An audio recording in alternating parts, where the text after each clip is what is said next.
Ladies and gentlemen, my name is Paul Heyman, and I serve as special counsel and the wise man to your tribal chief, Roman Reigns, the undisputed, uncontroverted, unquestioned leader of the Bloodline, the most dominant group in recent memory and in the entire history of WWE. The Bloodline has all the damn gold! For nearly 40 years, I have worked for, alongside, and even employed the absolute greatest superstars to ever do it. Just how dangerous do you want to live?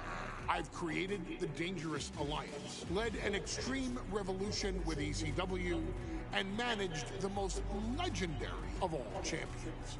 And for me, none of that compares to the relationship I've built with the Anoa'i, Fatu, and Maivia families, the triumvirate that composes this dynasty that we know more colloquially as the Bloodline.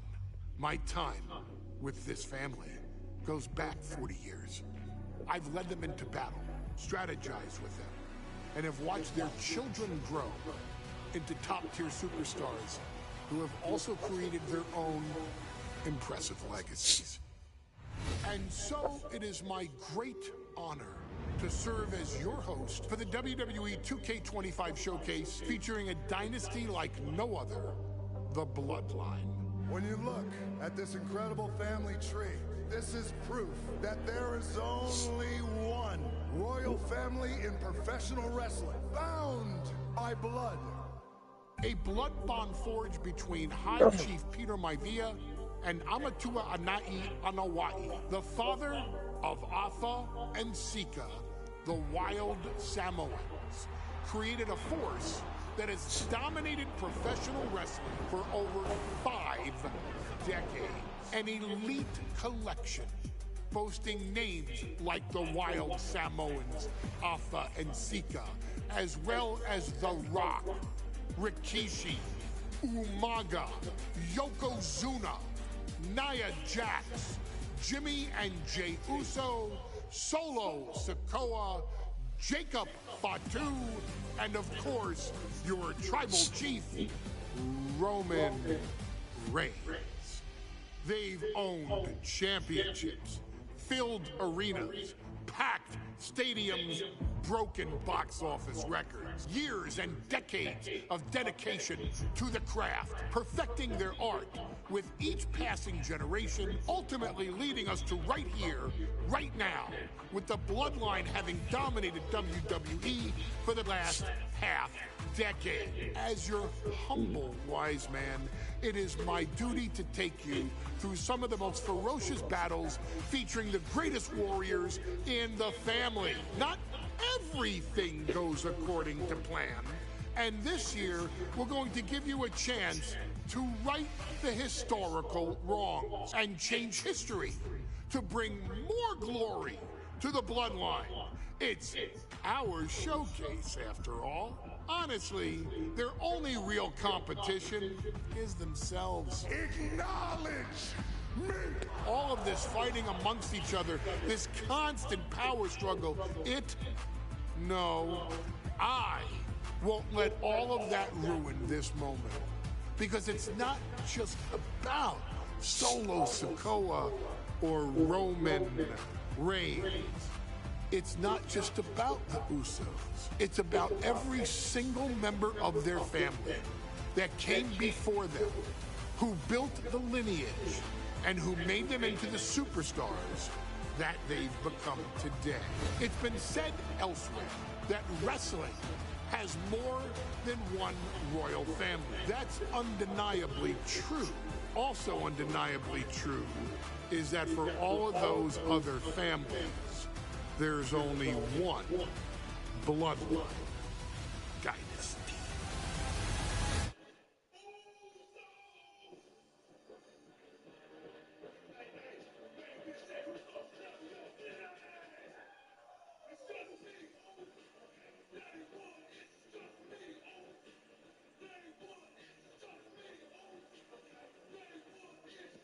Guys, this is gonna be lit. Yokozuna. Hogan. King of the Ring, June 13, 1993. Yokozuna has 2 goals: make Hulk Hogan suffer and regain the WWE Championship. It's up to you to follow the plan and get it done in flashy manner. Okay, let's go! In a family that specialized in brute force over the years, perhaps no one better personified this than Rodney Anoa'i, nephew to the Wild Samoans, better known to the WWE Universe as the mighty Yokozuna. The family's first world heavyweight champion, Yokozuna arrived to WWE in the fall of 1992. An imposing behemoth, to say the least, Yokozuna would make an immediate statement, winning the 1993 Royal Rumble just a few months after his debut. This victory would grant him a WWE Championship match at WrestleMania 9, where he took on Bret the Hitman Hart. This meteoric rise to the top was only a hint of the dominance Yokozuna would have on WWE for the next year. 2 WWE championships, a WWE Tag Team Championship, victory over the era's titans like Bret Hart, Undertaker, Lex Luger, and Hulk Hogan. Yokozuna is my middle name. I'm named after my uncle.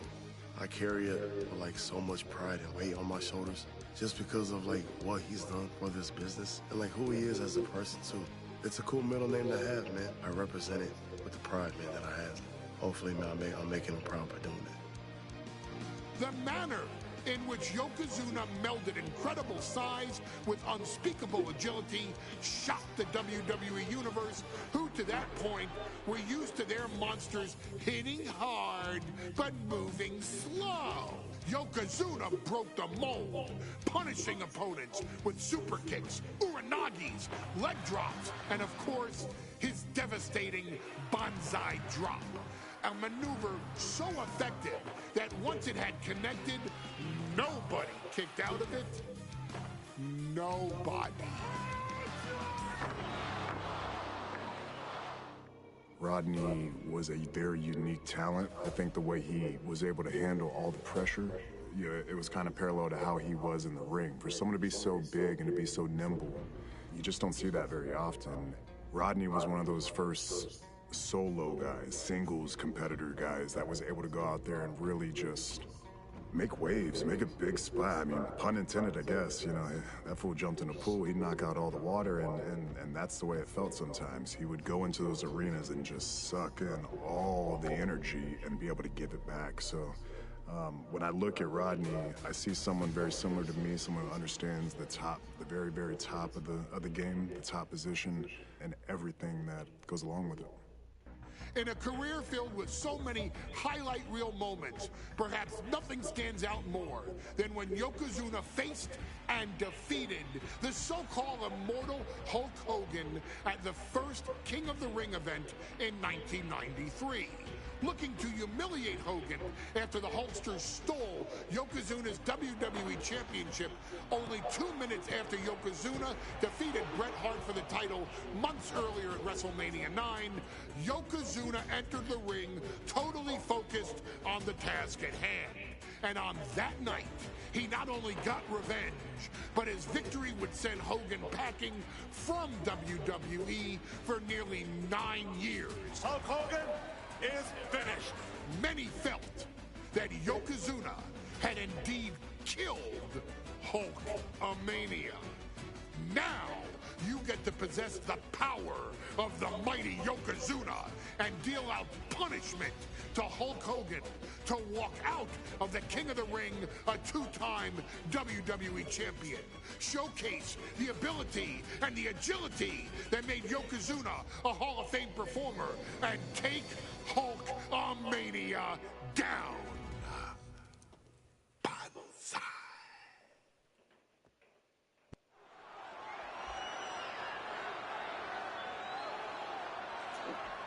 Ladies and gentlemen, this is an event of international magnitude. Photographers from around the world as they are documenting Yokozuna's every move. Coming down the aisle with Mr. Fuji is the champion from Polynesia.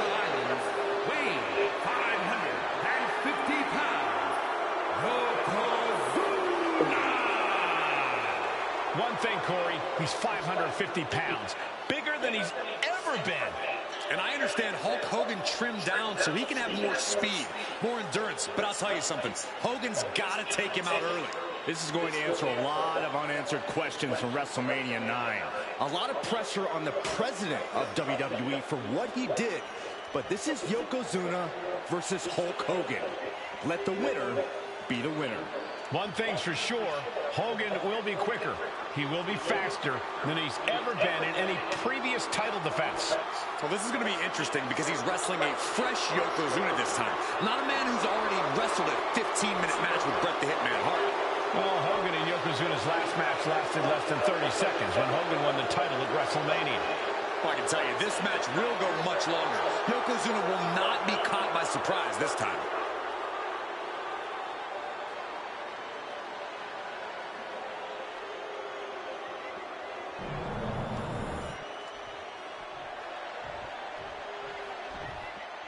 Listen to this. What a phenomenal ovation for the WWE Champion. His opponent, coming down the aisle with his manager, the Mouth of the South, Jimmy Hart, from Venice Beach, California, weighing in 302 pounds, the WWE Champion, Hulk Hogan. This facility is literally moving. The rafters shaking with the ovation of the WWE Champion, Hulk Hogan. Hulk Hogan thrives on these people. He thrives on the Hulksters, the little Hulksters. This is what keeps this man going. Hulk Hogan's relying on the fans. He wants to hear them cheer. He wants to draw strength from them. But Yokozuna's focused. He has not taken his eyes off Hulk Hogan. He is ready, believe me. The Hulkster ready for war, and you can bet, ladies and gentlemen, it will be warfare here. Well, he's been saying for weeks that he is going to be the first man to slam Yokozuna. Oh, nobody slams Yokozuna. Well, we'll see. Hulk Hogan wanted to prove it was not a fluke that he beat Yokozuna. And now, we're going to find out if it was a fluke or not.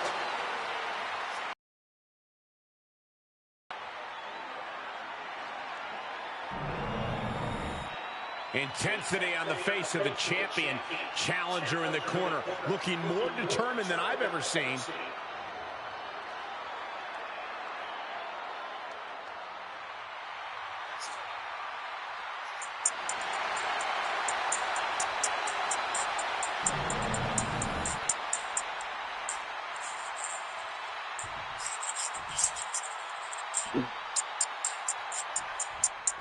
Michael Cole emanating from King of the Ring 1999.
Michael Cole emanating from King of the Ring 1993 alongside Corey Graves and Byron Saxton, where Yokozuna hopes to regain the WWE Championship he lost in record time to Hulk Hogan.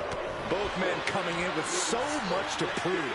Hogan wants to prove his controversial WrestleMania win was no fluke.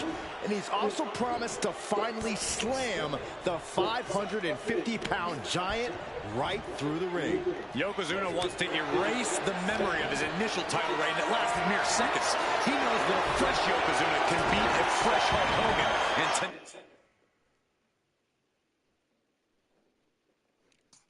tonight is the chance to prove it. Big stakes here at King of the Ring 1993, where Yokozuna hopes to regain the WWE Championship from Hulk Hogan. This is an event of international magnitude. Byron, photographers from around the world, including a large contingent from Japan, are documenting Yokozuna's every move. A lot of pressure on the former champion. There's no way Mr. Fuji and Yokozuna can return to Japan and lose face. And the Hulkster may have some self-imposed pressure. He not only wants to win, he stated that he wants to pick up the 550-pound Yokozuna and slam the giant's carcass through the ring. We know the sold-out crowd here in Dayton is firmly behind the Hulkster. Hogan is relying on the fans.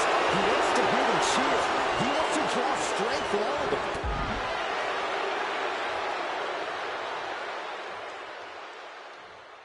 But Yokozuna is completely focused, trading back and forth blows now. Ooh. Looks like a hockey fight's just broken out. Slugging away with everything they've got. Ouch. WWE Universe appreciating these athletes going all out. Boom.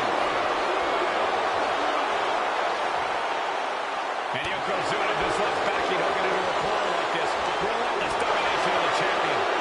Mr. Fuji looking on with much approval. There's no back to fear. Just team up right now. Oh, that shot will give you the upper hand. Piercing the throat. Still. Roll up there. Gets the shoulder. Wow. What's it going to take? Kicking out there really has to make his opponent question his game plan.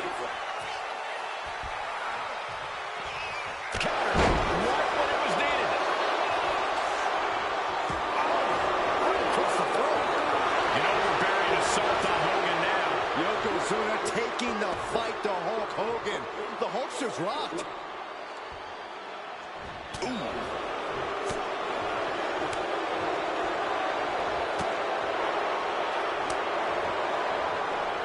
Oh no, bear hug applied. This is not good for the Hulkster. Yokozuna applying the pressure, squeezing the life out of Hulkamania. Nothing fancy there, spinning Uranagi. You know, Hogan slimming down may have an adverse side effect. Yokozuna can wrench those holds in around the Hulkster's waist now. Oh, the waist and chest may be a little bit smaller, Corey, but look at the power of Hogan. A bear hug, the 24-inch python. Furiously trying to fight his way out of the bear hug. Can he do it? Yes! Good Lord. Talk about getting drilled. Just a relentless assault from Yokozuna. Yokozuna making Hogan regret wanting this match. I love it.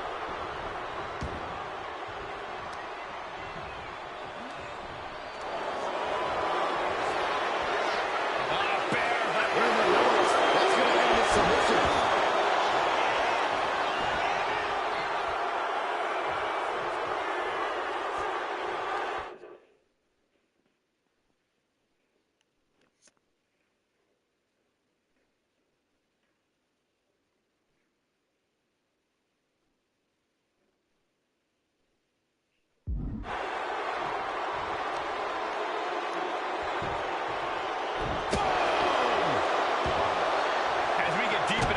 You have to be impressed by a man the size of Yokozuna exhibiting this level of stamina.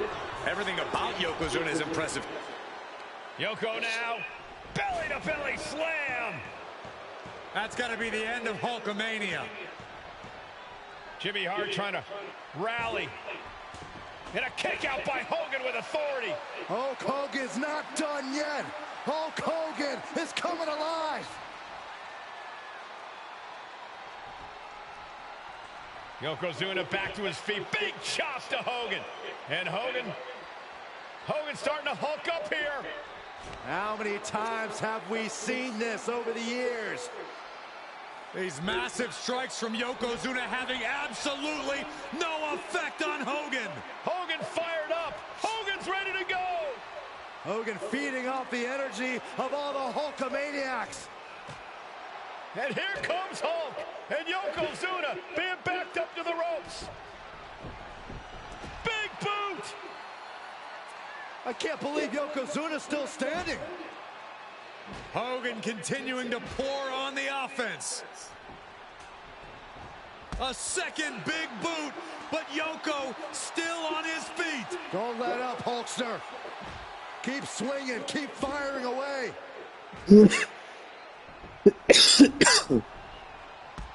That boot, Yoko staggering, stunning, and he's down. Drop the leg, Hogan. Drop the leg. Hogan, leg drop. Here's the cover on Yoko, who kicked out of the leg drop. What? Get Mr. Fuji out of there. Hogan feeding off the energy. Whoa, wait a minute. What is that photographer doing on the apron? There's a match going on. What the heck? What was that? What in the world just happened here?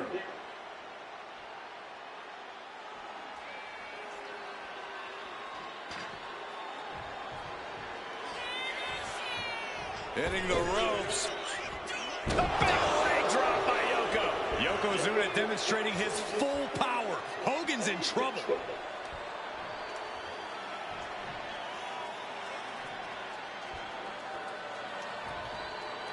Now a big swing of momentum against Hogan. Hulkster has to find a way, find some energy. Nothing fancy there, spinning Uranagi.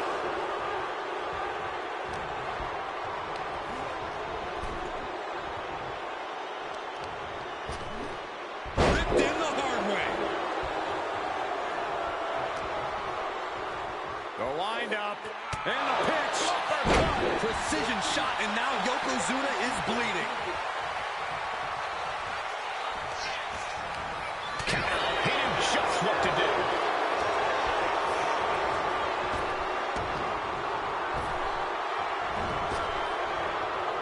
Toss, cover.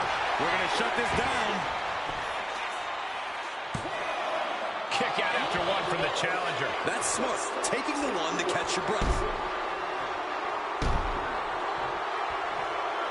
And a little disrespect. Shoulders are down. To retain.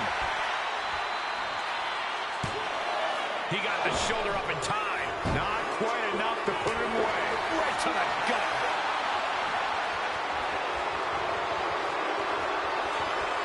Neither superstar giving an inch here. Oh, that got turned around on Yokozuna. Back and forth trading reversals. Big shots being fired right now. Neither competitor letting up. Toe to toe, treating each other like heavy bags. Oh. Who will break first? That is the question. Things have just gone nuclear. Warheads landing on the front lines now. Ending this test of wills with a big exclamation.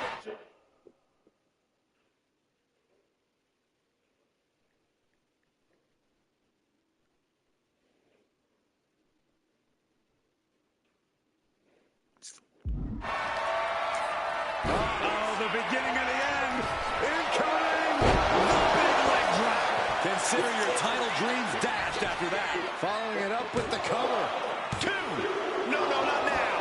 The champion's shock is palpable. The champ will have to dig deeper now. We've seen more UFOs than people kick out against Hogan, guys. We're in uncharted waters and frankly still from the top. And completely missed the mark. Crashed and burned on the outside. The worst case scenario when you go high risk.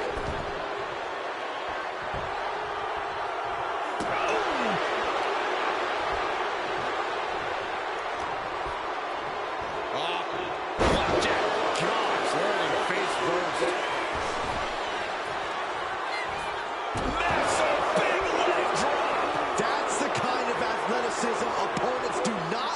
expect to see from Yokozuna. A man his size shouldn't move like that, Saxton, but Yokozuna, he's one of a kind.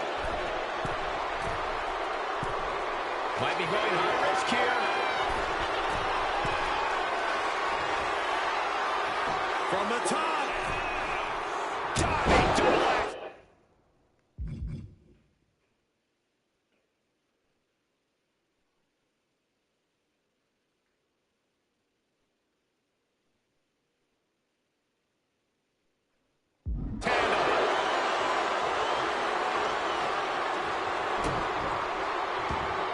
Yoko says this one's over. The challenger might have what it takes to win this.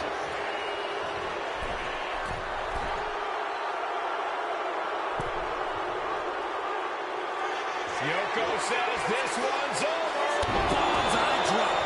Can the champ recover from that?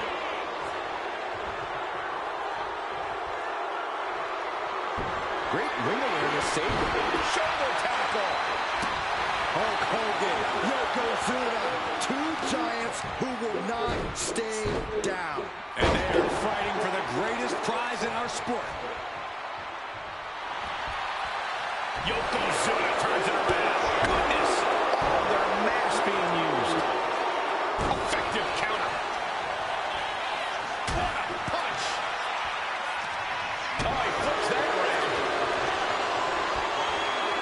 German suplex. Whoa, using their body as an absolute weapon. Strongest slam. Yoko says this one's over. Standing bonsai drop. The challenger comes up big.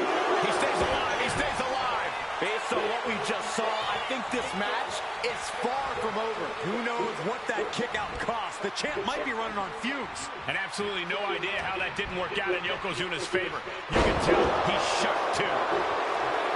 This place is going insane. The ground beneath my feet is shaking. Boom! Momentum is really on Yokozuna's side. Yeah, Yokozuna is executing his game plan.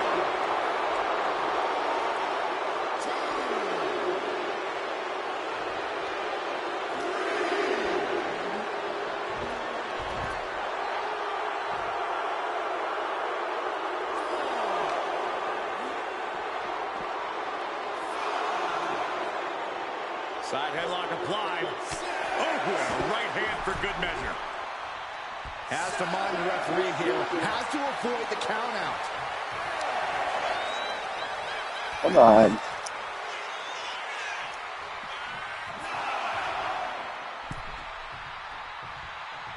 He got in. He got in. Just avoiding the ref's count. Turns things around with a headbutt. Hooked up. Driven down. And things aren't looking good here. I think the ref might need to put a stop to this. Those focused attacks on the torso might have done some serious internal damage. Target acquired and destroyed. This is just too far. Get some control in there. And his aggression just... Yoko says this one's over. Bonsai drop. That might have just sealed the deal on us having a new... And Yokozuna is once again champion. I can't believe it. The winner of this bout, and new WWE Champion, Yokozuna. We have the official word. Yokozuna is indeed the new WWE Champion. We may have just witnessed the end of Hulkamania, gentlemen. There's no may about it, Cole. Yokozuna just conquered Hogan, and every newspaper in Japan is going to be filled with pictures of our new WWE Champion. Here in the heartland of America, the heart of Hulkamania has just stopped beating. Hulk Hogan is finished.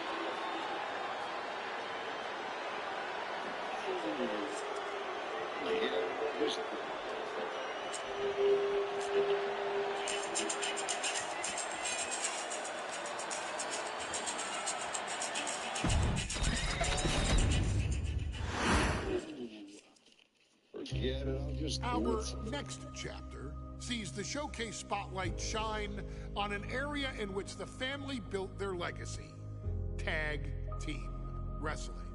Starting with the Wild Samoans, Afa and Sika, all the way through to more recent champions like the Usos or Tama Tonga and Tonga Loa. This dynasty has always excelled in tag team competition, consistently showing an ability to dominate the division with a wide variety of looks. I restart still get it all. We will look at, accompanied to the ring by Afa himself. Fatu and Samu, the Head Shrinkers. They put the fear in people's hearts. That's what the Head Shrinkers did back in the day. Second to none in that ring. You know, hard-nosed, battle-tested. They went for it every single night. More astute fans may also know that early in their journeys, Samu and Fatu were managed by me, Paul Heyman, then known as Paul E. Dangerously. and the SST, the Samoan SWAT team. The Samoan SWAT team is here. Vengeance is mine. Already an imposing force that early on, their future greatness was obvious to so many industry experts. Afa, more than anybody, knew he had the team on his hands, with Samu being his son and Fatu his nephew. The tribal elder was able to mentor both, instilling in them the same unrelenting approach to competition that made the Wild Samoans world famous. The team toured through regional promotions before a quick stop with me in WCW, but WWE was always their goal.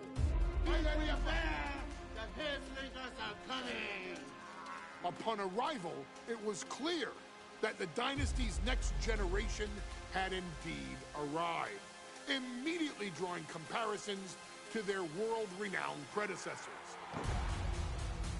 10 years before it became cool to say, Samu and Fatu displayed ruthless aggression in the ring, overwhelming opponents before the bell and continuing the non-stop attack until their hands were raised in victory. Deceptively agile for men of their size, they brutalized the opposition with devastating dives from the top rope. The duo would eventually go on to capture the WWE Tag Team Championships in the spring of 1994, fulfilling the promise and carrying the legacy to even greater heights. At WrestleMania 9, the Head Shrinkers' one and only in-ring WrestleMania appearance saw them taking on Rick and Scott, the Steiner brothers. Be prepared, Steiner brothers. We're gonna give you a pain that you have never felt before. While I'm not one to make excuses, I am one to give opportunities to you, our expert gaming member of the WWE Universe. And so, today, you have the opportunity to make things right. WrestleMania 9, Las Vegas, Nevada. The Steiners performed at a near-perfect level that day, able to find every reversal and in the chaos emerge victorious. We are asking you to fix that, stop them in their tracks, and get the Head Shrinkers that WrestleMania victory you and I both know they deserve. But if you're not careful, you're going to find yourself reliving the very same memories that have haunted Samu and Fatu for years. Steiner lines, suplexes, Frankensteiners that will all bring your evening to a vicious, miserable end.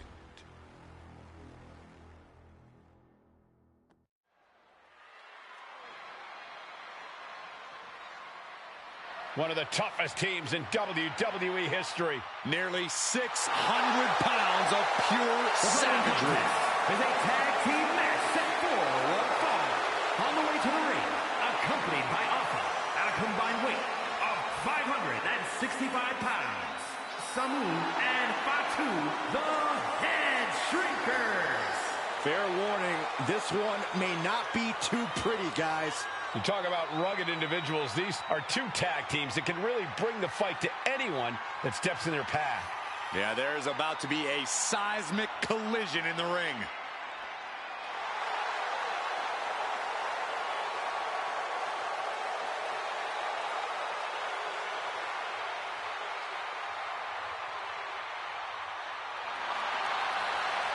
This match means so much to the Steiners and to the Head Shrinkers. Well, the whole world is focusing on WrestleMania 9, and the last thing you want to do is come up on the short end. Pride is on the line, and as is a stake to the claim of being the toughest team in all of WWE.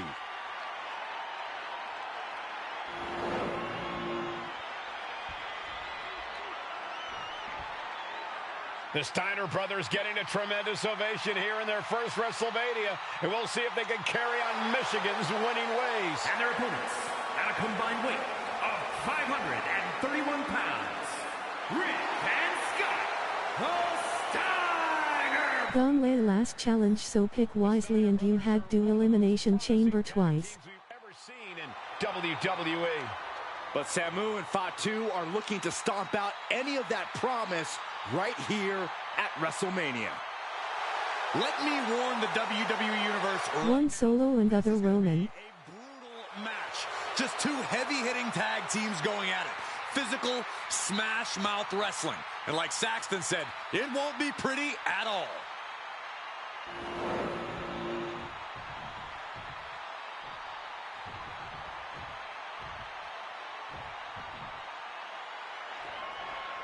WrestleMania 9 rolling on with a potential show-stealing match, guys. Two very hungry tag teams facing off. Indeed, Michael, the Head Shrinkers and Steiner brothers are both new to the tag division in WWE, but both teams are off to an amazing start so far. You have to imagine whichever team wins this high-profile fight becomes an instant top contender for the Tag Team Championship. And with two teams this physical on such a big stage, it is indeed going to be a fight. Well-placed elbow to break up the maneuver. Samu and Fatu, already some success in the tag division tonight. Could really be their coming-out party. Well, they certainly have a tradition to uphold, Cole. The man in their corner, Alpha, has held the WWE tag titles on 3 occasions, and he's primed to bring the Head Shrinkers to the top as well. He manages to slip out of the way. Uh-oh. And he stonewalls Samu. Oh, God. And gets sent right into the corner. Oh, he had that scouted. Oh, an overhand punch. Oh, and Scott fights back. Counters and counters. Each superstar looking dialed in. WrestleMania 9 shaping up to be a big night in the tag division, guys. Indeed it is, Michael. Two great young teams competing now. And later tonight, none other than Hulk Hogan will lead the Mega Maniacs against Money Inc. for the tag team titles. Oddsmakers in Nevada have the smart money on Hulk Hogan leaving Vegas with the gold tonight. I've seen Samu and Fatu headbutt each other during matches. If they do that to their own flesh and blood, who knows what they'll do to the Steiners? It's just a byproduct of the brutal take-no-prisoners offense of the Head Shrinkers, Byron. These guys will bite, scratch, and claw their way to a win. Rulebook be damned. And with Rick and Scott coming from an amateur collegiate background, they might be a bit more hesitant to bend the rules. Hopefully the Steiners can adapt and fast. The whole world is focused on WrestleMania 9 tonight. The last thing you want to do is come out on the wrong side of a match like this. That's right. A big win at WrestleMania means a big boost in the tag division and a substantial winner's purse. I don't think the head shrinkers concern themselves much with the financial matters, Saxton, but they are dead set on proving they're the toughest dudes around. That was more splatter than splash. And into the corner he goes. And double headbutt. Talk about being on the same page. They were on the same sentence with that fine piece of work. Clothesline.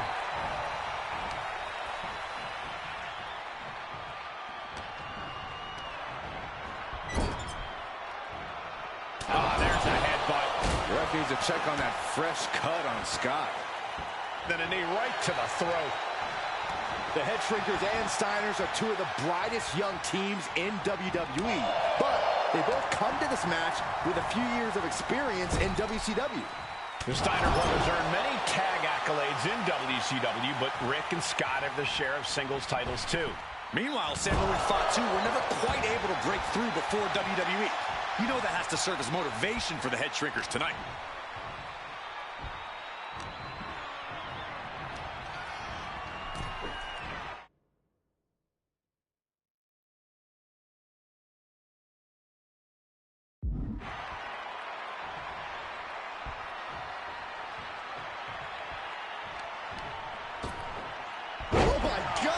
With one hand. Just a perfect mix of pure power and bad intent. Double leg takedown, got the shoulders down. And now a pin of their own. Letting his opponent out of the pin.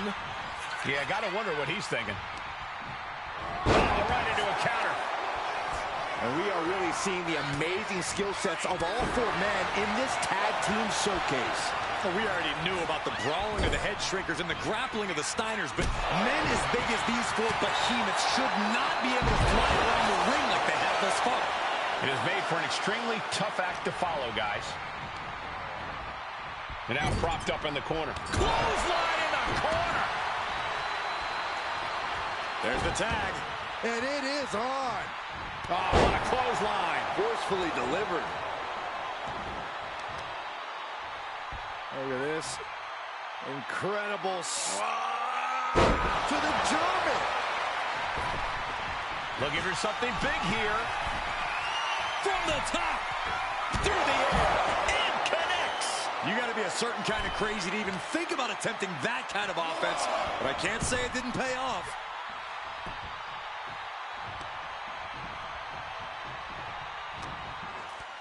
And there goes Steiner sent outside the ring. Fatu like a one-man wrecking machine right now, cleaning house. Oh, look at this, the power by Scott Steiner. But the tag was made and Scott not aware. Big kick. Scott Steiner did not see the blind tag made by Samu. Oh, this is not looking good for Steiner. And this is what the Head Shrinkers do. Top-tier tag team wrestling. Steiner didn't see the tag, decided to hot dog around, and got a foot in the face for it. As we find ourselves surrounded by all this pageantry, do you think either of these teams is feeling the pressure of their first WrestleMania? Here we go! Big time elbow! Oh, my goodness!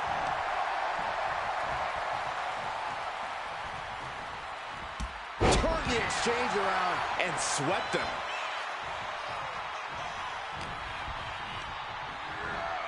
Placing him in the corner. Steiner's caught with a reversal. Up on their shoulders. Down in a hurry.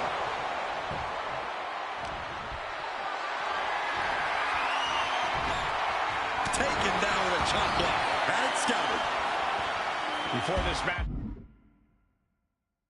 began, you heard the Steiner speak backstage. Scott saying, quote, "Me and my brother up high. You gotta be kidding me." The 1-2 punch of high risk, high reward.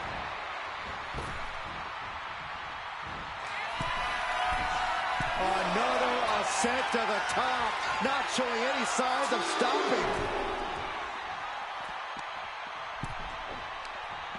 And he gets set back into the ring. And Scott saw it coming. Boom, running FTO plants him. Nicely done. Scott getting worked on right now. Seeing some high-impact offense. Look out. That's it. No way the Steiners come back now. The Head Shrinkers and the Steiners are engaged in an epic battle. Both teams making the Roman Gladiators proud. Ooh. Oh.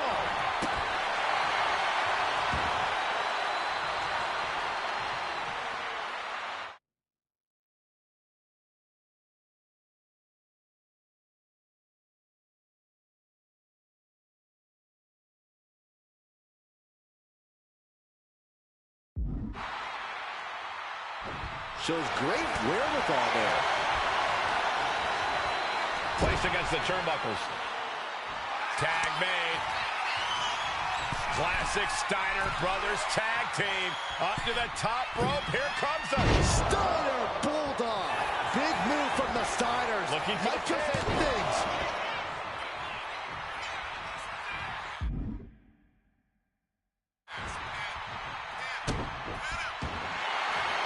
Has their opponent down. Camel clutch locked in. How do you counter the camel clutch? He's prying their hands apart. He's able to counter that.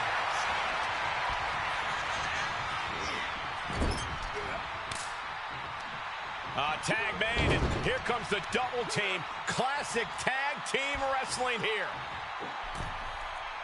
Off the second rope. Taking their time into the avalanche DDT.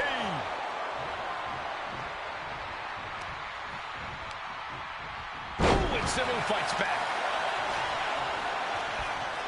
Oh! Fires back with a knee across the midsection. He puts him into the corner.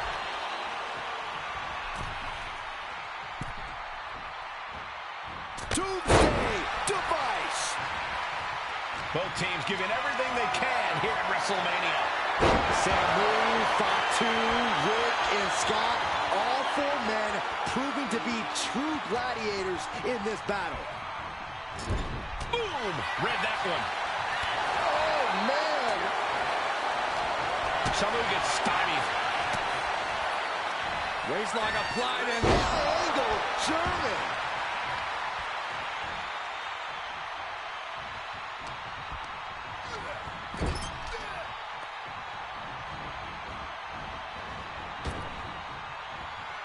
Dropped with a suplex.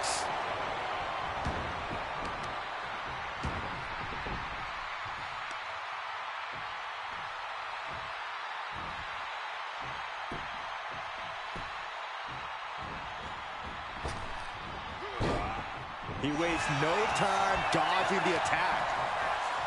Gets driven into the corner. Clothesline in the corner. That offense will definitely knock the wind out of him. Tags in here.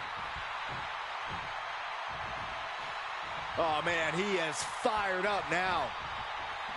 Vicious right forearm. An overhand chop.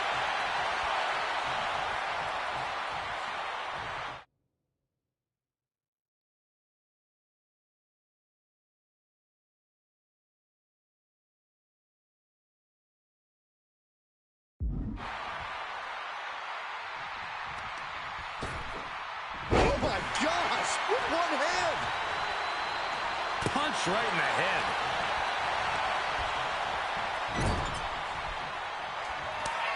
Here's the tag. Tandem offense on the horizon here. They have their opponent driven down face first. And the Head Shrinkers just might have it. Ooh, pin. This might be the end of Steiner's night. And the Head Shrinkers get the win. Here are your winners, Samu and Fatu, the Head Shrinkers. And what a huge win for the Head Shrinkers tonight. Samu and Fatu making their family proud and proving themselves as top contenders in the tag division.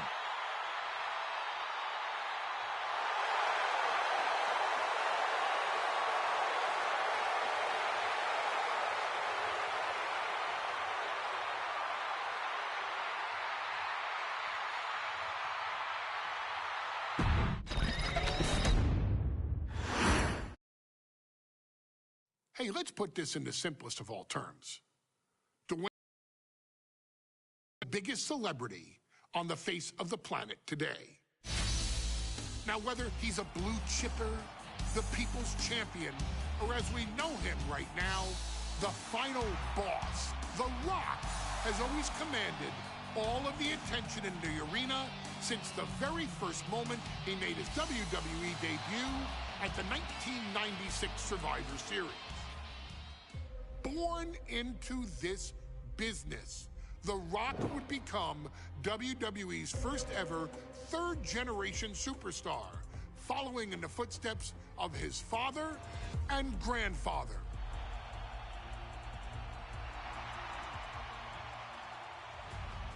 Who had competed in WWE rings before him. Dwayne had the huge responsibility. There's a legacy, and you have to take it so seriously. Even with incredibly high expectations, the Great One surpassed them all. Along with the usual achievements, if your name is The Rock, 2 Intercontinental Championships, 5... The ladder match pain in ass. 8 WWE Heavyweight Championships, a Royal Rumble victory, not even to forget the fact that The Rock once led an entire nation. The Rock has one of the more noteworthy feats in WWE history, earning WrestleMania victories. Well, man, that's crazy. Ladder matches are the most easiest matches. I love them. They're great. Fun as fuck. Each of these men are known as the faces of their respective era. Each of these men found out what happens when you go one-on-one. Oh, you know the rest.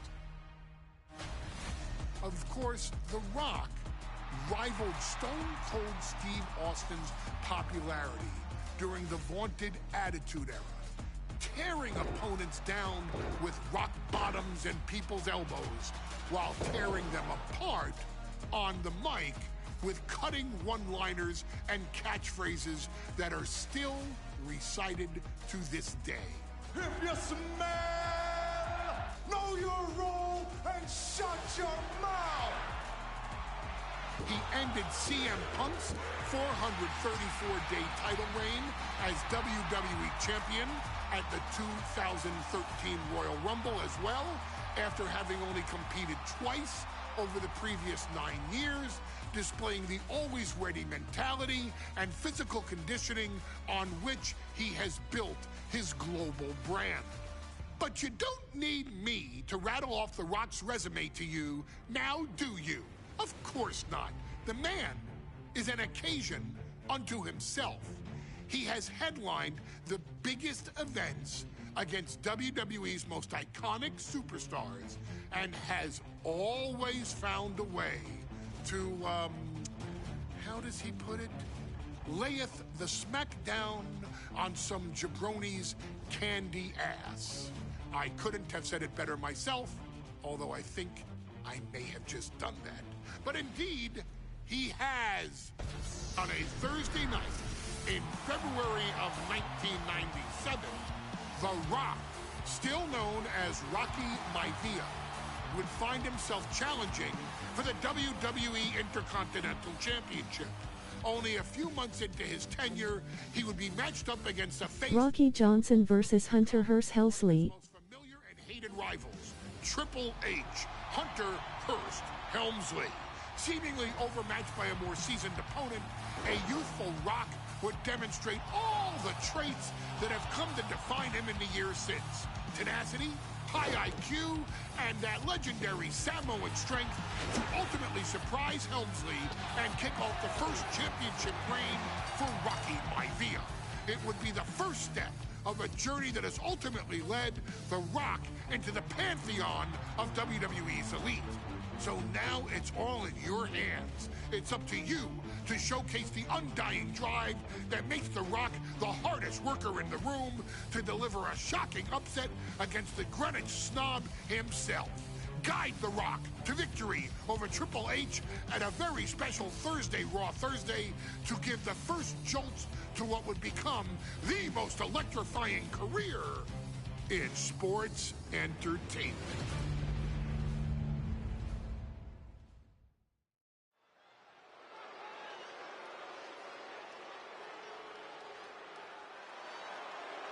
And here comes the #1 contender, at least for tonight, Rocky Maivia.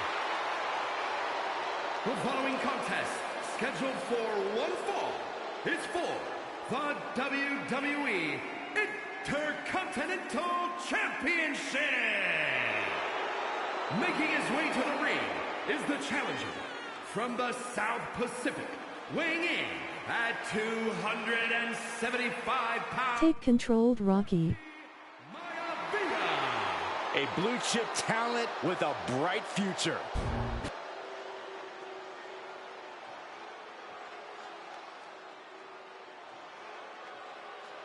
On his way to defend the Intercontinental Championship, Hunter Hearst Helmsley. His opponent from Greenwich, Connecticut, weighing in at 246 pounds, the WWE Intercontinental Champion, Hunter Hearst Helmsley. Helmsley is scheduled to face another challenger at an upcoming show this Sunday, and he's taking the risk, stepping in here against the newcomer, Rocky Maivia.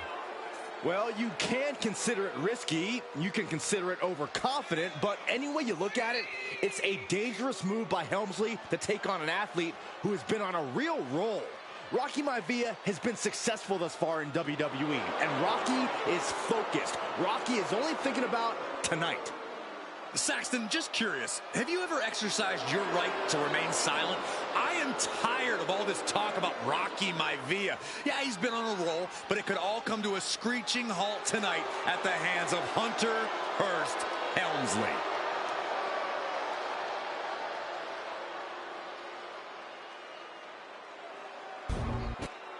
Undoubtedly the top title in this company.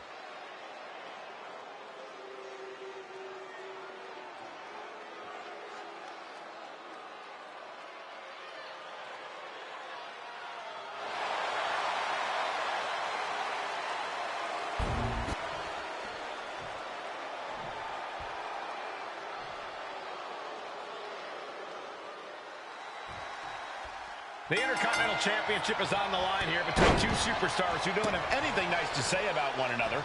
The challenger, Rocky Maivia, and our current champion, Hunter. Oh, look at this! In trouble here. Kick his ass.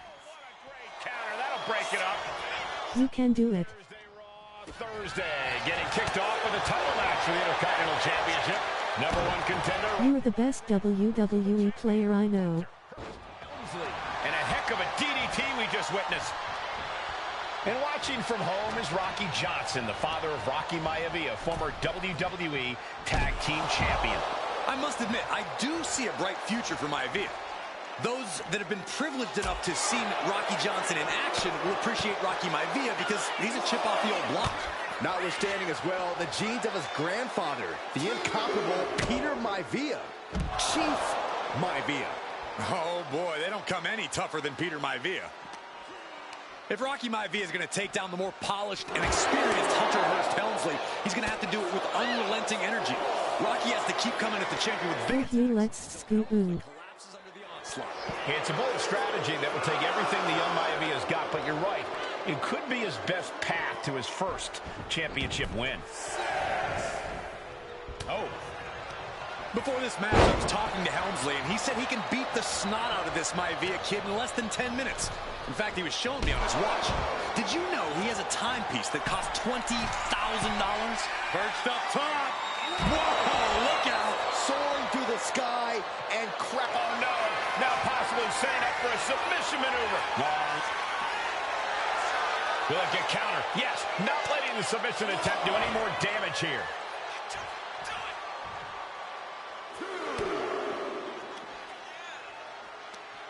Hooked up. Oh, shin breaker. Boom. And give credit where it's due. Rocky Maivia is leaving nothing in the ring in pursuit of the Intercontinental Championship. Intercontinental Championship at stake right here in Lowell, Massachusetts. We're expecting an emotional night for all of us, considering that Shawn Michaels will forfeit the WWE Championship live tonight. Yeah, I saw a very dejected HBK earlier today. I couldn't even get him to crack a smile at all. Well, that's just because no one's ever happy to see you, Saxton. The crowd is fired up. Helmsley is fired up. And a clothesline.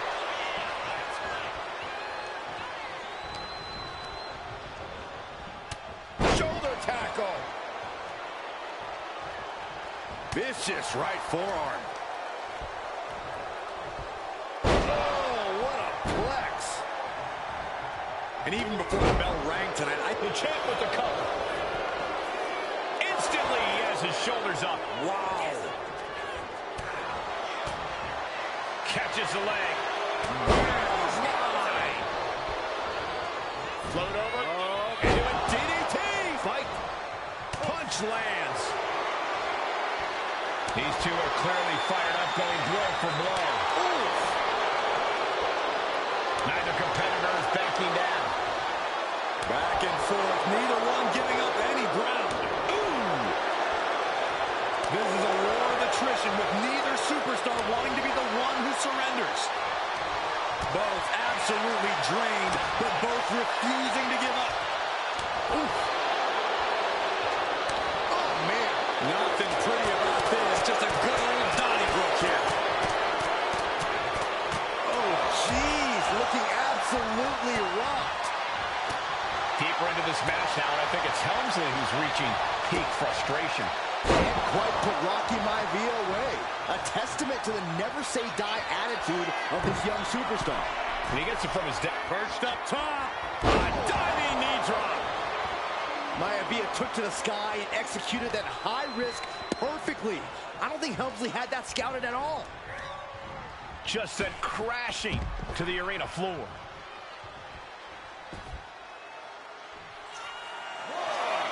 And he's looking. Lift off. Look out below. I can't believe what we just saw. I can't believe that didn't miss. And now thrown back into the ring. Maivia was ready for that. Sharp punch. He is looking to do some serious harm.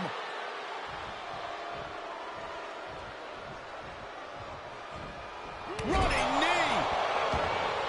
Here it comes. Helmsley has Maivia where he wants him. Counter. Saw it coming. Oh, gets cracked by the overhand. Hunter whipped into the corner. Nobody home. Rocky hit hard. And now Hunter looks to take over this match. Helmsley muscling Maivia up to the top turnbuckle in a big right hand. Helmsley with something big in mind here for his challenger tonight.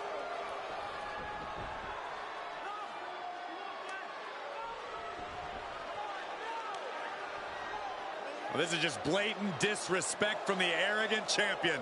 Almost daring Rocky. Hey, you really want my title? You really think you're going to be Intercontinental Champion? Up to the top. Hooking Rocky into a superplex. This could be it. Can Hunter capitalize?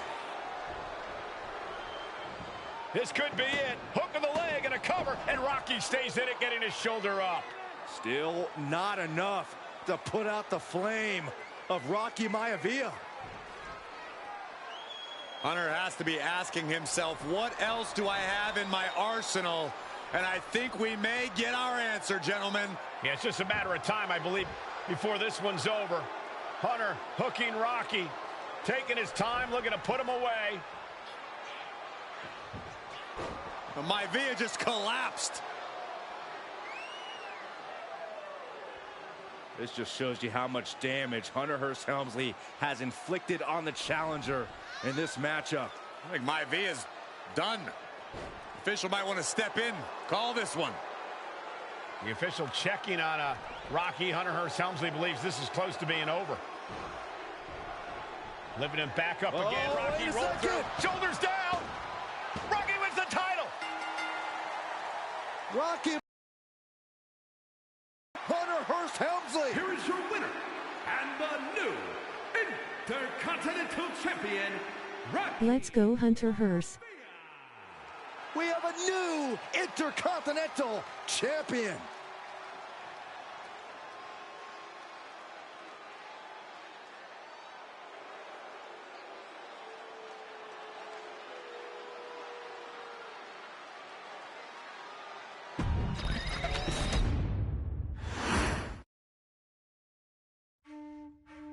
In a family of elite combat athletes and top-tier performers, the final boss has always stood out, even when he was just a blue chipper. But there wouldn't be a final boss, there wouldn't even be a bloodline if it wasn't for The Rock's grandfather, the High Chief Peter Maivia. You can think of him as the first boss. Predecessor to the tribal chief. He is one of, if not the foundation for our family. The Anoa'i Fatu Maivia wrestling dynasty. I don't think there's anybody more responsible for what's going on now than the High Chief himself. Peter Maivia isn't simply one of the two principals behind the sacred blood bond. He's also an incredibly decorated professional wrestler who traveled the world and won titles everywhere he went. New Zealand, Japan, Europe, and here in the United States, where he enjoyed especially successful runs in Hawaii and California. Maivia would eventually find his way to WWE, engaging in legendary battles with the likes of superstar Billy Graham. His larger-than-life personality would win the WWE Universe over in short order, as it had throughout his entire career. In the ring, High Chief Peter Maivia was a potent blend of brawn and grappling technique, often muscling his opponents down to the mat through a variety of joint locks and then switching to more painful holds once grounded. His sleeper hold and stump puller were both feared and renowned, and make no mistake about it, Maivia knew there was always more than one path to the ultimate victory. Out of the ring, High Chief Peter Maivia also ran one of the most successful wrestling promotions on the planet, Polynesian Pro Wrestling, based out of Hawaii, showing his mastery of the business in every aspect. His induction into WWE's Hall of Fame class of 2008 was supremely deserved, forever enshrining Peter Maivia as the legend he always was. And now, we present to you the opportunity to walk in the boots of the legendary High Chief Peter Maivia, facing off against one of the most legendary WWE rivals, George the Animal Steele. You will settle this score once and forever, and showcase the overwhelming strength of Peter Maivia, which has ever since remained as a hallmark for every single solitary member of this bloodline. Steele is no easy battle, though. He thrives in the chaos, one of pro wrestling's true madmen. He'll even try to eat part of the ring if he thinks it'll help him break you down. So do your best and honor High Chief Peter Maivia properly with a resounding victory.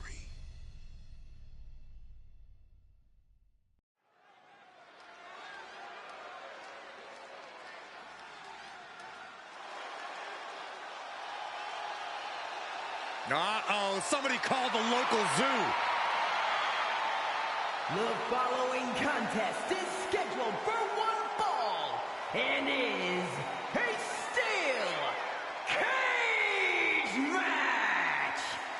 Introducing first, from Detroit, Michigan, weighing in at 275 pounds, George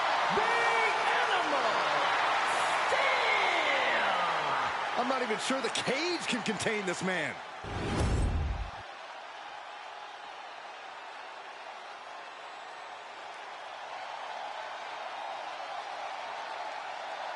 And strolling down the aisle, the opponent of George Steele, Peter Maivia.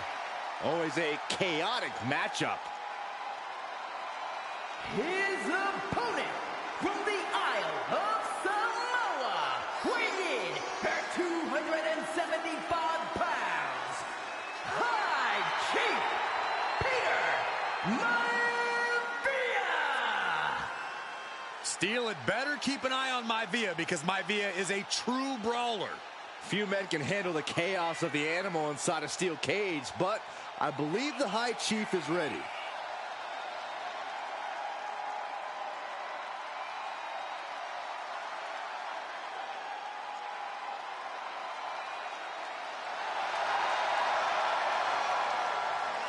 Maivia carrying such pride into the ring. Very stark contrast to Steele. We'll see which prevails tonight.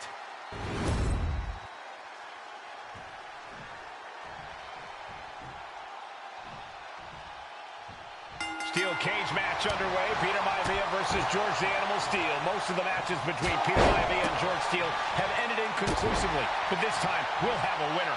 These are two very different men, Cole. The High Chief is a man of great pride and respect for the ring, while Steele is, well, he's an animal.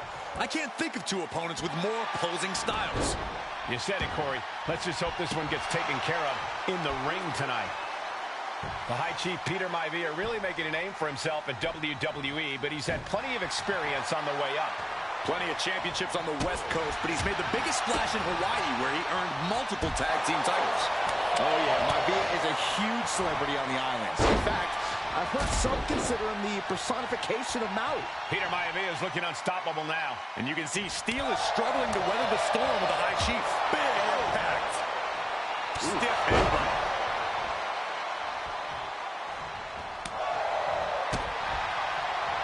Unloading with an uppercut. And saw what was coming there. And Steele isn't looking helpless anymore. But George has to push now while the window's open.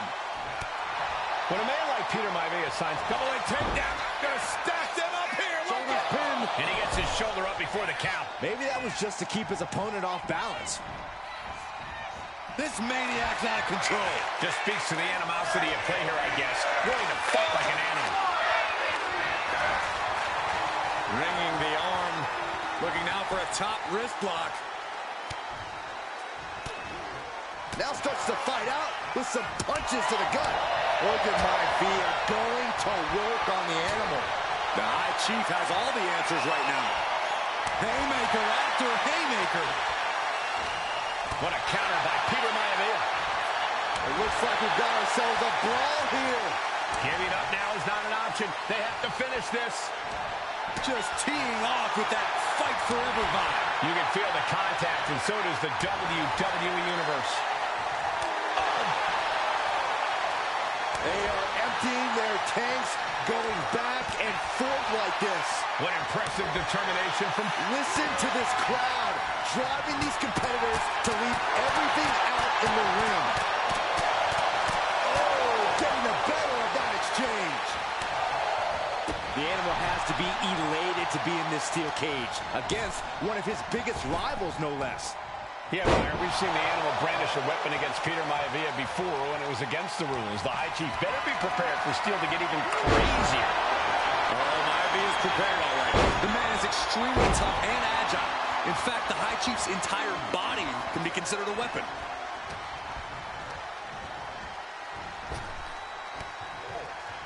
Ooh. Oof. Punch. Nasty. And he is telling the referee to open the cage door. He wants out of there.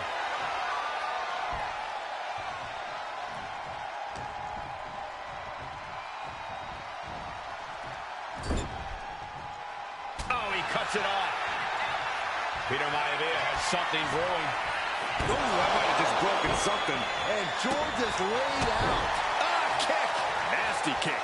Fist drop.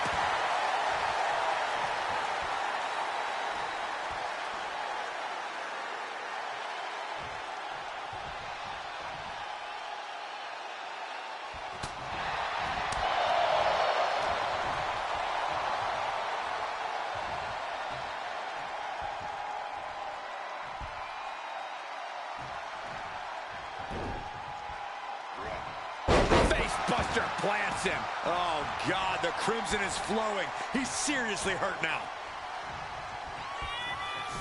Going right after the arm of their opponent, applying the arm bar. Nice takedown. Punish into the pin. George is trying to seal this one up. Shoulders up before two. Shows that this is still anybody's match at this point. Steele turning Maivia into the hunted here. Looking to dethrone. Oh, hold on. Is he thinking of a submission here?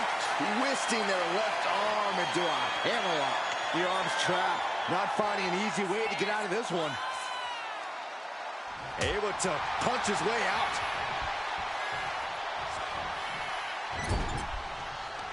That unraveled on George. Very tough, but he also has movie star good looks. Quite the combo. And it served him well, Michael. In fact, the High Chief has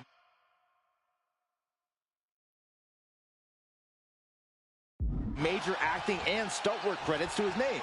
And who knows? Set up for a second time. Ooh, back first. Does Peter Maivia have this sewn up? And the cover. And the High Chief defeats the animal. Here is your winner, High Chief Peter Maivia. Anytime these two have faced off, it's been eye for an eye. But the steel cage has finally delivered a Peter Maivia. George Steele is one tough animal, but the way Maivia faced him in the cage tonight just reinforced what everyone already knew, that the High Chief is one tough.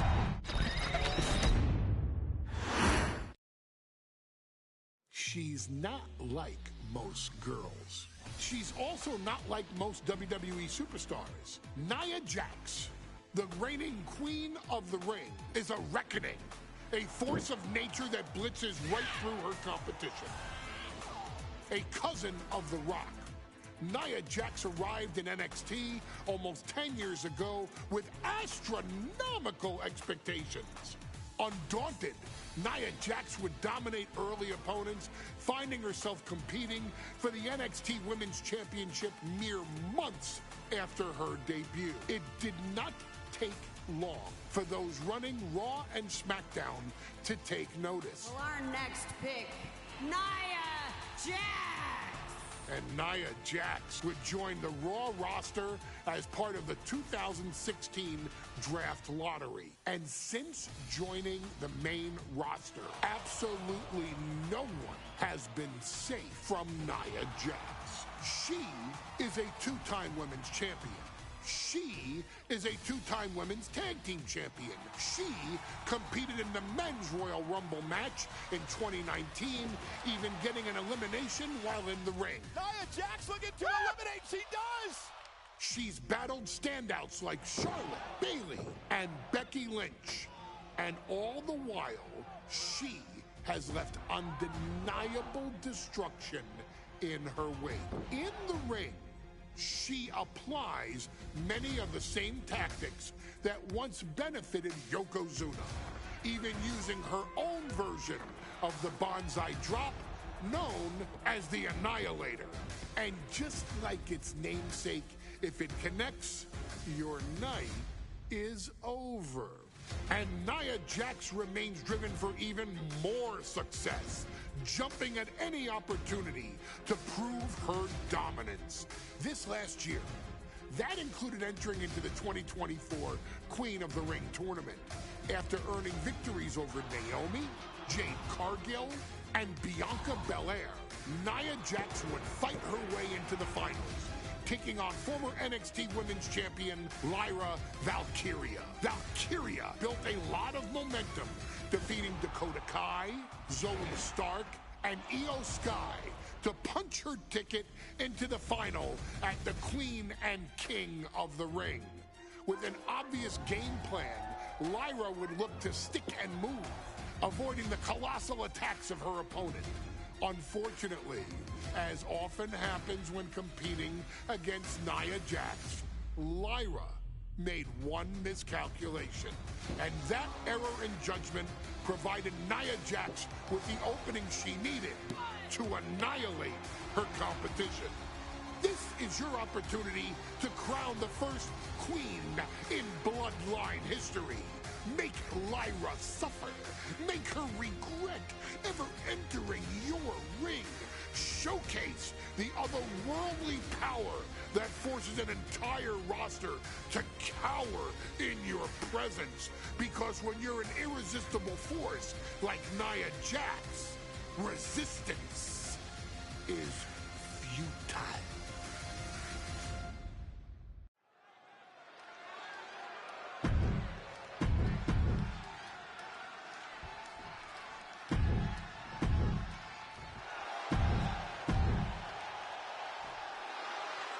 And there will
A coronation taking place. And Nia now misses wildly. Lyra goes up over the top. Nia's got it caught, though. Lyra trying to rely on her technique to bring down the irresistible force, but having no luck at the moment. I'm not sure this is going to work either. Jack's just entirely too strong, but whoa! That was interesting. Oh, nice athleticism by Valkyria. Even Jax might be a little impressed. I wouldn't go that far, Saxton. Here comes Nia, just imposing her will on Lyra Valkyria. Again, Lyra showing how resourceful she is, applying the sleeper to Nia Jax. Lyra tried to hold on. And now Nia Jax in control, and she's going to look to put Lyra away. Nobody home! Set outside the ring, and Valkyria's got a chance. Huge window of opportunity. Right now for Lyra Valkyria to strike. Lyra may actually pull this off. Lyra may become queen. Lyra has the advantage. She has Nia reeling. But Lyra can't win Queen of the Ring with Jax on the outside. This match has to end in the ring. Nia Jax, Lyra Valkyria facing off in the finals of the 2024 Queen of the Ring tournament. Who will take home the crown? Man.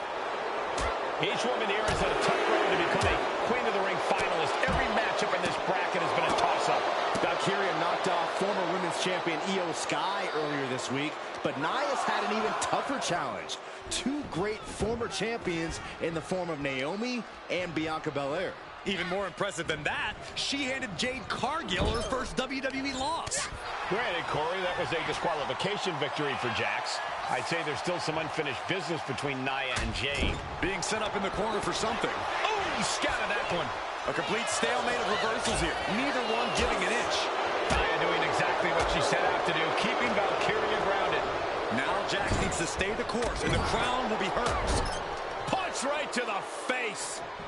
Didn't go to plan for Jax. In just a matter of minutes, we'll have our second Queen of the Ring. The first, of course, being Zelina Vega. Well, you gotta believe that Zelina will want a shot at whichever woman wins this. She beat the woman now known as Piper Niven that night, so you know Queen Zelina can strike down an enemy of any size. Corey, what do you think is going to be the key in this match for Nia Jax? She certainly made plenty of promises when it comes to being Queen of the Ring. What Nia brings to the dance, Cole, is raw power, the likes of which you rarely see from most men, let alone women. Nia has absolutely no problem using that power, and the same goes for her throwing her weight around in the ring. Lyra Valkyria might just learn that the hard way tonight. Leading her into the corner now. Taking a moment to get pumped off of this crowd's incredible energy. Many in the WWE Universe getting their first look at Lyra Valkyria. She's only had 3 main roster matches so far, and they were all in this tournament. Big wins over Dakota Kai, Zoe Stark, and Io Sky over the last 3 weeks. That's an extremely impressive start for Lyra. Wow, undefeated for 3 weeks? When Nia Jax joined the main roster, she didn't lose a match for over 7 months, and Jax has stayed that dominant for years. Nia Jax, Oh, she manages to reverse it. Oh, my! There's so many moves at Nia's disposal that she can end this match with. For Lyra, not nearly as much. Yeah, I can't imagine it'll be easy for Valkyria to pick up Nia Jax and drop her with the Nightwing. Please, let's call the move, but Lyra Valkyria powering up her opponent. And now down with a Nightwing. And that took Nia down. Incredible power to kick out at just 1. You got to give a lot of credit here, withstanding what has taken out many other competitors. Nia Jax is doing whatever she wants. Each Samoan drop driving all of the air out of Lyra Valkyria. To the sky! All the way to the outside. The airtime, the fearlessness. What a ridiculous maneuver to the outside.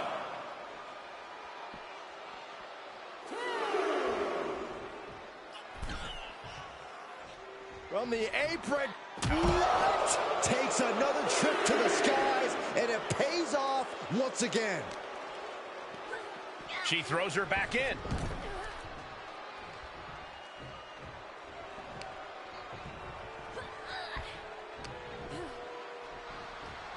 Valkyria crushed in the corner by Jax.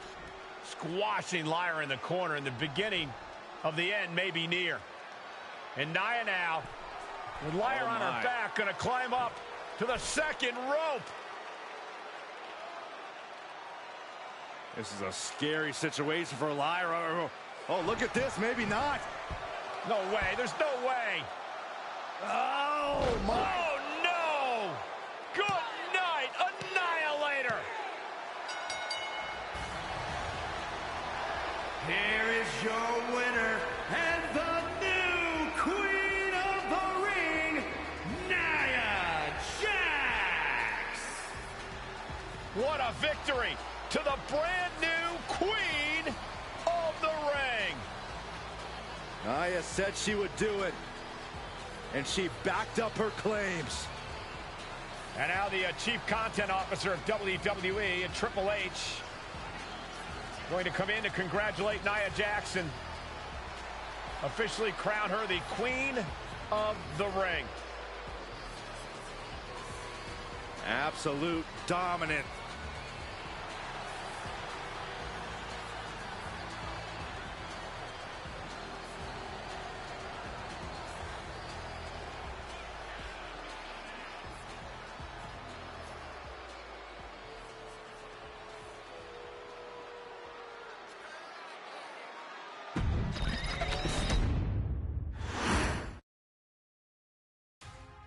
I'm sure you will agree with your wise man.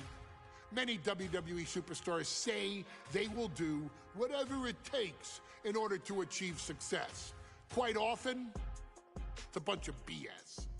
But if you're lucky, you may run into someone who is willing to look out for the group.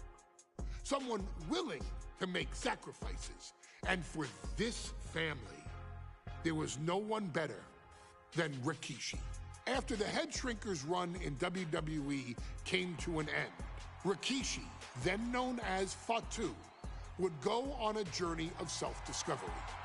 This journey would lead to him taking on the name Rikishi, a subtle nod to his cousin Yokozuna, as well as an opportunity to start fresh with a global audience. Well, my dad, when he became the Rikishi character, when you think about Samoan wrestlers, right, or mean, or aggressive, he made it like his own flavor, right? He had the blonde hair, still carried the aggressiveness, but I think he just wanted to add like a little flavor to it. But it became even more popular to our culture. Rikishi blitzed WWE from the jump, devastating opponents with new tricks and winning people over with his fat-ass dance moves. That Rikishi is fat, all right. P-H-A-T. And with this wave of newfound momentum came even more success, with Rikishi capturing the WWE Intercontinental Championship and displaying incredible athleticism in iconic moments like when he dove off the top of the steel cage. The year 2000 belonged to Rikishi. But little did anyone know, Rikishi held a dark secret regarding a decision he'd made not for his own benefit, but for the benefit of the family. It was at the 1999 Survivor Series that Stone Cold Steve Austin was hit by a car in the arena parking lot, forcing him from the main event later that night for the WWE Championship. For nearly a year, all of WWE was consumed with figuring out who was driving that damn car and why Austin was targeted in the first place. The verdict came in. The car was driven by Rikishi. Rikishi would stand strong. Stone Cold Steve Austin. I didn't do it for me. I did it for The Rock. What? Rikishi would lay out a years-long gripe that WWE preferred Steve Austin to The Rock, and so Rikishi had made sure that The Rock's only competition had been removed from the picture. Rikishi sacrificed his own popularity to reach this goal. The Rock thrived while Austin was on the shelf. For Rikishi, the struggle and fall was all worth it. Rikishi knew that he would eventually have to face off with the Texas Rattlesnake to answer for his sins, and he welcomed that meeting with open arms. What Rikishi was unprepared for was for WWE to stack the deck entirely, looking to make Rikishi pay for taking out their golden goose. Stone Cold Steve Austin was allowed to drive his truck directly to the ring and was generally given the freedom to do whatever the hell he wanted in the name of revenge. We are going to make things right. This time, when Rikishi and Stone Cold Steve Austin lock horns, there will be no stacking of the deck. Someone willing to give of himself so that his family, this family, can succeed, deserves better. So get in there and showcase the never say die spirit that has led this family to victory time and time and time and time and time and time again. Use whatever weapon you can get your hands on and prove to Stone Cold Steve Austin that you will do anything for the people.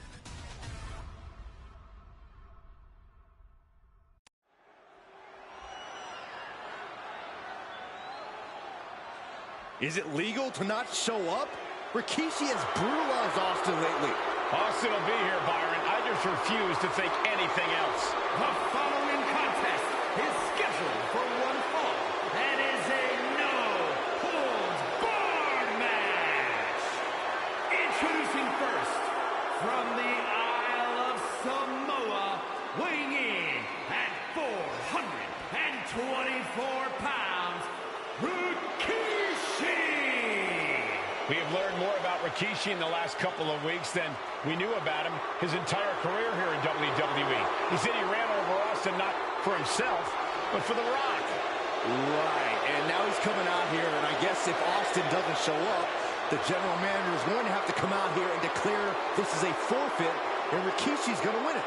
This man makes me sick.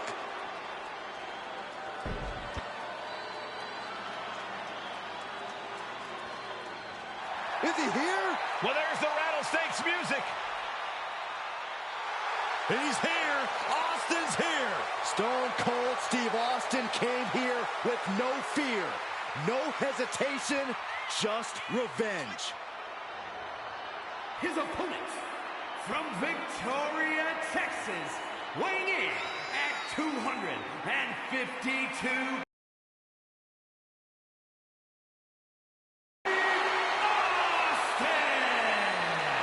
Austin fought for his life to make it back here, to make Rikishi pay.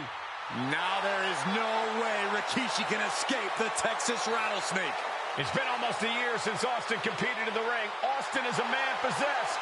Rikishi feels good about running over Austin and said he'd do it again. That man is sick. Well, Rikishi made two mistakes. One, trying to end Austin's life. And two, not being man enough to finish the job. Austin's going to absolutely tee off on Rikishi. This one is going to get ugly in a hurry.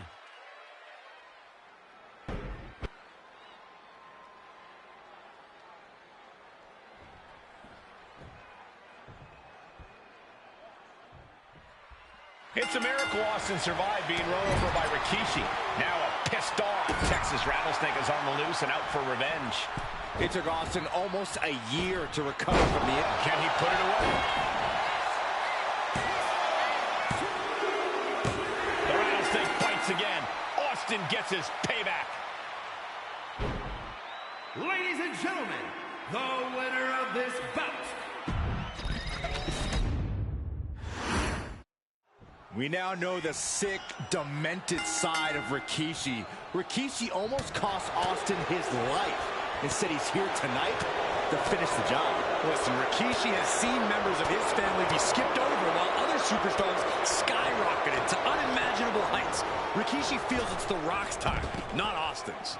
It's been a month of stunning revelation. Taking flight! Senton from the apron! Someone get the spatula. We have a human being to scrape up. And though The Rock wants nothing to do with this altercation, we have to mention the sadness Rikishi has brought to him. Rock might be innocent in this whole ordeal, but I feel that somewhere inside his soul, The Rock is happy with what Rikishi's done. The Rock is proud to have Rikishi and his family. No, Corey, what kind of lies are you trying to spread? We've heard Rock say Rikishi deserves what Austin is going to bring him. There's no family pride in that statement. I'm just saying that blood is thicker than water, and it's been an easier ride for Rock without Austin in the picture. And that's thanks to Rikishi. Sounds more like Rikishi is trying to take credit for all the Rock's success.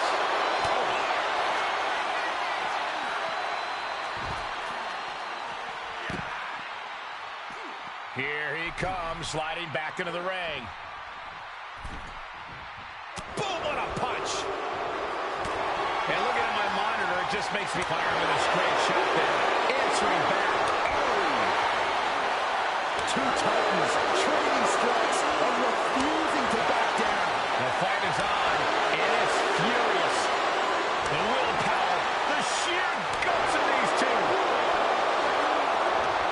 Exhaustion setting in, and neither one of them is letting up. Each exchange just sapping the energy from these two. Two fighters putting their haymakers on. Both superstars just unloading, putting it all on the line. One thunderous final blow. Getting him right into the corner. Caught him right in the jaw. What a shot. We've talked so much about motives leading into this match. In my view, Rikishi's are delusional. His family have been given equal opportunities, and they all took full advantage of them. Yeah, my blood boils at the propaganda Rikishi's been selling. But I'll tell you about the most legitimate motive in this story, and that is payback for Stone Cold. Austin really had his life taken from him, and there is no greater reason to start the tar out of somebody than that. This conflict is beyond disturbing. Corey, let's go into Rikishi's mind when it comes to defeating Stone Cold. Rikishi has to be prepared to endure an emotional storm like he's never felt before. The big man must recover from that and use his weight to immobilize the rattlesnake, because we know Austin will not stay down. And Byron, I just cannot see any legitimate reason to run over Stone Cold like Rikishi did last Survivor Series. I mean, Austin does ruffle the feathers of a lot of people, Michael, but I don't think any of his rivals would go to the disgusting lengths that Rikishi has gone to. What a way to get out of that one. Power slam. Rikishi is all business now.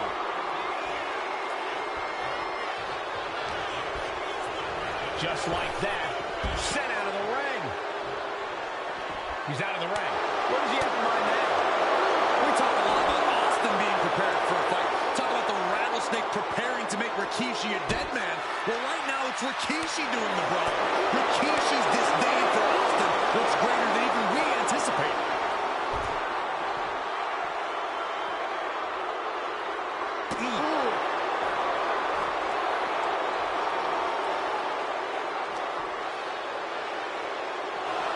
Gets put into the barricade. Oh!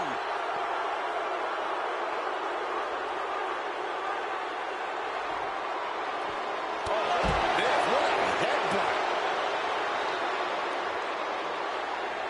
Rikishi finds his target with that one.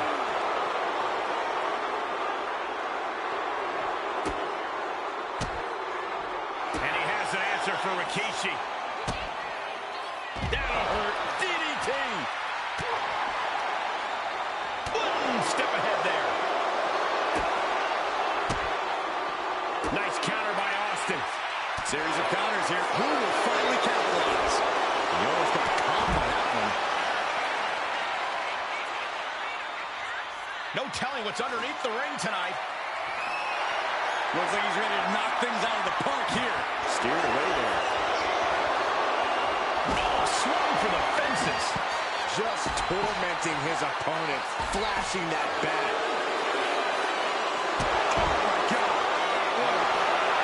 That's just disrespect right there.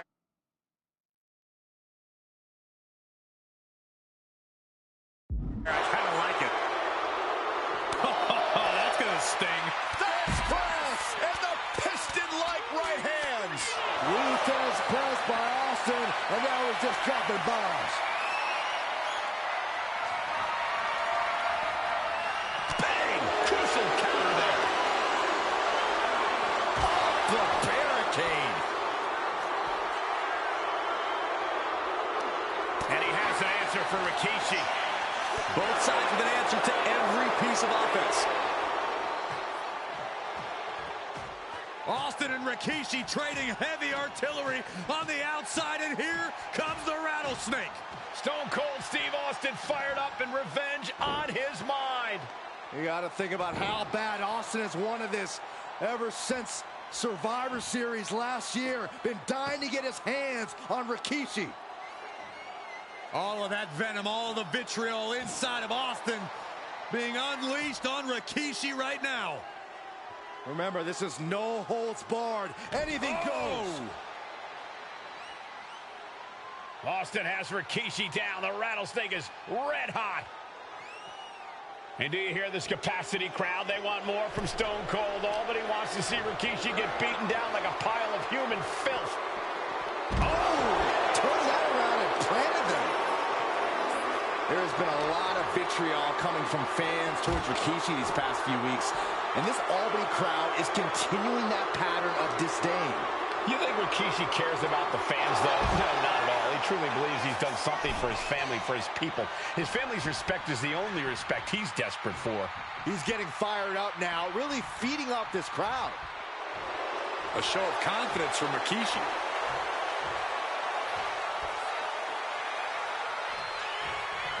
He quickly slides into the ring. Oh! Legs caught.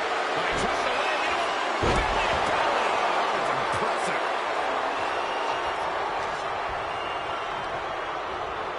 Propped up in the corner.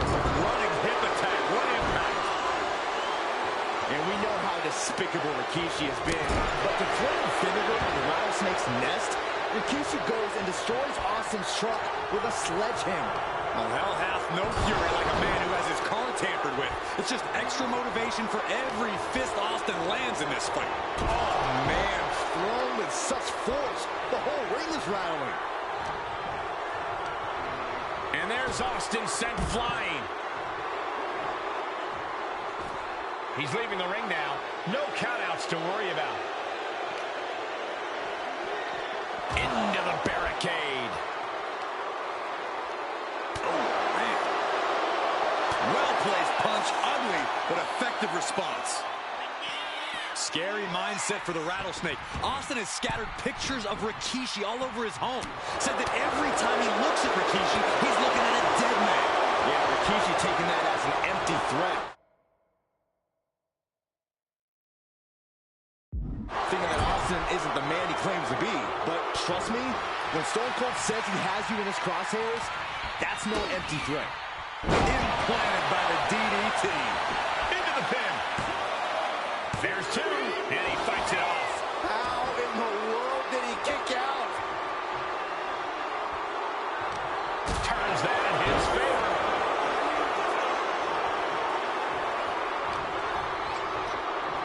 He gets sent straight down to the floor. Taking the action to the outside. Might be taking a breather here. Stone Cold able to reverse that. And Rikishi lately has been calling himself a visionary, a pioneer. All a bunch of garbage, if you ask me. Well, those aren't self-imposed labels, Cole. Those labels are coming from the family, coming from a group of wrestling legends who are proud of Rikishi for standing up and making a change in this business. I have a few labels for Rikishi.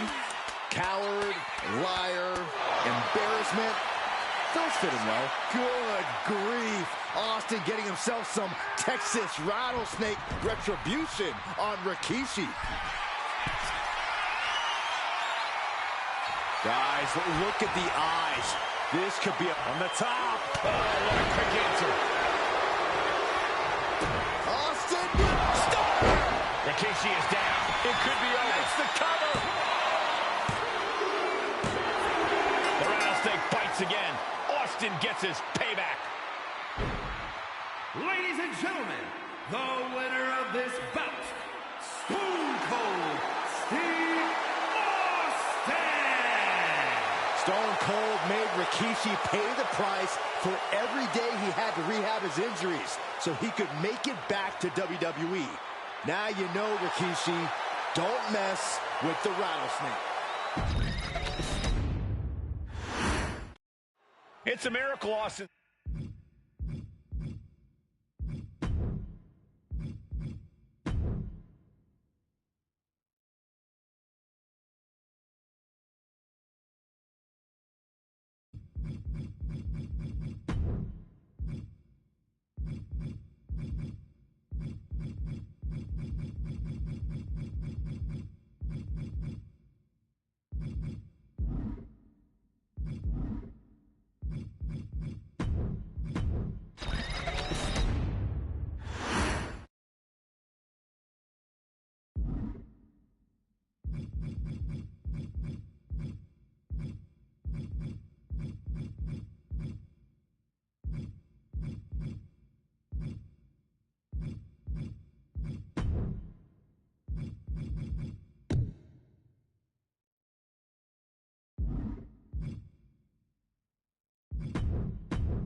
I'm sure you will agree with your wise man.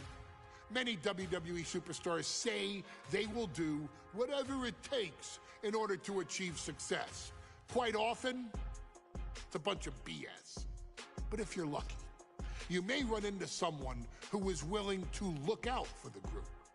Someone willing to make sacrifices. And for this family, there was no one better than Rikishi. After the Head Shrinkers run in WWE came to an end, Rikishi, then known as Fatu, would go on a journey of self-discovery. This journey would lead to him taking on the name Rikishi, a subtle nod to his cousin Yokozuna, as well as an opportunity to start fresh with a global audience. Well, my dad, when he became the Rikishi character, when you think about Samoan wrestlers, right, or mean, or aggressive, he made it like his own flavor, right? He had the blonde hair, still carried the aggressiveness, but I think he just wanted to add like a little flavor to it. It became even more popular to our culture. Rikishi blitzed WWE from the jump, devastating opponents with new tricks and winning people over with his fat-ass dance moves. That Rikishi is fat, all right. P-H-A-T. And with this wave of newfound momentum came even more success, with Rikishi capturing the WWE Intercontinental Championship and displaying incredible athleticism in iconic moments like when he dove off the top of the steel cage. The year 2000 belonged to Rikishi. But little did anyone know, Rikishi held a dark secret regarding a decision he'd made not for his own benefit, but for the benefit of the family. It was at the 1999 Survivor Series that Stone Cold Steve Austin was hit by a car in the arena parking lot, forcing him from the main event later that night for the WWE Championship. For nearly a year, all of WWE was consumed with figuring out who was driving that damn car and why Austin was targeted in the first place. The verdict came in. The car was driven by Rikishi. Rikishi would stand strong. Stone Cold Steve Austin. I didn't do it for me.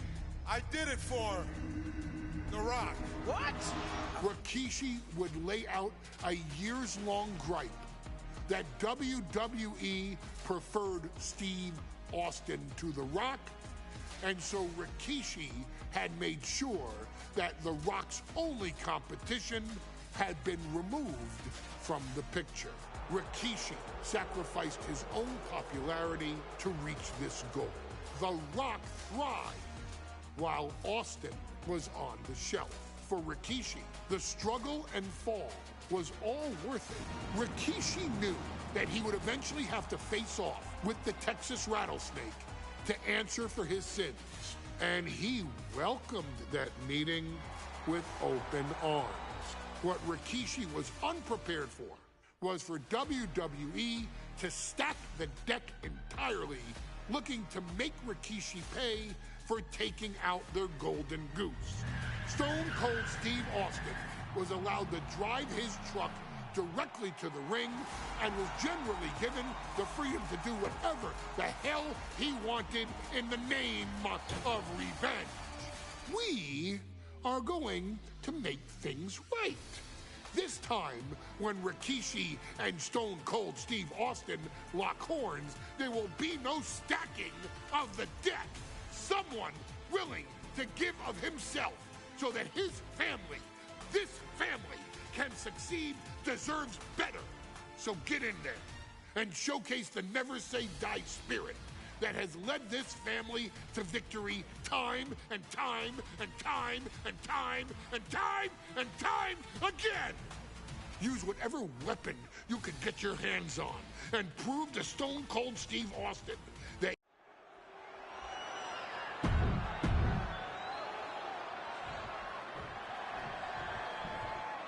Is he here? Well, there's the Rattlesnake's music.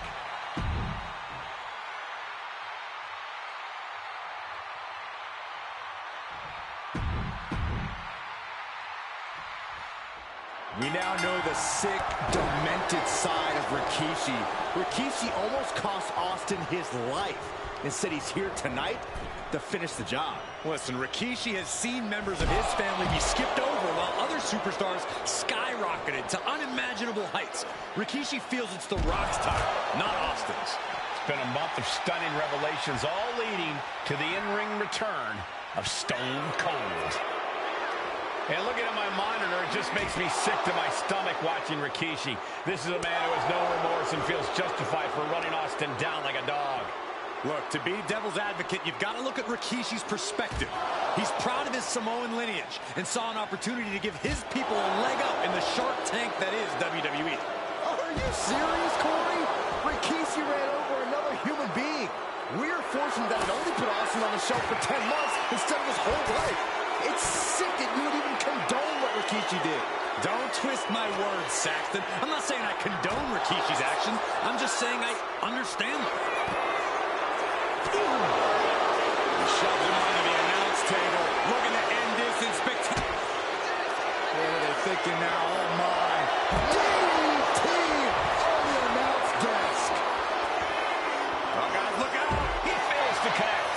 Went for the high risk towards the outside, but it ended up being in vain. And he gets delivered back into the ring. Grabbing a bat, and here I am without any peanuts. And did you hear the impact of that? I don't like where this is going.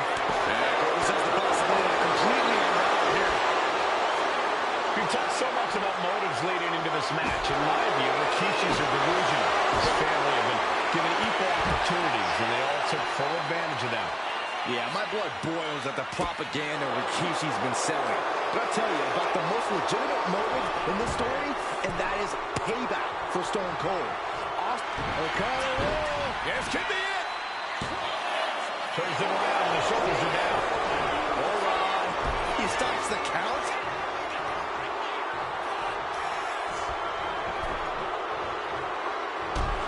Oh! He's headed to the top now. Taking flight. Good Lord. Taking flight. No matter who you are, when you crash on the floor, a searing pain races through your body. And Byron, I just cannot see any legitimate reason to run over Stone Cold like Rikishi did last Survivor Series.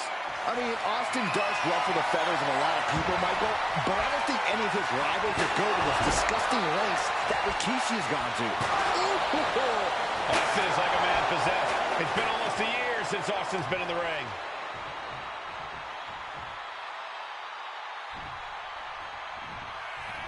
Austin off the ropes. Rikishi is down. It could be over. The Rattlesnake fights again. Austin gets his payback. Ladies and gentlemen,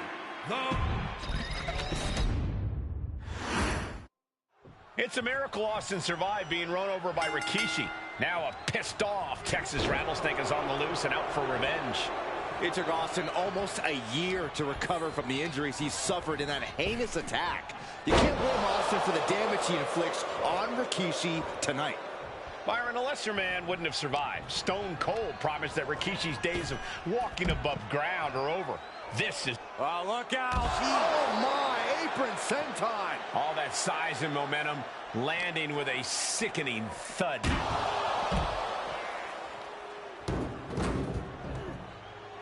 Oh, diamond-plated steel coming at you.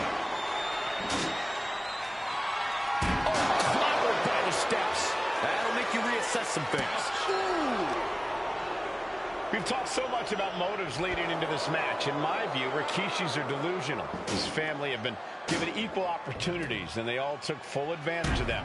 Yeah, my blood boils at the propaganda Rikishi's been selling. But I'll tell you about the most legitimate motive in this story, and that is payback for Stone Cold. Austin nearly had his life taken from him, and there is no greater reason to stop the tar out of somebody than that. Oh, predicted what was coming.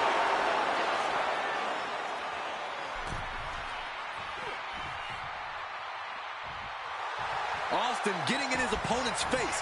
I don't think the censors would like the venom that's coming out of the Rattlesnake's mouth right now. This conflict is beyond disturbing. Corey, what's going through Rikishi's mind when it comes to defeating Stone Cold? Rikishi has to be prepared to endure an emotional storm like he's never felt before. The big man must recover from that and use his weight to immobilize the Rattlesnake, because we know Austin will not. Austin and Rikishi trading heavy artillery on the outside, and here comes the Rattlesnake. Stone Cold Steve Austin fired up and revenge on his mind. You got to think about how bad Austin has wanted this ever since Survivor Series last year. Been dying to get his hands on Rikishi. All of that venom, all of the vitriol inside of Austin being unleashed on Rikishi right now. Remember, this is no holds barred. Anything goes. Austin has Rikishi down. The Rattlesnake is red hot. And do you hear this capacity crowd? They want more from Stone Cold. Albany wants to see Rikishi get beaten down like a pile of human filth. There's been a lot of vitriol coming from fans towards Rikishi these past few weeks. And this Albany crowd is continuing that pattern of disdain. You think Rikishi cares about the fans, though? No, not at all. He truly believes he's done something for his family, for his people. His family's respect is the only respect he's desperate for. Ooh.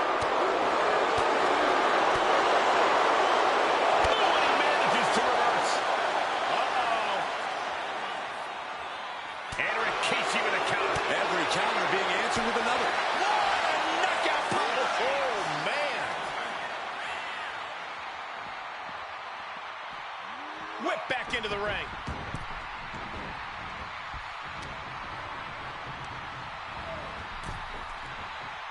Oh! And Rikishi lately has been calling himself a visionary, a pioneer, all a bunch of garbage if you ask me. Well, those aren't self-imposed labels, Cole. Those labels are coming from the family, coming from a group of wrestling legends who are proud of Rikishi for standing up and making a change in this business. I have a few labels for Rikishi. Coward.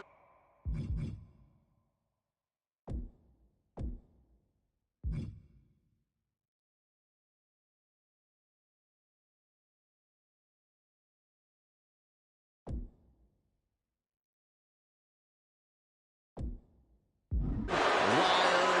Embarrassment. Those fit him well.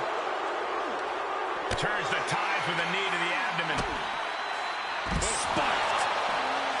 And hold on, are we looking at the prelude to the end of it all? Nice job dodging contact there. Leaving these competitors at a stalemate. Counters on top of counters, and these opponents are at impacts. And we know how despicable Rikishi has been, but to throw vinegar on the Rattlesnake's nest, Rikishi goes and destroys Austin's truck with a sledgehammer. Well, hell hath no fury like a man who has his car tampered with. It's just extra motivation for every fist Austin lands in this fight. From the top, Punch to the stomach and stopped in their tracks.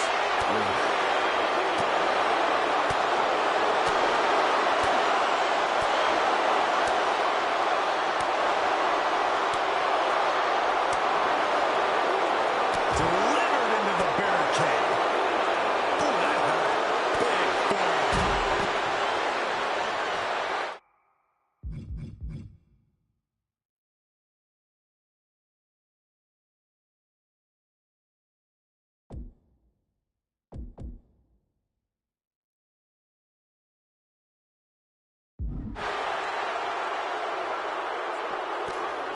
And he has an answer for Rikishi. Scary mindset for the Rattlesnake. Austin has scattered pictures of Rikishi all over his home. Said that every time he looks at Rikishi, he's looking at a dead man. Yeah, Rikishi taking that as an empty threat, thinking that Austin isn't the man he claims to be. But trust me, when Stone Cold says he has you in his crosshairs, that's no empty threat.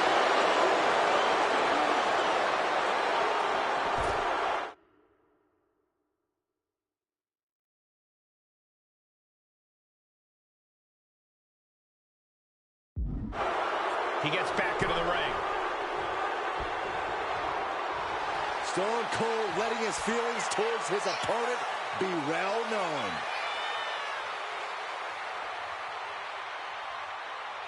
He's headed up high. Blast off! He's headed out to the ringside area. Oh no, went big and pays for it. Did you see that? Risking it all and taking an awful fall. And Rikishi evades that. Sliding back into the ring.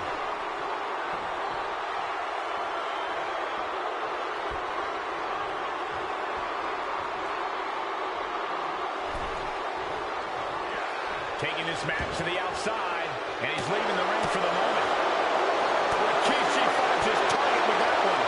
This battle's found its way right to our doorstep. Returning back to the ring.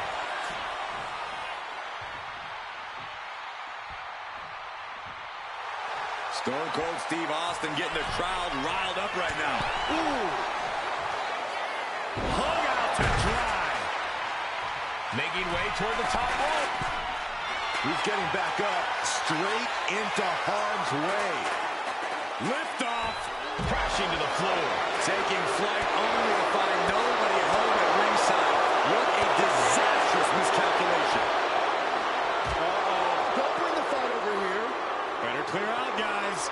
Manages to slip out of the way. Back and forth, counter after counter.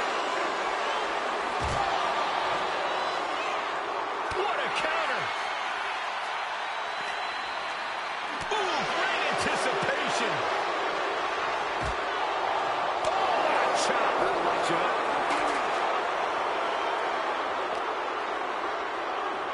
Oh, this match is now all over our announce area.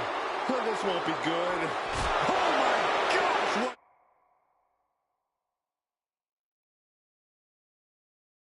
Impact.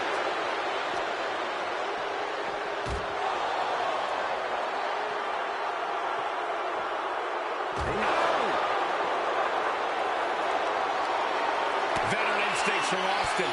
Oof. Lands the haymaker. And he tosses him back in now.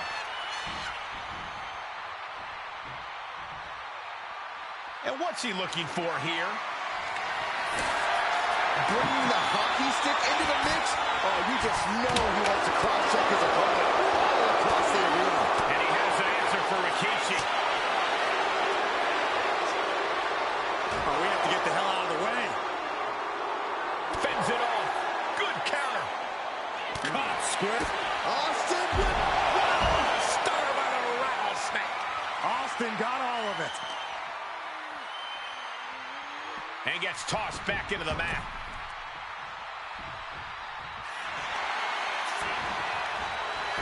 Cover! The rattlesnake bites again. Austin gets his payback. Ladies and gentlemen. It's a miracle Austin survived being run over by Rikishi. Now a pissed off Texas Rattlesnake is on the loose and out for revenge. It took Austin almost a year to recover from the injuries he suffered in that heinous attack. You can't blame Austin for the damage he inflicts on Rikishi tonight. Byron, a lesser man wouldn't have survived. Stone Cold promised that Rikishi's days of walking above ground were over. This is no holds barred. And though The Rock wants nothing to do with this altercation, we have to mention the sadness Rikishi has brought to him. Rock might be innocent in this whole ordeal, but I feel that somewhere inside his soul, The Rock is happy with what Rikishi's done. The Rock is proud to have Rikishi and his family. No, Corey, what kind of lies are you trying to spread? We've heard Rock say Rikishi deserves what Austin is going to bring him. There's no family pride in that statement. I'm just saying that blood is thicker than water, and it's been an easier ride for Rock without Austin in the picture. And that's thanks to Rikishi. Sounds more like Rikishi is trying to take credit for all The Rock's success. Got out of there at the perfect time. Dropped him with a big shoulder tackle.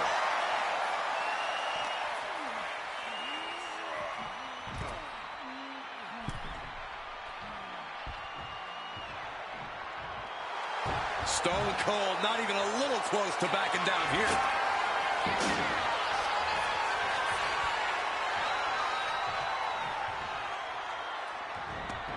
Stepping out of the ring here. Dominating shoulder tackle. And looking at my monitor, it just makes me sick to my stomach watching Rikishi. This is a man who has no remorse and feels justified for running Austin down like a dog. Look, to be devil's advocate, you've got to look at Rikishi's perspective. He's proud of his Samoan lineage and saw an opportunity to give his people a leg up in the Shark Tank that is WWE. Are you serious, Corey? Rikishi ran over another human being. We're fortunate that it only put Austin on the show for 10 months instead of his whole life. It's sick that you would even condone what Rikishi did. Don't twist my words, Saxton. I'm not saying I condone Rikishi's actions. I'm just saying I understand them. Corey, this situation is so far beyond rational thinking. It's so personal. What does Stone Cold have to do in this one to leave here victorious against Rikishi? I don't know if you can tell someone who almost lost their life at the hands of their opponent to think rationally. Austin has rage, and win or lose, he's going to unleash it all on Rikishi. Brought back into the ring from the floor now.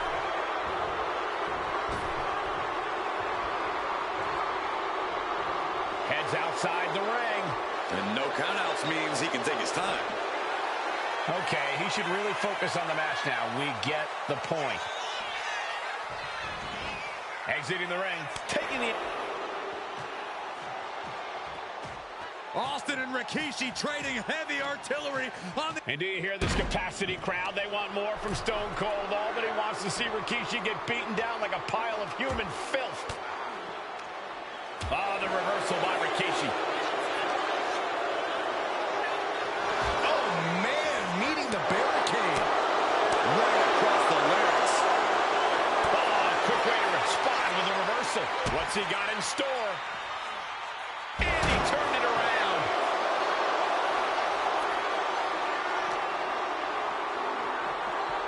Oh, colliding with a barricade. Ooh.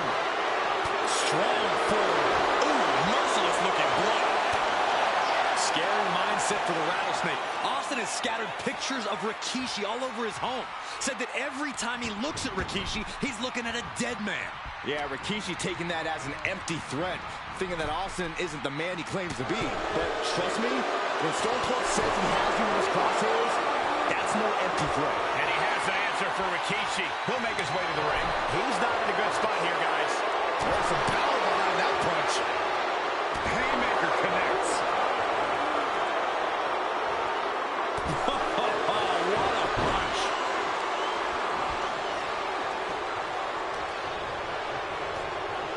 And he goes crashing to the outside. I don't know what he's got in mind heading to the floor here. And Rikishi lately has been calling himself a visionary, a pioneer. All of bunch of garbage, if you ask me.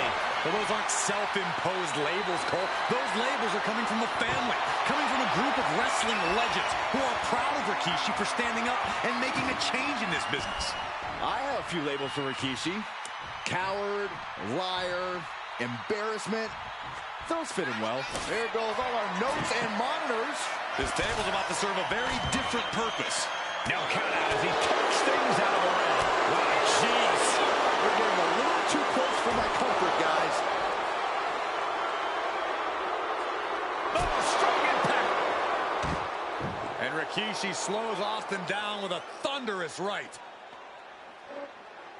Austin's in trouble. And now steel chair. Oh, and Austin, he just averted disaster there.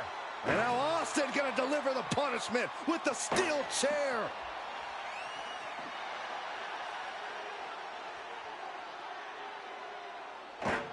A relentless Texas rattlesnake beating the brakes off of Rikishi with a steel chair. And again, thunderous blows by Austin. Down goes Rikishi. Austin beating the hell out of him. I know Austin has good reason to be doing all this, but he could be taking it too far at this point. I don't think the rattlesnake is taking it far enough.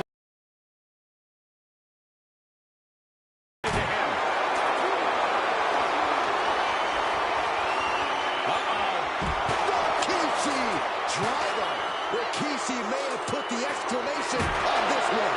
Oh, bashing the grounded opponent with that shell. Absolutely savage. These are the kind of attacks that completely throw off your equilibrium. And he throws the opposition back into the ring.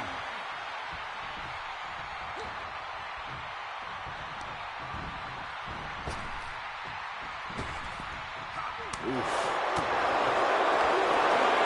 Scooped up. Here it comes. Rikishi driver. Will that keep the rattlesnake down? 2 count. He kicked out at 2. Unbelievable tenacity on display from Stone Cold. Austin simply refuses to quit. And it's going to take composure now. Could just need one more big move. Stone Cold in some serious trouble. Rikishi with an onslaught here against Austin. Dare I say, Stone Cold could be in trouble. Sliding into the ring now. Oh, man. Caught with that shove. He's quick to get out of the way there. Down with the Bulldog.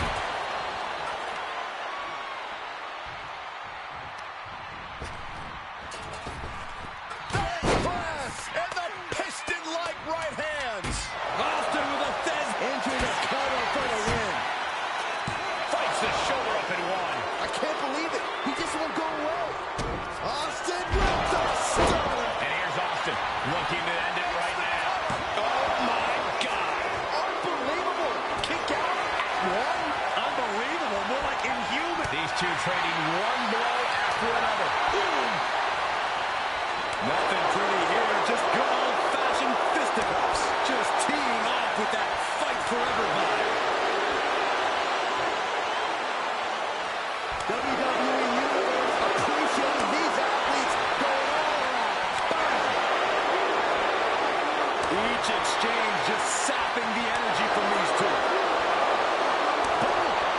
And now these two just pummeling the hell out of each other. And just like that, the scales are imbalanced.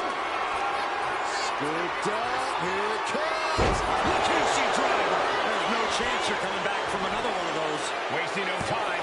Shoulders are down. Rikishi somehow defangs the rattlesnake. Damn it. The winner of this bout, Rikishi!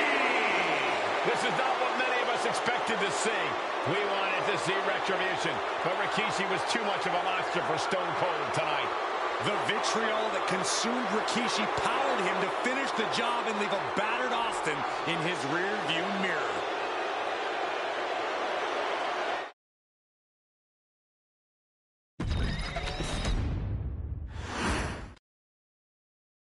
His arrival signaled impending doom.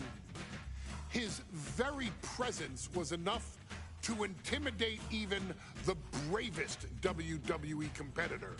His name itself simply meant the end. And if you found yourself standing across the ring from Umaga, you were most certainly coming to the end of your own road. The younger brother of Rikishi, Umaga, was every bit the Samoan bulldozer that his nickname would suggest, mauling opponents with ease, relishing the chaos that he created.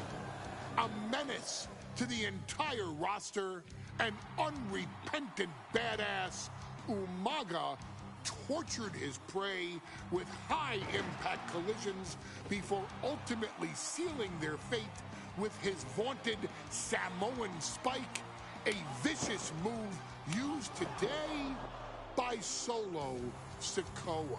Inside the ring, man, he was just a complete monster. Anybody that stood in front of him, he was going to wreck him no matter what he had to do. He was just a crazy, wild Samoan. Outside of the ring, man, just a loving guy to be around. A fun uncle, always joking, always barbecuing at his house. I always looked up to him. He was just so cool. Perhaps an unheralded aspect of Umaga's game was his mastery of mental warfare. Umaga loved to present a wild, out-of-control savage, one who needed manager Armando Alejandro Estrada to handle all the details while he destroyed opponents. Umaga was the perfect definition of the word aura. A two-time intercontinental heavyweight champion, Umaga established himself as one of the purest forms of dominance to ever set foot in a WWE ring.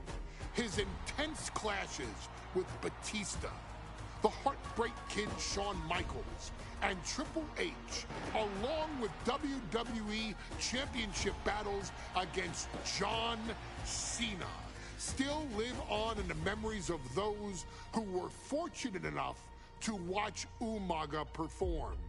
And Umaga will live in immortality through every member of this family, whether it's with a huge Samoan drop, a running bulldozer into the corner, a Samoan spike, or even a war cry in the middle of battle.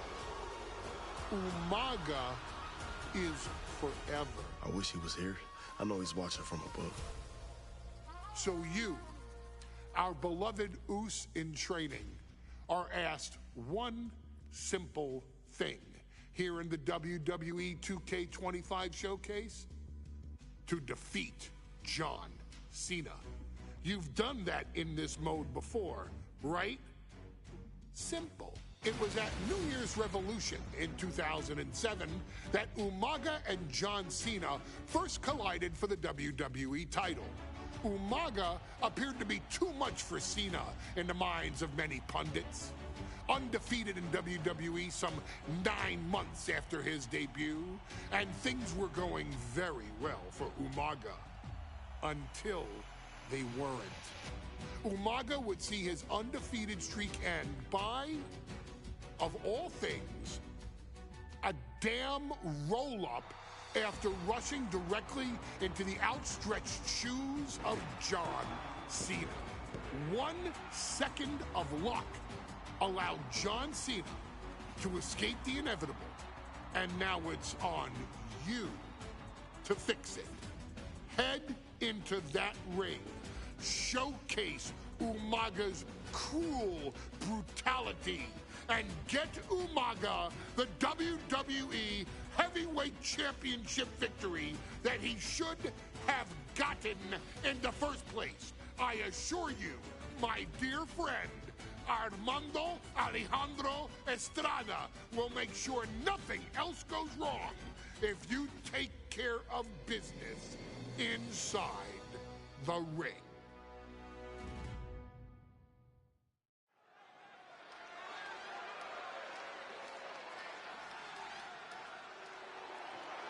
Well, ladies and gentlemen, here he is. He could be the next WWE champion, the near 400-pound Umaga.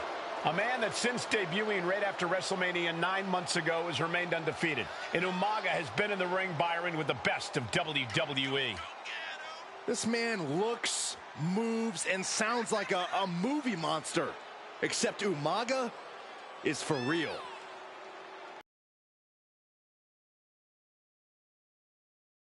Version with a mean streak. Big, athletic, strong, and probably going to outweigh John Cena by well over 100 pounds. Since 1963, the WWE title has only changed hands twice here in Kansas City. That's twice in the last 47 years. But Umaga is a scary human being. He can easily change that trend right here tonight.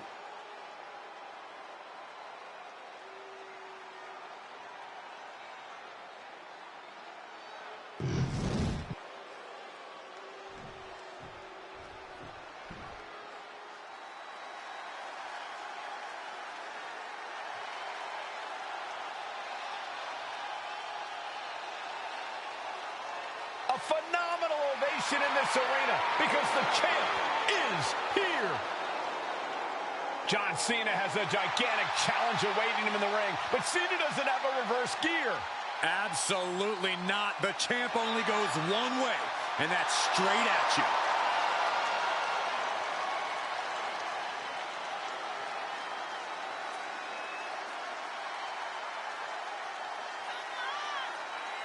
John Cena, a three-time WWE champion, the handler of Umaga, Armando Estrada, trying to control this undefeated challenger.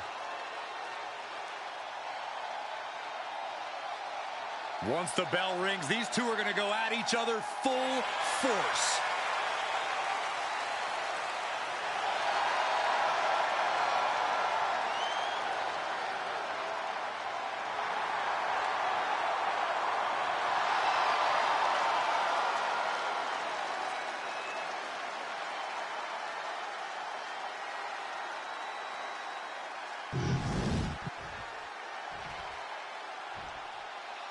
The following contest is scheduled for one fall, and it is for the WWE Championship.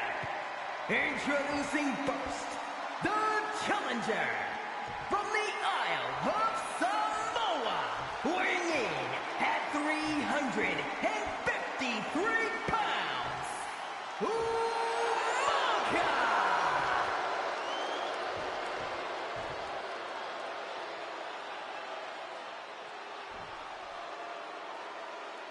And from West Newbury, Massachusetts, weighing in at 248 pounds, he is the WWE Champion, John Cena!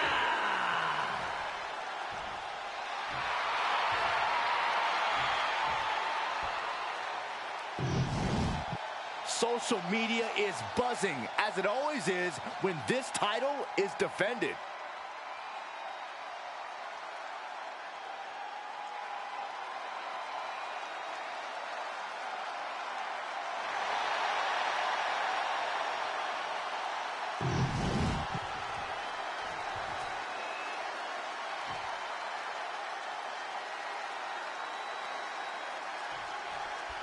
John Cena and Umaga battling here for the WWE Championship. Well,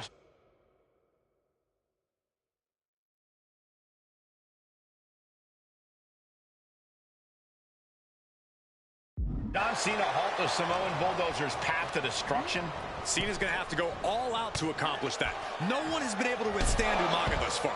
This brutal Samoan has made a mockery of his challengers and is perhaps the ultimate super heavyweight threat. Now, Cena could be in for the greatest challenge as champion tonight, but if anyone can overcome the terrifying ruthlessness of Umaga, it has to be John Cena. Oh! Hey, let's remember this event last year, Byron. New Year's Revolution has not been kind to John Cena. He lost his championship a year ago at the same event. A mental hurdle Cena needs to overcome for sure, but the past is the past. I think John...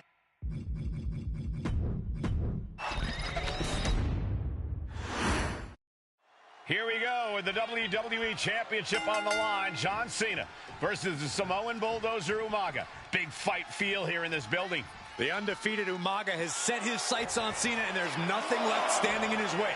Umaga doesn't just want to beat John Cena. He wants to obliterate him like he has all his other opponents. But this is John Cena we're talking about. If anyone can stand up to Umaga's brutality and power, it's him. Cena's going to fight to defend his title with everything he's got.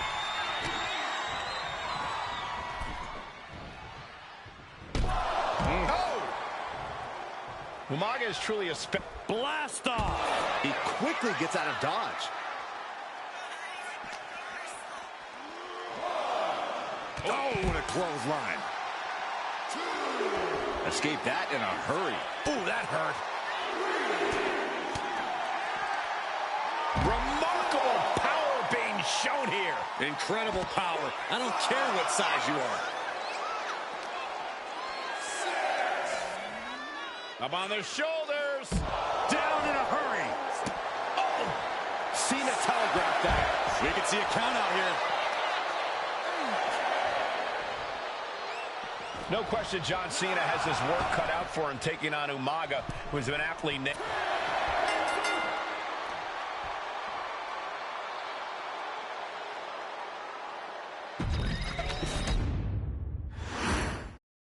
John Cena and Umaga battling here for the WWE Championship. Will John Cena halt the Samoan Bulldozer's path to destruction? Cena's going to have to go all out to accomplish that. No one has been able to withstand Umaga thus far. This brutal Samoan has made a mockery of his challengers and is perhaps the ultimate super heavyweight threat. As Cena could be in for the greatest challenge as champion tonight. But if anyone can overcome the terrifying ruthlessness of Umaga, it has to be John Cena. And you just see Cena's legs bent awkwardly off the steel steps. Umaga really pinpointed a target with that attack. I don't know if it was strategic on the part of Umaga or just a result of his rampage, but either way, taking out Cena's foundation is going to sway the power advantage into Umaga's favor now. Uh-oh. And he retaliates. Cena tonight attempting to do something no one else has been able to do. Be it HBK, Triple H, Kane, the list goes on and on. No one has been able to beat Umaga. Since debuting in last year's WrestleMania, he's never been pinned, never been submitted. Umaga is a man who's decimated every single thing in his path. It's not hyperbole to call him a dangerous and deadly savage. Stamina is going to be a key factor in this match tonight. Slugging away with everything they've got. Nothing pretty here, just good old-fashioned fisticuffs. Toe-to-toe, treating each other like heavy bags. Oh. They are emptying their tanks, going back and forth like this. Oh, ouch. What impressive determination from both competitors. Looks like we got ourselves a hockey fight.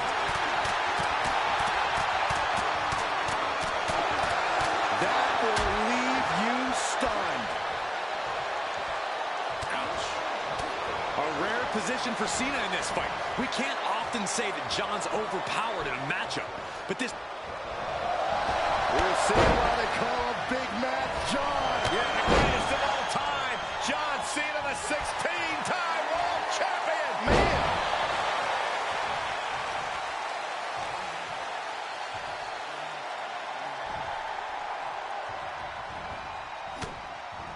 Double axe handle.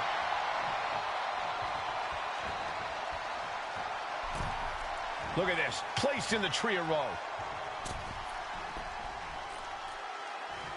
Turn it around with a reversal. Punch him in the chest.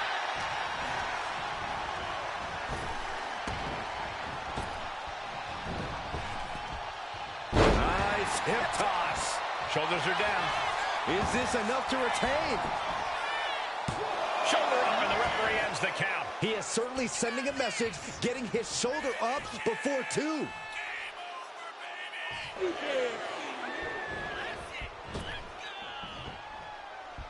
The five-knuckle shuffle.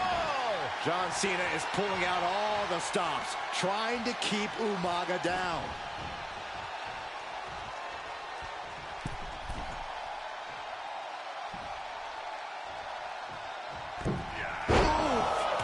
well-timed, high-risk attempt. Oh, what a slam! Planted him.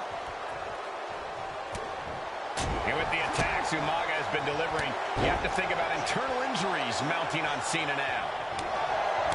And I could look at Umaga and he reminds me of Yokozuna, whose unmatched thickness and size is an orthodox offense.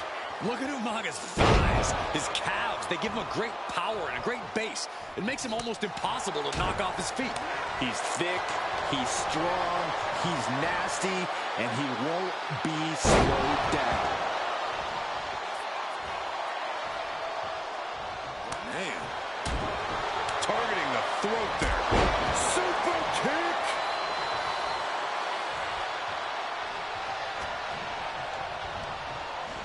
Oh, I think the ring just moved.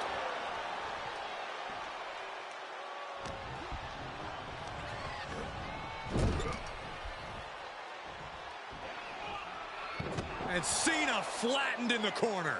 Umaga's just overpowering him. Look at the strength. Into the corner, just setting Cena up. You have to start to ask yourself, is the end of John Cena near? I think so. Look out! What a headbutt. No one has been able to stop Umaga. No one. You are seeing why Umaga is undefeated. Why no one has been able to stop the Samoan bulldozer.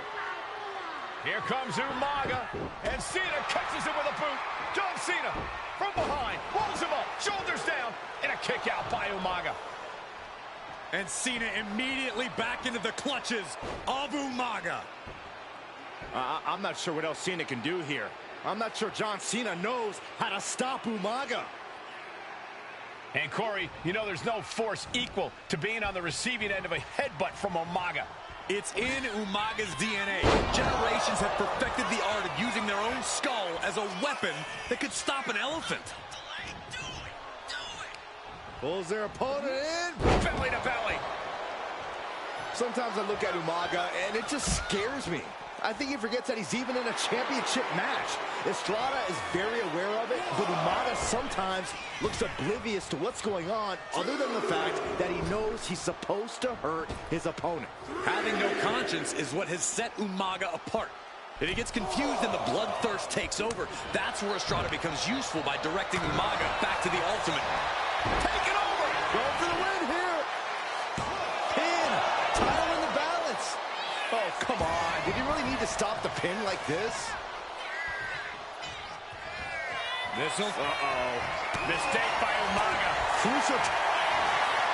Pulls his opponent up and delivers the AA. Wait, no. One more in mind for a second time. No attitude adjustment. That could be enough to continue the reign. Kicked out at one. Even the ref can't believe it. I'm absolutely stunned. A display of near superhuman resilience. After seeing that, it's hard to imagine what it's going to take to keep this competitor down. And Cena has to remain undaunted now. He can't let up. Into the suplex.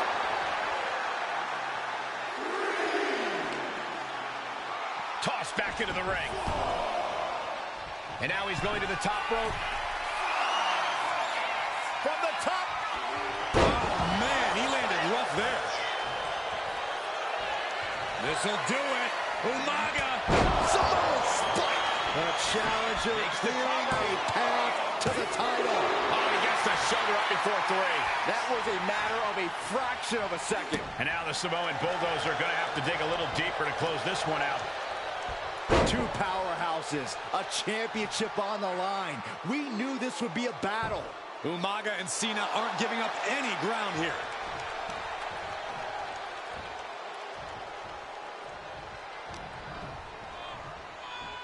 Oh, here it comes. Spiked. Sit out. Pile driver. Umaga messing with him, clearly trying to force an error.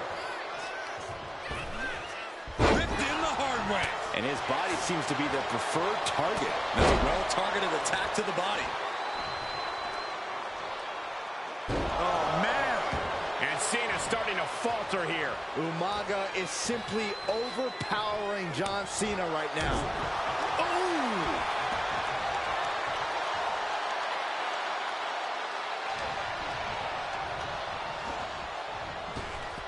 Oh, that can shatter a jaw. This'll do it. Umaga. Oh, solid spike. Oh, we headed toward the title change. New champion, an undefeated champion.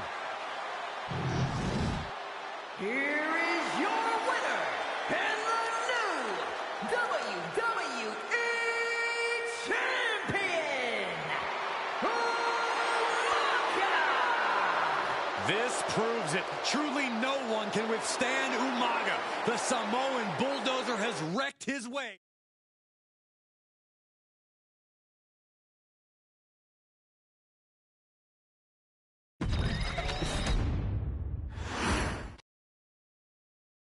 Hey, in WWE, things move really fast. If you aren't present in the moment, it can feel like a year goes by in only 2 or 3 minutes. That's why you always have to make time to make sure that you check.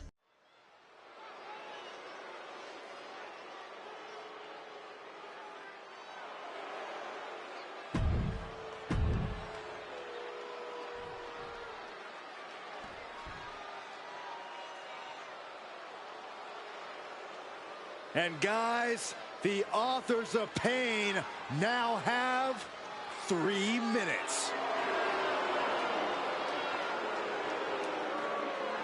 And at a combined weight of 770 pounds, Rosie and Jamal. 3-minute warning. Authors of Pain versus 3-minute warning is a recipe for brutality and ruthless carnage. And that's an irregular match, Cole. This is Extreme Rules. These two hit squads are going to tear each other apart. 3-minute warning made a career out of demolishing anyone who got in their way. Why would AOP be any different? Because that's exactly what AOP does too. They play the same game as 3-minute warning. Here we go with AOP and 3-minute warning going head-to-head. This is an Extreme Rules match, and it's a good thing it is, because neither one of these teams likes to... Nice takedown. Stack them up, man. Beautiful. Might sneak one. He clearly wants to dish out more punishment. Clothesline to the back of the neck. Watching the hardcore style of 3-minute warning, both of these men are from the hood, so to speak. Grew up in the streets, brought up to be tough. Rosie and Jamal have a rough tenacity. A duo that couldn't care less about headlocks. They're just all about beating the hell out of you. 3-minute warnings, thug-like tactics need to be respected. Rosie and Jamal only care about one thing, and that's the winner's purse. Authors of Pain taking on 3-minute warning, and a match that feels created for them. Extreme Rules. AOP and 3-minute warning both love to bring the pain to their opponents. But I'm not sure AOP's ready for the pure chaos that is 3-minute warning. That ability to be totally unpredictable could play in 3-minute warnings.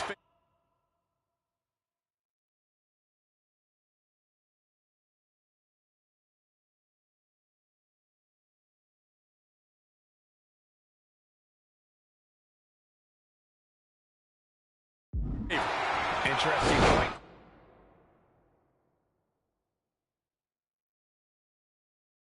AOP likes to slowly grind their opponents into dust, but 3-minute warning are always looking for a quick, dominant win. Just look at the size of all these superstars. The ring had to be reinforced before this match. Over 1,300.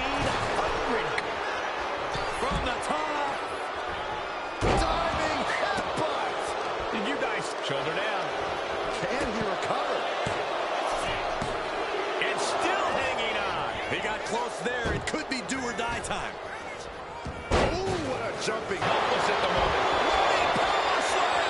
Step aside, avoiding damage. Man, what a clothesline.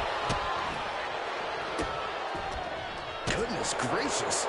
Oh, man, that's like death by 1,000 cuts. Rosie and Jamal tell their victims that they will feel the 3-minute warning. What does that mean, Corey? Well, it means a lot of superstars will get run over by the pain train, and it's only going to feel like the longest 3 minutes of their lives. When you're as big and strong as Rosie and Jamal, that's how quickly it can be over. Averting danger with an elbow to the stomach. Looks like he knows that he who laughs last is the one with the sledgehammer. Spinning heel kick. His body has to be racked with pain. And this is a classic Extreme Rules game plan, trying to deal as much damage as possible. Back into the ring now. What a clothesline. He has to be in a world of hurt here. You know exactly what you're getting into when you sign up for this kind of match.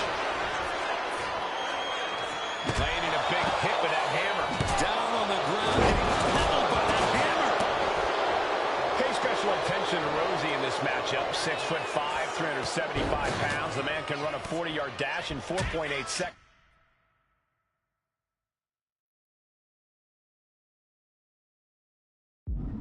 This guy is a pure athlete. Rosie played high school football with a legendary running back before playing college ball in Hawaii.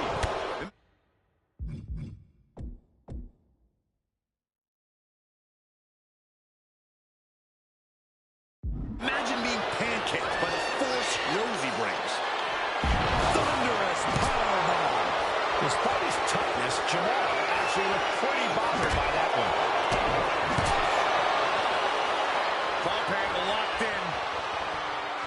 Valley driver. AOP might have just passed their final testament. 2 count. 3. No, a 2 count. I don't know how he did it, but he's hanging in there. Just how much pain is he willing to endure in this match? Here we go. Mrs. Big Time. Man, Rosie and Jamal, Akam and Razor representing the biggest, most imposing team WWE has ever seen. Both teams don't care what the motive is, don't care who the target is. Their goal always remains the same, and that is complete destruction of the opposition. We call them equal opportunity ass kickers. The first few rows should take a couple steps back because no one is safe when you're in the vicinity of these teams. Sorry! Oh, God, drilled right into the post. Forget it. AOP.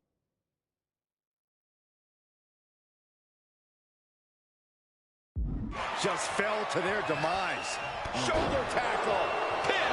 This could be it.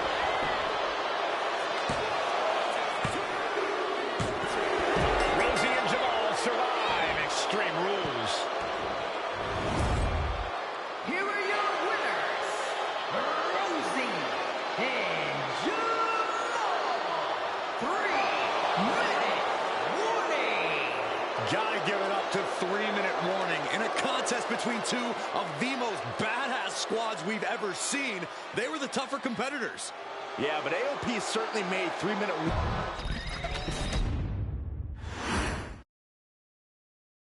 We've come to the part of the showcase where we get to talk.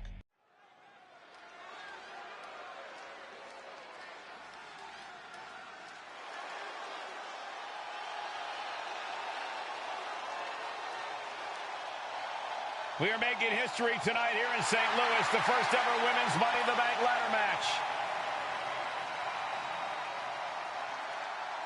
The following is the first ever Women's Money in the Bank ladder match. Introducing first, from the Queen City, Charlotte.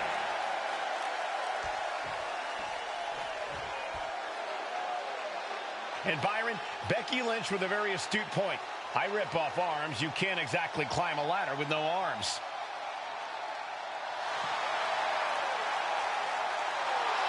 Next, from Dublin, Ireland, Becky Lynch. To add to that, Michael, I talked to Becky earlier and I asked, are you nervous about this? She said, yeah, I'm a little nervous, but I'm more excited than anything because I get to be part of history. Becky Lynch, the first woman drafted to SmackDown. First SmackDown Women's Champion. Can she become the first Miss Money in the Bank? Well, you could feel the excitement the moment they brought out the ladders before this show started. There is a big fight feel right here in St. Louis.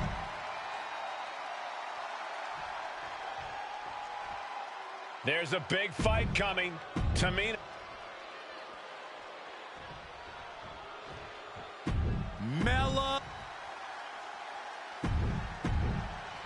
This new generation of female superstars are providing yet another milestone moment here. Tamina, Charlotte, Carmella, Natalya, and Becky Lynch will climb the ladder and retrieve the briefcase. Become the first ever Miss Money in the Bank. Is there anyone more intimidating in this group than Tamina? I've said it before. It could be a coming out party for Tamina. This is her time to live up to her family's legacy. If Tamina wins the contract, it guarantees her first title opportunity in over 2 years. More than an opportunity, it pretty much guarantees Tamina will become the next women's champion. Such a dangerous setting for all these superstars. Ladders are everywhere. Each competitor is only limited by their imagination.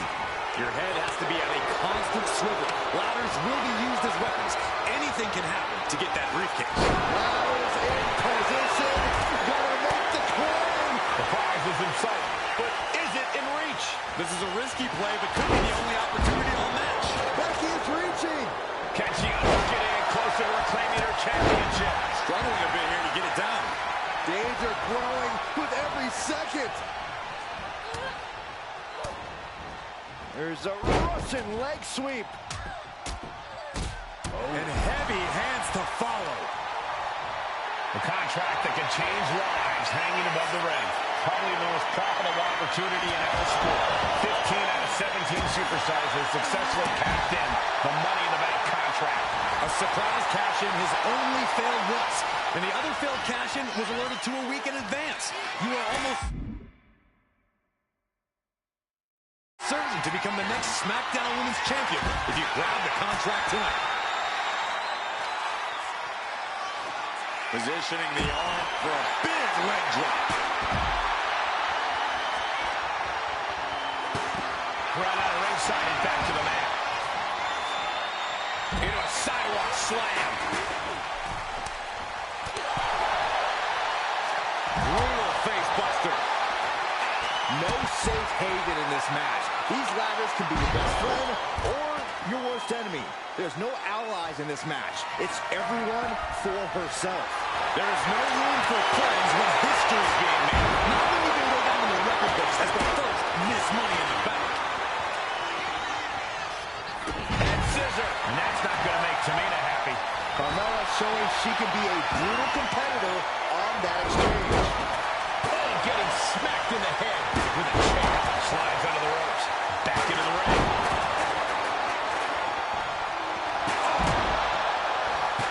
Able to save herself there.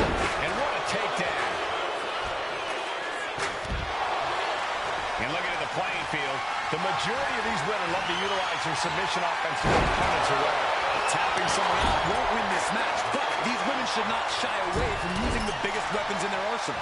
We've heard Becky say she was going to rip arms off tonight.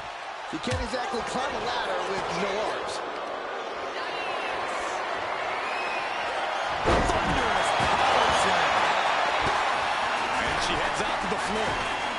Obviously was in need of a breather. Gets out of the way of that one.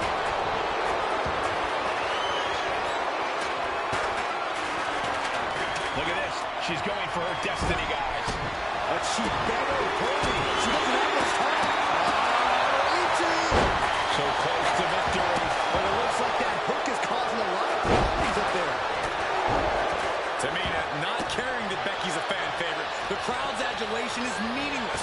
All that matters is the contract suspended above the ring. Tamina's been showing so much dominance in this match. Time is your enemy here. I just don't know if there's enough of it to get it. Nice reversal by Charlotte Flair. Charlotte driving Tamina, and both tumble to the floor. Both women crashing down hard. The Queen, Charlotte Flair, the first to her feet, surveying the situation. Oh, my. Tamina into the steps. Well, you are seeing a heightened level of aggression, heightened level of intensity from all these competitors because of the stakes involved. Guys, where's Charlotte going? Flair looking to up the ante now from the top. Oh, my goodness, taking out everybody. The Queen rising to the occasion. What you just saw is why we say Charlotte is genetically superior. Yeah, undeniable athleticism from the Queen. Can it pave her way to the top of the ladder? And gets gets tossed back into the mat. That's right, Carmella. Let her know. Let them all know. What's coming here? Submission move being applied. And you still need to find a way out. Nice escape. Sliding in under the rope. She's back in the ring. Ooh, a direct headshot. Just sickening. Tamina's absolutely wrecking shop on Natalya, making sure the veteran won't have the strength to climb a ladder at all. Oh, Charlotte bringing all her weight down on the knee. Headed up that ladder. Center of the ring. She's reaching for it. Any opening could be the opening. You just have to go for it. This is her chance. This is where steady nerves are a necessity. Good grief. That's a chop that'll wake you up. Reaching for the prize. Looks like scaling the ladder was the easy part of the job. Unhooking the prize is the big challenge. She's reaching up and trying to unhook it as fast as she can. It's just a matter of time now. No room for error on top of the ladder. Buster. Caught that. It reversed it. Carmella with a super kick. Carmella's eyes are growing wider now. Is this her chance to climb the ladder and become Ms. Money in the Bank? This is the chance. Could be the only one. All eyes are glued high above the ring. Money in the Bank briefcase still hanging high. This is what it's all about. The opportunity of a lifetime. What are you willing to do? How much can you sacrifice to be the first Miss Money in the Bank? The crowd is crazy. Good God! What just happened? Risking it all from the ladder and hitting the target perfectly. Unbelievable. Boom. Nice. Charlotte a step ahead there. Oh, kendo stick right to the head. And the damage is just going to keep on coming if you can't find the defense for this. What a boot.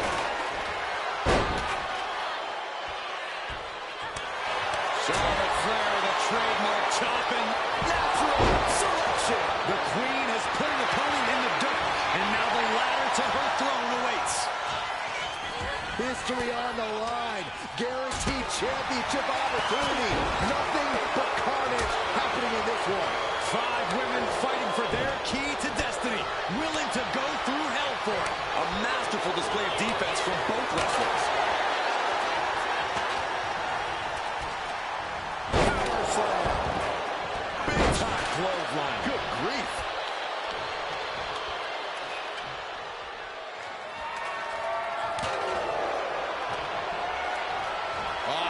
Flapjack.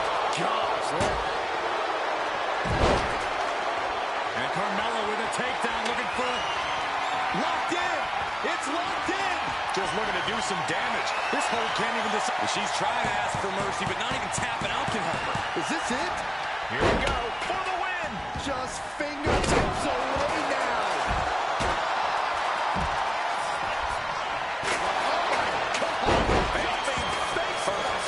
And that's some late match offense from Tamina. In the back of Tamina's mind, she has to be thinking about ending this.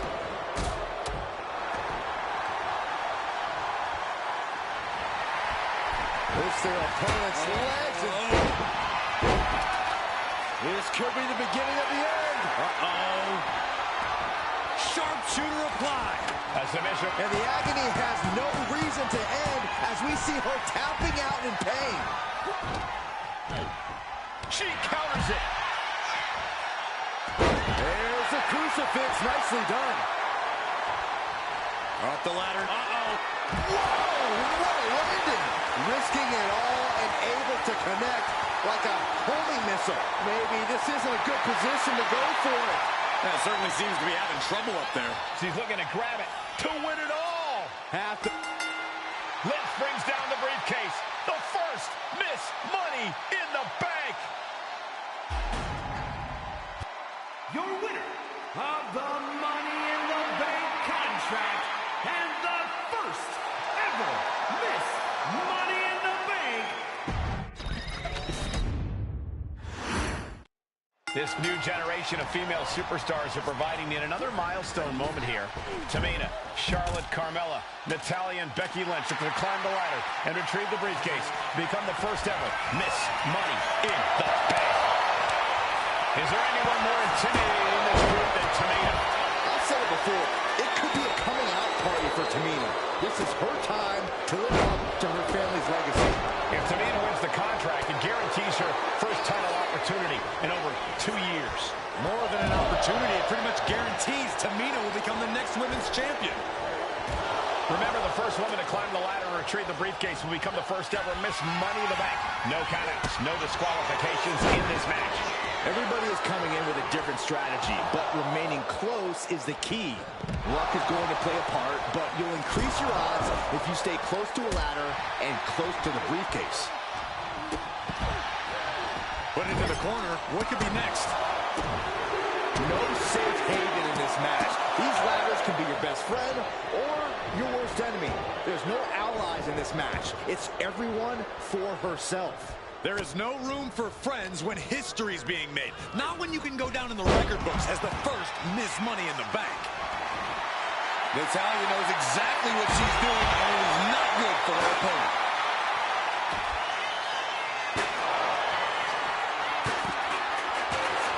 She's ready to go all out, and she's letting her opponent know it. Hey, that's my water bottle. Don't worry about that now. Just get out of the way, Saxton. No, you know what? Stay right there, Saxton. Driven down face first.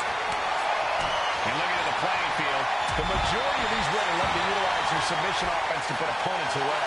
Tapping someone out won't win this match, but these women should not shy away from using the biggest weapons in their arsenal. We've heard Becky say she was going to rip arms off tonight. You can't exactly climb a ladder with no arms. Have to imagine that's a blow to Becky's ego and confidence. Yeah, Natalya showed that unfamiliar wisdom. She might need to regroup. Yeah, Tamina just inflicted as much pain as possible and enjoyed it. Tamina landed heavy offense on Charlotte. Charlotte thought tonight would be an ascension to her throne. Tamina's here to ruin that dream. Just going all out with every blow. She's tossed right out of the ring. And she's out of the ring. Remember, no countouts in this one. Looking to explore things ringside now. Ladder set right in the middle of the ring. Starts to climb, but needs to move quickly. Oh, man. Hands on, but can't quite grab it. Is this the right time? Is this the career-making moment? Every second up there to the sky. Ladders in position. Gonna make the climb. She's trying. Can she get it right? Ball has to be pumping right now. Needs to focus and pull it together.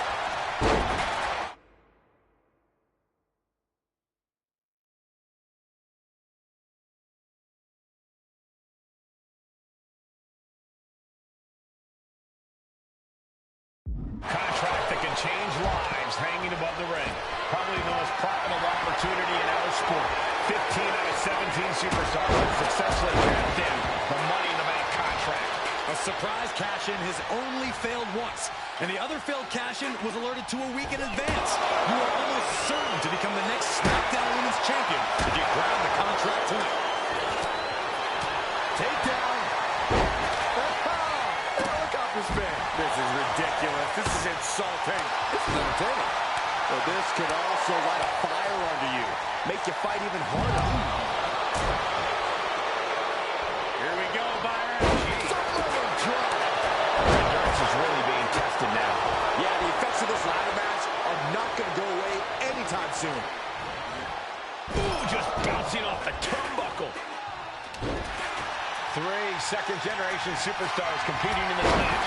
Carmella, Charlotte, and Tamina. And Natalya, of course, a third-generation superstar. Women bred for these kind of moments. Any of these women will add a significant chapter to her legacy if she can become the first Miss Money in the Bank. And once again, she's put on the back foot. Cole taking this much damage now seriously impacts your speed up the ladder. And Charlotte being met with defiance there. If this keeps up, climbing that ladder is going to be very difficult.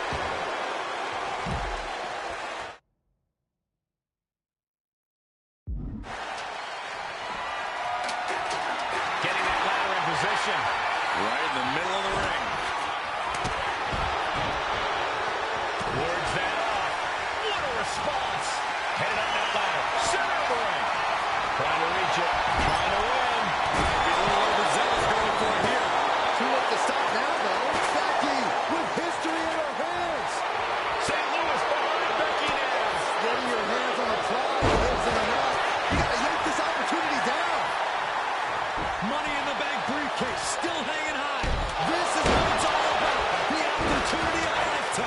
What are you willing to do? How much can you sacrifice to be the first Miss Money in the Bank? It's going to take some time, but you got to just keep going. Ooh!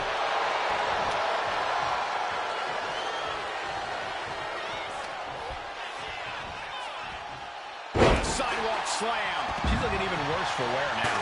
If she can turn things around here, I'll be speechless. Whoa, that was a stiff chair shot to the dome. And now Carmella.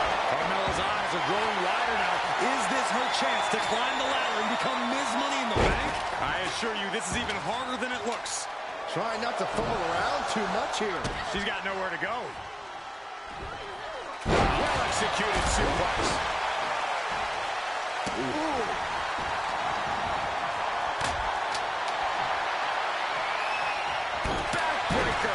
Coming back to her torso area. This could become a strategy. Ooh, sharp kick. Just caught flush. Powerful contact by Tamina.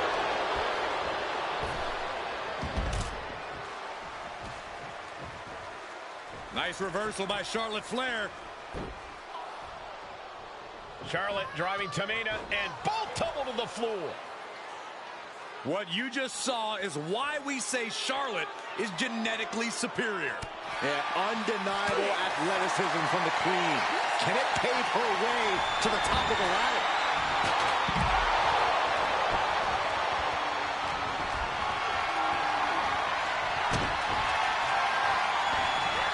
And Liz was scouted there. Ooh, she puts the brakes on that.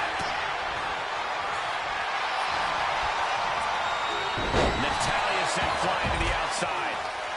Tamina's absolutely wrecking shop on Natalya, making sure the veteran won't have the strength to climb a ladder at all.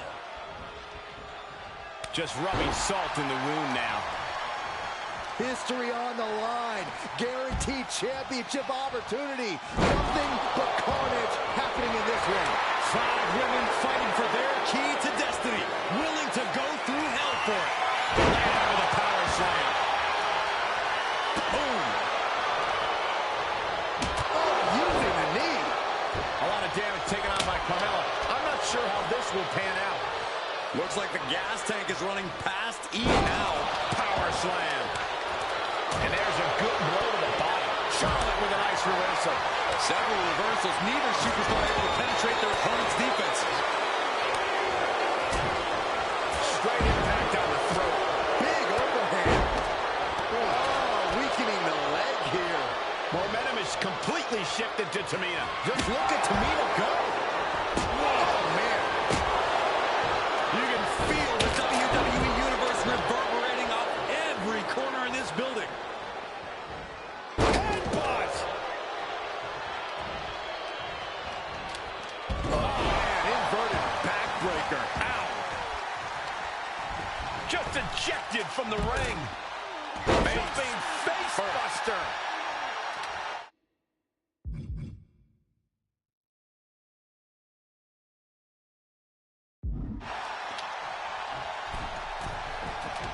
Lining her up perfectly. I would feel it coming next. Flying. She completely missed there. Becky has a hold of the arm. And the disarm her is locked in. My tap. She's tapping, but it doesn't matter at all in this situation. Take down. Oh, the knee takes a big hit.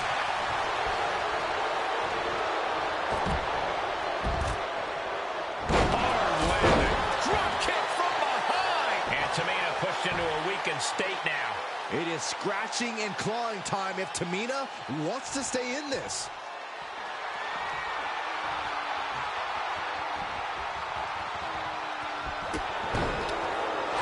This is Natalya's wheelhouse. The Hart family legacy lives on. She's going under the ring now. A table. The WWE Universe is going wild. And she's positioning the ladder perfectly in the center of the ring there. Now here's Carmella. Natalya's night could have just ended right there. She may not be in any condition to climb the ladder. Climbing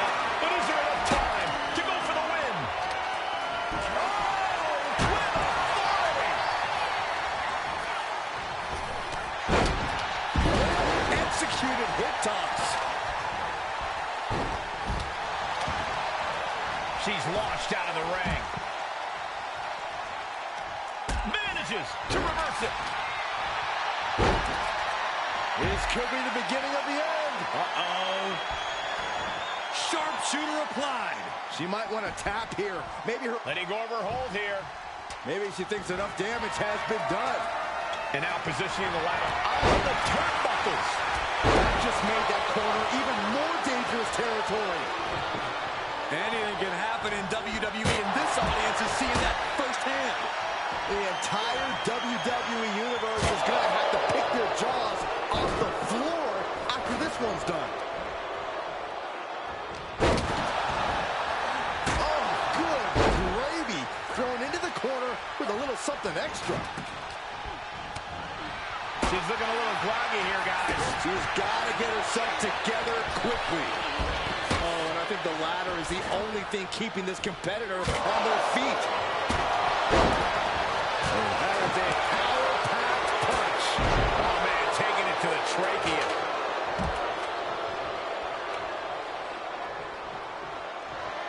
Yikes. That ladder really rung their bell. Jeez, that's gotta hurt. Setting the ladder up in the center of the ring. Almost touching the prize at this point. Uh-oh, guys, she is bleeding now.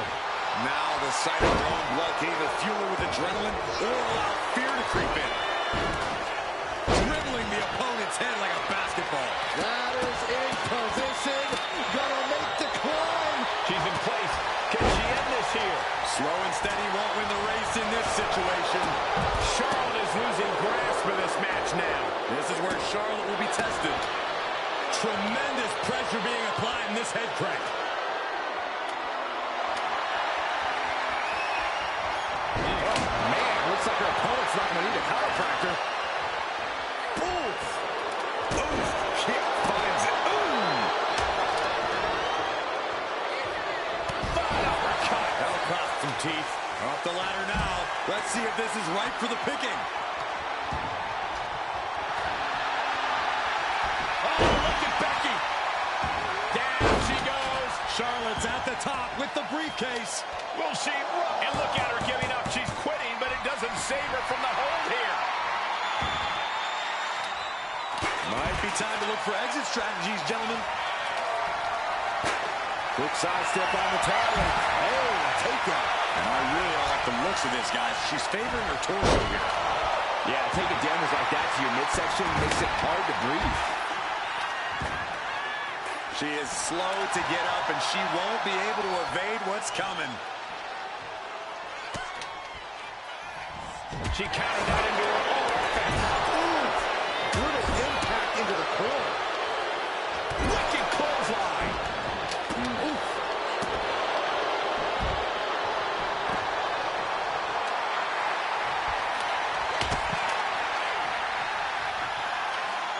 Pretty much, I'm better than you. But accurate.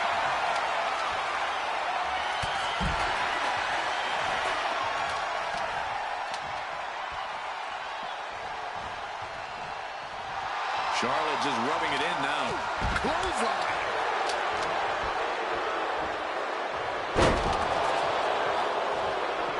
Oh, this is Utah's wheelhouse. The Hart family legacy lives on. Oh, taken down. She's looking winded after taking so much damage to her midsection. Let's go. She just released the hold. Maybe she has something better in mind.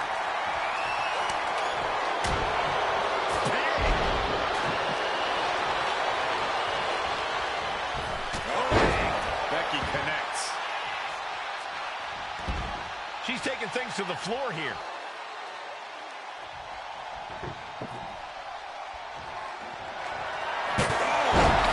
Right to the cranium. Oh, didn't see that one coming. And slides back into the ring. And she had Natalia's number there. And she's fine taking this to the outside. Elbow drop. Great height.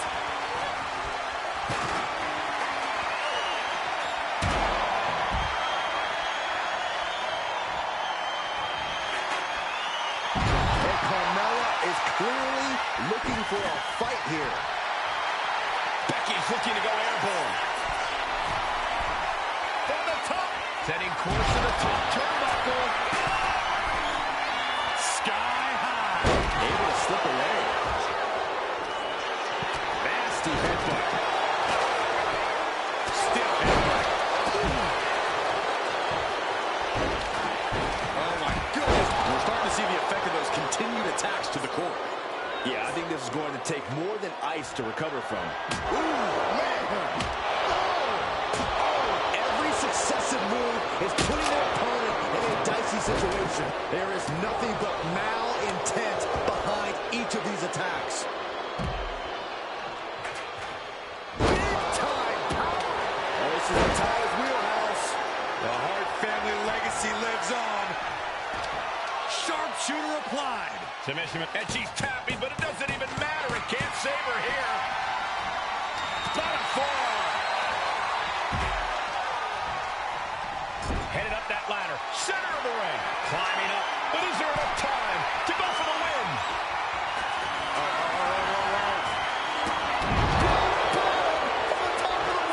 Becky takes her out. Is this Becky's time to go for the briefcase? Up the ladder now. Let's see if this is right for the picking. She's got it in her hands. Can she end it here? The whole match is literally in the palm of their hands. Headed up that ladder. Center of the ring. Victory is within reach now. Hart has to be pumping right now. Needs to focus and pull it together. Big boot. Boom.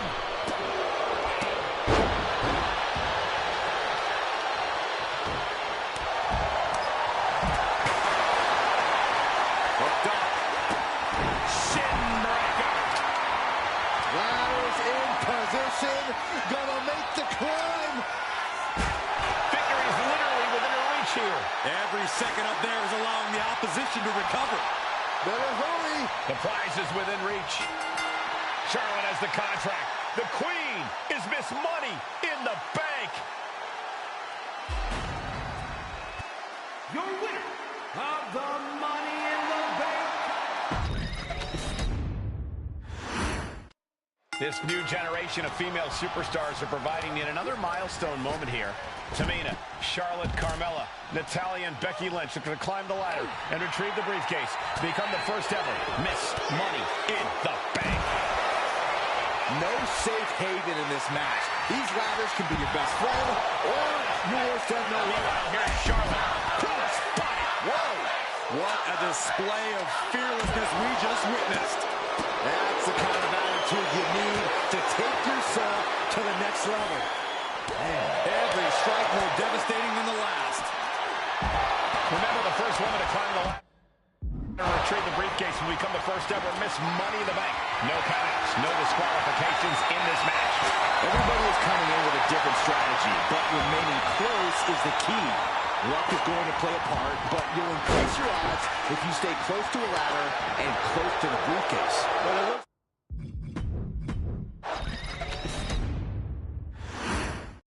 This new generation of female superstars are providing yet another milestone moment here. Tamina, Charlotte, Carmella, Natalya, and Becky Lynch are going to climb the ladder and retrieve the briefcase, become the first ever Miss Money in the Bank. No safe haven in this match. These ladders can be your best. From the top. Remember, the first woman to climb the ladder and retrieve the briefcase will become the first ever Miss Money in the Bank. No countouts, no disqualifications in this match. Everybody is coming in with a different strategy, but remaining close is the key. Luck is going to play a part, but you'll increase your odds if you stay close to a ladder and close to the briefcase. And then back to Charlotte. Picked up and being carried away now. Non-stop assault from Tamina here. Just look at Tamina go. Ooh. My goodness. Gets the reversal. What a count. And looking at the playing field, the majority of these women love to utilize their submission offense to put opponents away. Tapping someone out won't win this match, but these women should not shy away from using the biggest weapons in their arsenal. You've heard Becky say she was going to rip arms off tonight. You can't exactly climb a ladder with no arms. Oh, come on. Just take it back in the ring. Pretty please. Say a little little louder, Saxton. I don't think they heard you. She's locked in, looking to go for something big. From the middle rope. Sent to the corner. Mudhole stomping. Putting the boots to an opponent will take the fight out of them in a hurry. Tamina not caring if Becky's a fan favorite. The crowd's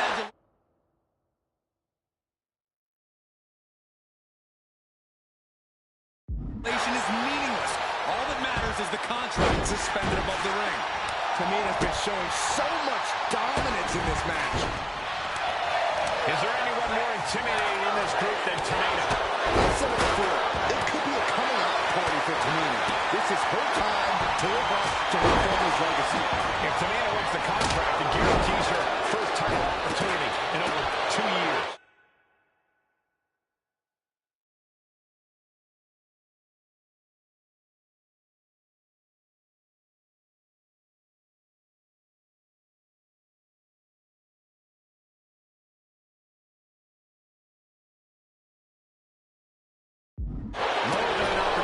Pretty much guarantees Tamina will become the next women's champion. Any chance the table will be set up for a monthly spread? Never mind, it never happens. Someone's likely going through it. Oh, nice.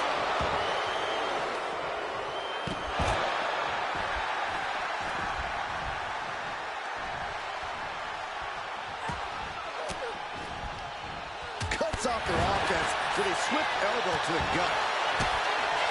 3 second-generation superstars competing in this match. Carmella, Charlotte, and Tamina. And Natalya, of course, a third-generation superstar. Women bred for these kind of moments. Any of these women will add a significant chapter to her legacy if she can become the first Miss Money in the Bank. Lift it up. What's next? And she wisely heads back to the ring.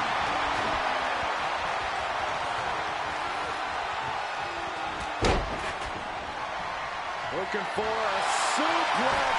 Slingshot. Oh, ring shot. Putting that ladder in the exact right position now. Center of the ring.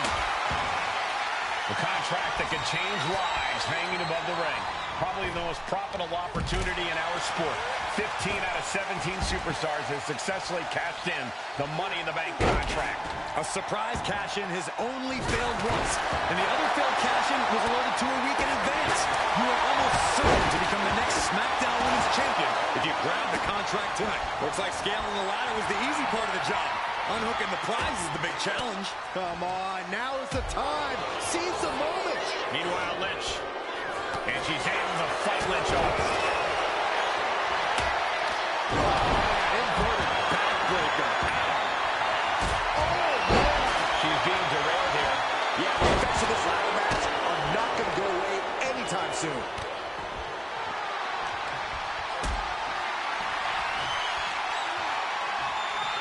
Caught in a bad spot. Bomb! Now that's what you call impact. And Natalya dodges there.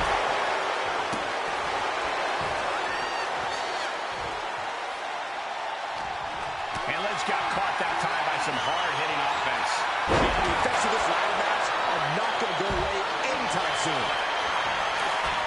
Powerful contact by Tamina. Oh, my goodness. What a smash. That is just insulting.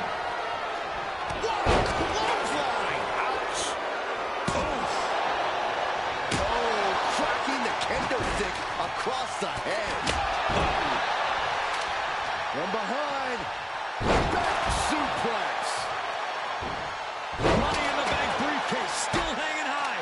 This is what it's all about. The opportunity of a lifetime. What are you willing to do? How much can you sacrifice to be the first looking to end this? And meanwhile, Tamina. Charlotte doesn't have a chance of coming back from that maneuver. History on the line. Guaranteed championship opportunity. Nothing but carnage happening in this one. 5 women fighting for their key to destiny. Willing to go through hell for it. Good takedown. Showing the fundamentals there. And now heading back inside the ring. What a shot!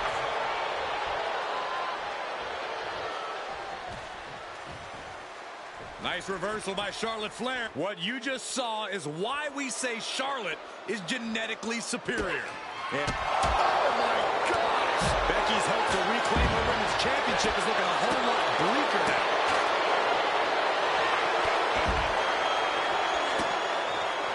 Tamina's absolutely wrecking shop on Natalya, making sure the veteran won't have the strength to climb a ladder at all. She's grabbing at the paws now. Slow and steady won't win the race in this situation. Nice. A jumping headbutt. All the momentum swinging away from Carmella. Mella needs to rethink her strategy now. Gonna try and unhook it now. Victory is literally within reach. Hands must be shaking up there, making it difficult to capture glory. She's pumping herself up, reaching out for that burst of energy. And now she's making it to the top rope here. From the heavens. And now here's Tamina. Natalya's night could have just ended right there. She might not be in any condition to climb a ladder. European uppercut. This whole building is shaking. Matches like this are what it's all about. Oh, right to the kidneys. And Carmella getting broken down here again. Natalya must only be thinking one. Nasty chop delivered by Shaw, followed by natural selection. The Queen has put an opponent in the dirt, and now the flyer. Oh, God. Producing a trembling. Charlotte clearly not thinking much of her opponent right here. Back into the ring she comes.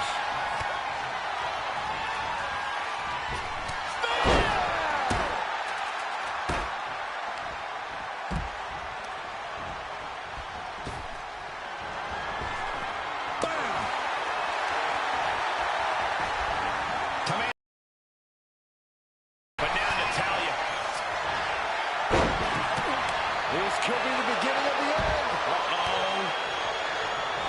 He's taken into the corner. Needs to get out.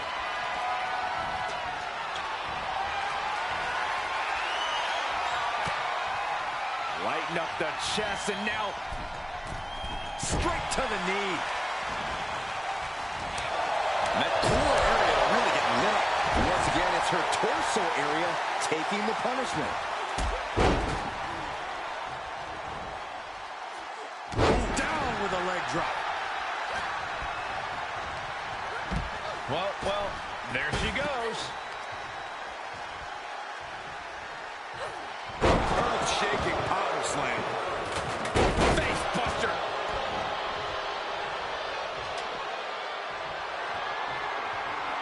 Boom, right in the button. She's taking things back into the ring. Counter from Tamina.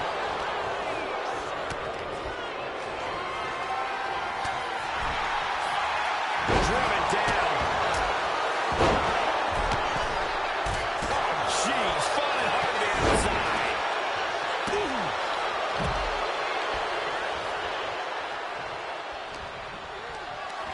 Look at this. This can't be good. Scoops it.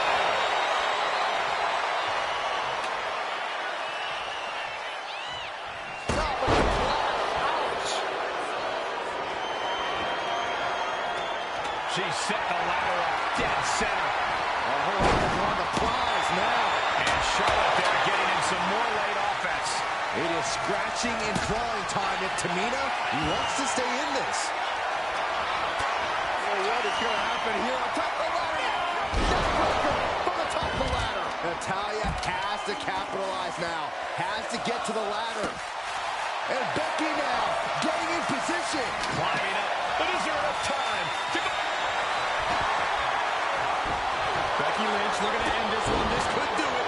It's just a matter of time now. No room for error on top of the ladder. And she releases her own submission. And I have to question as to why she would do that. This looks like she's setting the foundation for a masterfully laid trap. Those are folding chairs, but they can also fold you in half. Under the ropes and back into the ring. Ours is in sight. But is it in reach? And the opening could be the opening.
wicked attack after another. And it looks like, yeah, she's bleeding now, guys.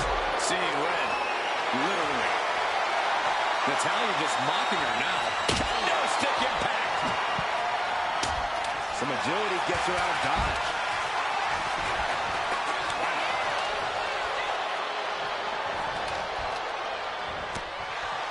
Power slam. Oh, a deafening blow to the chest. Ooh, right to the throat. A sound suplex. Systematic attack on the arm for Becky. Bang! Take a seat at the table.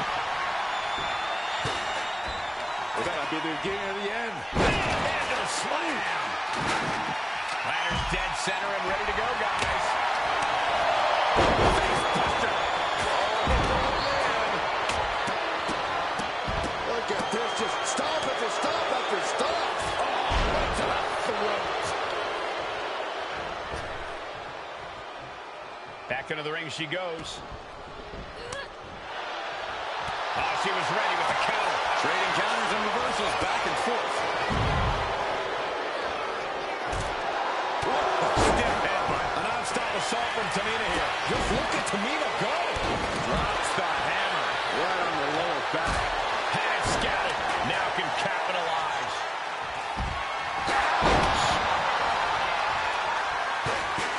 Big face buster. Connects the fist to the face. Great counter. Hooked up. Oh, look at the power side slam.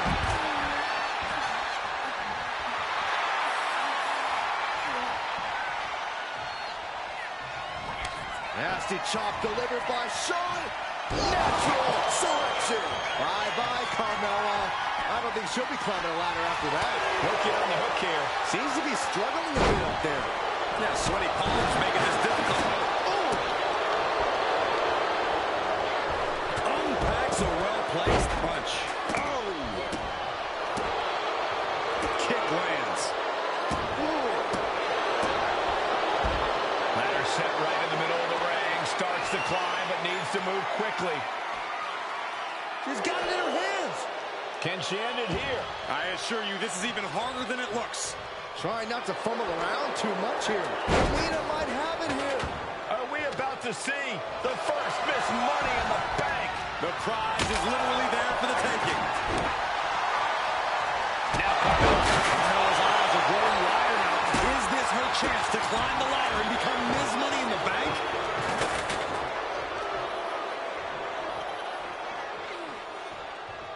power slam. She's on noodle legs, not looking good. Look out!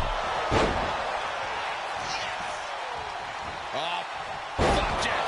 Gosh, landing face first. She's ready to take this match to the outside. Whoa, stiff headbutt. We're getting up close look at this intense battle. Everything ringside has potential to do some serious injury. And the body continues to be the focus of the offense. Yeah, it's a great way to slow down and debilitate your opponent.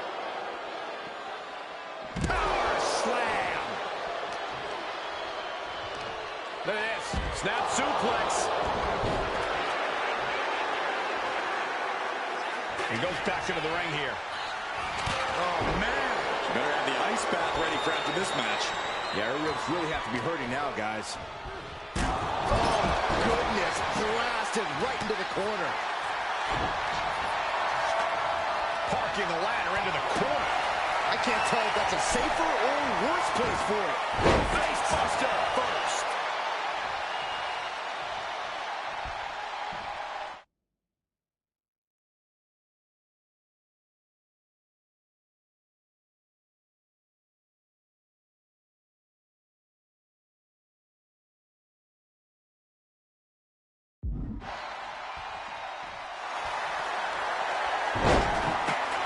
And Carmella with a takedown, looking for a code of silence submission. It's locked in. Submission locked in, but remember, a tap out here decides nothing.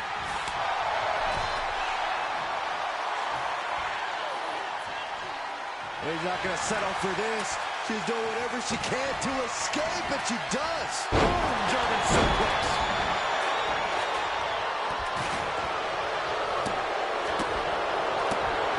Flair just ragdolled to the outside. Boom, down on the windpipe. And Tamina didn't. Becky Lynch has got it cinched in. It's in. Disarmer. And look at her giving up. She's quitting, but it doesn't save her from the hold here. That's one way to use a ladder. And she's positioning the ladder perfectly in the center of the ring there. Head up that ladder. Center of the ring. Working on the hook here. It's going to take some time, but you got to just keep going. Charlotte seeing her opportunity. Charlotte.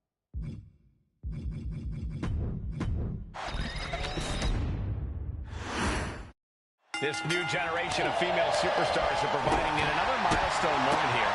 Tamina, Charlotte, Carmella, Natalya, and Becky Lynch are going to climb the ladder and retrieve the briefcase. Become the first ever Miss Money in the Bank.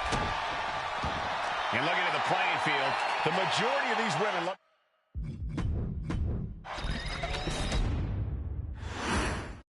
This new generation of female superstars are providing yet another milestone moment here. Tamina, Charlotte, Carmella, Natalya, and Becky Lynch are going to climb the ladder and retrieve the briefcase. Become the first ever Miss Money in the Bank. Forearm club. And looking at the playing field, the majority of these women love to utilize their submission offense to put opponents away. Tapping someone out won't win this match, but these women should not shy away from using the biggest weapons in their arsenal. We've heard Becky say she was going to rip arms off tonight. You can't exactly climb a ladder with no legs. Such a dangerous setting for all these superstars. Ladders are everywhere. Each competitor is only limited by their imagination. Your head has to be on a constant swivel. Ladders will be used as weapons. Anything can happen to get that briefcase. Why are they coming over here? Lots of space and concrete, that's why. Gets herself out of harm's way. She's setting the ladder up dead center. Her eyes are on the prize now. 3 second-generation superstars competing in this match. Carmella, Charlotte, and Tamina. And Natalya, of course, a third-generation superstar. Women bred for these kind of moments. Any of these women will add a significant chapter to her legacy if she can become the first Miss Money in the Bank. The crowd is going absolutely crazy right now. They know this could be it. Getting it down is proving to be harder than it looks. And you can feel it. The mood has absolutely changed inside this arena. And that's not going to make Tamina happy. Natty putting some old-school know-how behind that maneuver. She's reaching up and trying to unhook it as fast as she can. The longer this goes, the more likely we can see a hard crash back to the canvas. Up the ladder now. Let's see if this is right for the picking. Is there anyone more intimidating in this group than Tamina? I've said it before. It could be a coming-out party for Tamina. This is her time to live up to her family's legacy. If Tamina wins the contract, it guarantees her first title opportunity in over 2 years. More than an opportunity, it pretty much guaranteed. This is a risky play, but could be the only opportunity all match. Powerful contact by Tamina. You can see Charlotte's expert game plan experiencing a minor hitch there. Tamina laying heavy offense on Charlotte. Charlotte thought tonight would be an ascension to her throne. Tamina's here to ruin that dream. The contract that can change lives hanging above the ring. Probably the most profitable opportunity in our sport. 15 out of 17 superstars have successfully cashed in the Money in the Bank contract. A surprise cash-in has only failed once, and the other failed cash-in was loaded to a week in advance. You are almost certain to become the next SmackDown Women's Champion if you grab the contract tonight.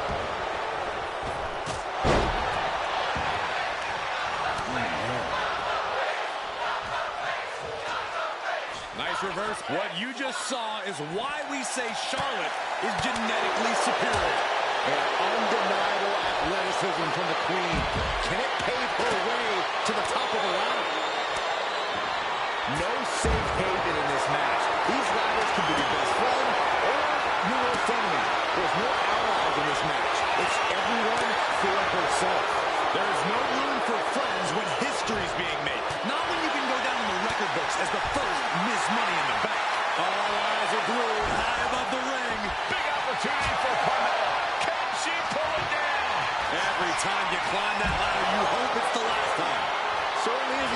safer up there. And Charlotte got rocked off of that one. This deep into a ladder match, the last thing you want is to start breaking down. Climbing up, but is there enough time to go for the win? This is the chance. Could be the only one. The whole match is literally in the palm of their hands.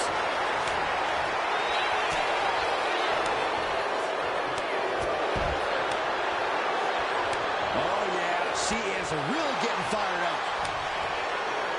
Oh, my Lord. Head up that ladder. Center of the ring. Things are looking a little rocky for her.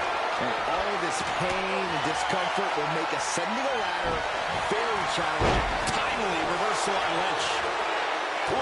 Stiff headbutt. And Becky gets caught by an effective attack there. And all of this pain and discomfort will make ascending a ladder very challenging.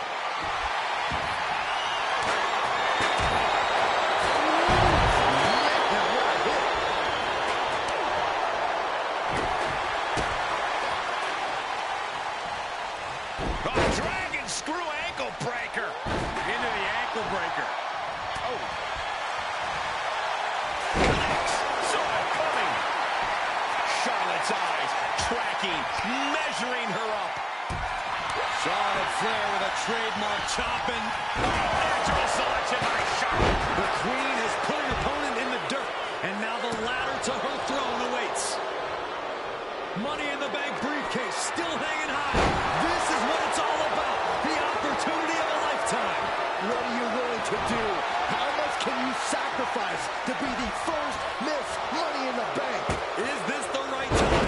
Is this the career-making moment? Can't waste any time now. Got to get it off that hook.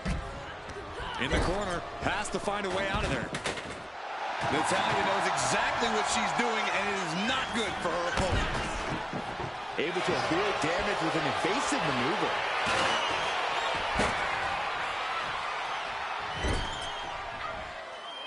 Jumping face buster. Big forearm. Here we go. DDT.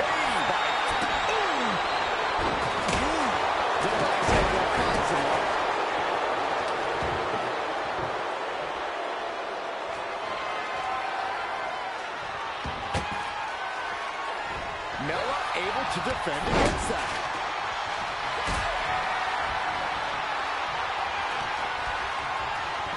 And Samantha's sitting ringside. She's headed out of the ring. Countouts are not a factor for her. Looking to crush the hamstring. Oh. Another one? Hamstring crushing knee strikes. Repeated strikes. I can't see this fight going much deeper. Everything she has been through to this point, she is feeling all of it right now.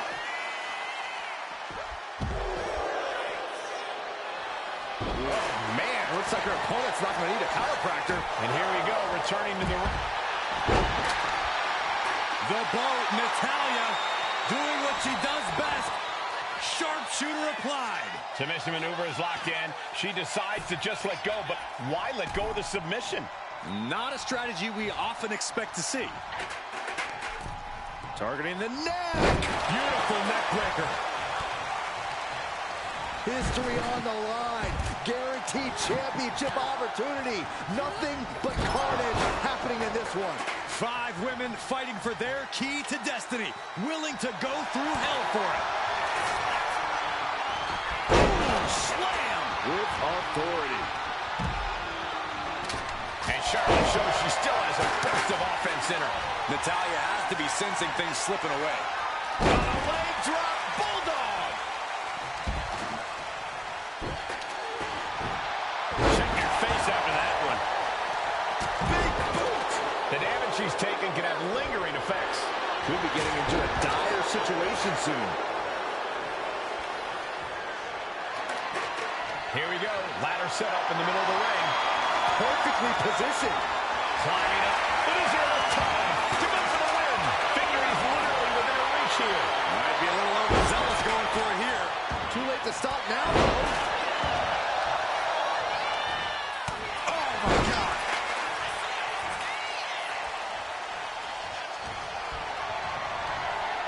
Incoming. Looks like she wants to take things to the floor here. Here she goes, sliding back into the ring. Jumping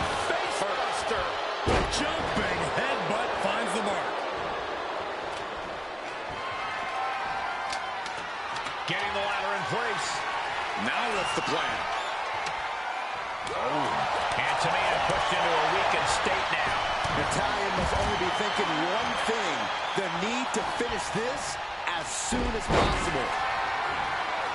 Targeting the ankle. Punishing the shoulder. Clothesline. Attack right in a sternum.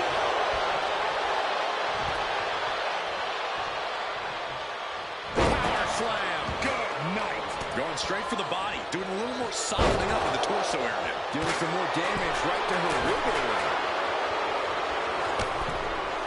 Long fall, and even harder impact. Ooh. Choosing to go after the head here. Interesting strategy. Superstar setting up. Side slam. It's been a struggle for these competitors to find an end to this match. But the struggle's worth it. With every move you make, you'll hear this capacity crowd following you on that journey. Carmella with a super kick. And that is going to put Tamina out of the equation for a long time. Or a pump handle. Pump handle coming. Pump handle suplex.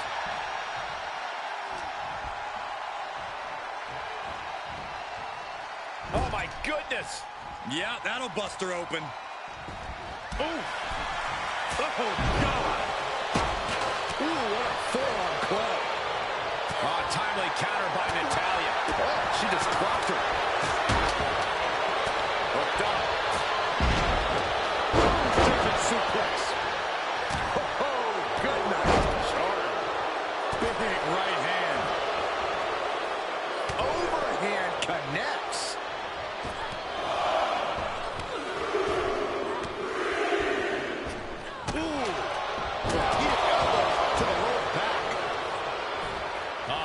She finds a hard landing on the outside. Back into the ring now.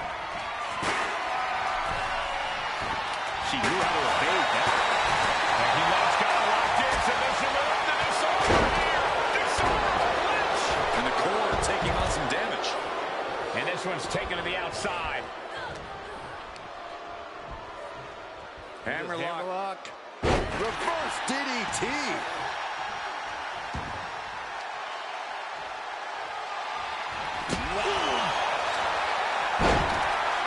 This could be the beginning of the end. Uh-oh. Sharpshooter applied. It's got to be a matter of seconds before we... And she lets go of the hold. Maybe she didn't like the leverage or grip she had on that submission, Cole. Oh! Clubbing blow. Down the hard way.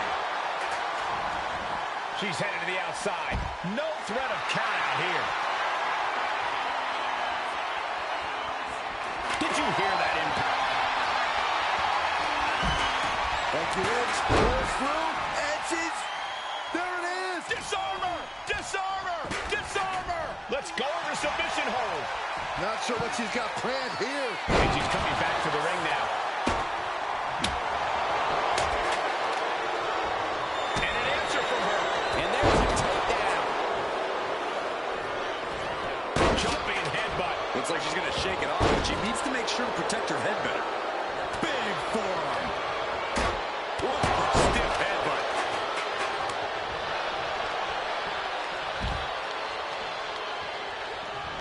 Punishing power slam. Momentum is completely shifted to Tamina. Just look at Tamina go.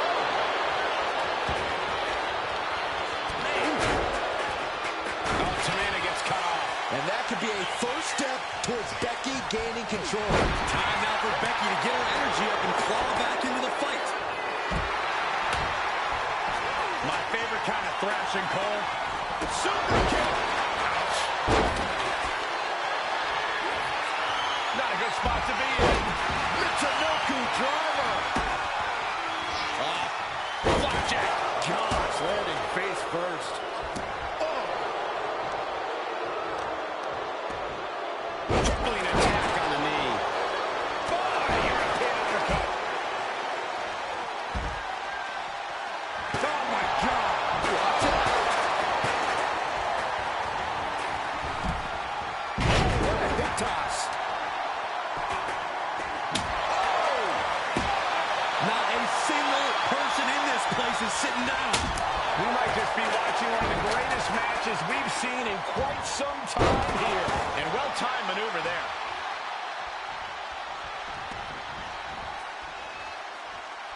Running forearm.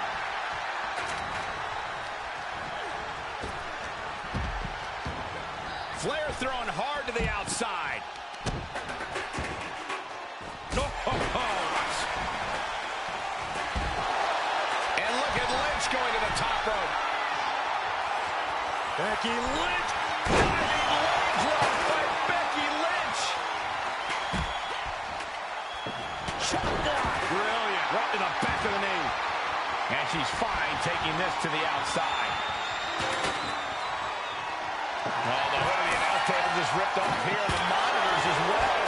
Some bad intentions here, guys. Propelled into the table. What impact.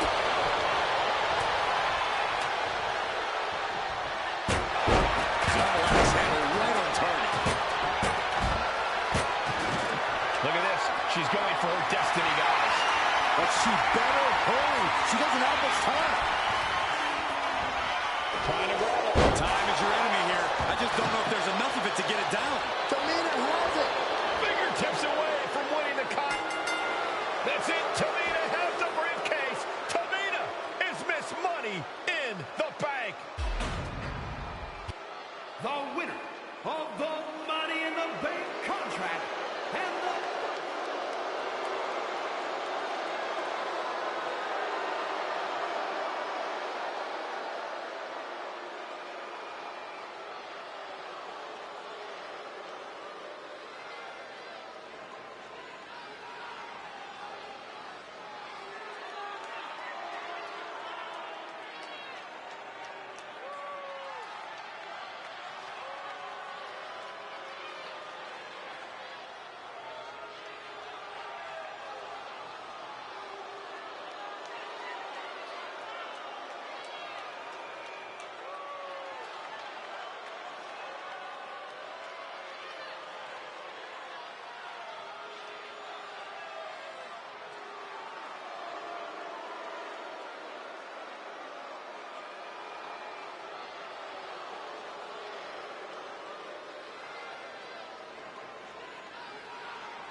Any member of this family that enters the professional wrestling business knows about the expectations that are going to be on their back. They know about the prestige that their very name carries. They know that those who came before them have accomplished so much. Bearing the weight of those legacies can prove to be way too much for almost anyone. But that was never the case for Jimmy and Jey Uso. Jimmy and Jey Uso looked to be stars from the very start, constantly evolving their look, style, and offense as they progressed in their careers. Face paint and war dances would fade away, and the two would embrace the day one-ish mentality, looking to punish opponents and send them to the Uso penitentiary. The Usos are 8-time WWE Tag Team Champions.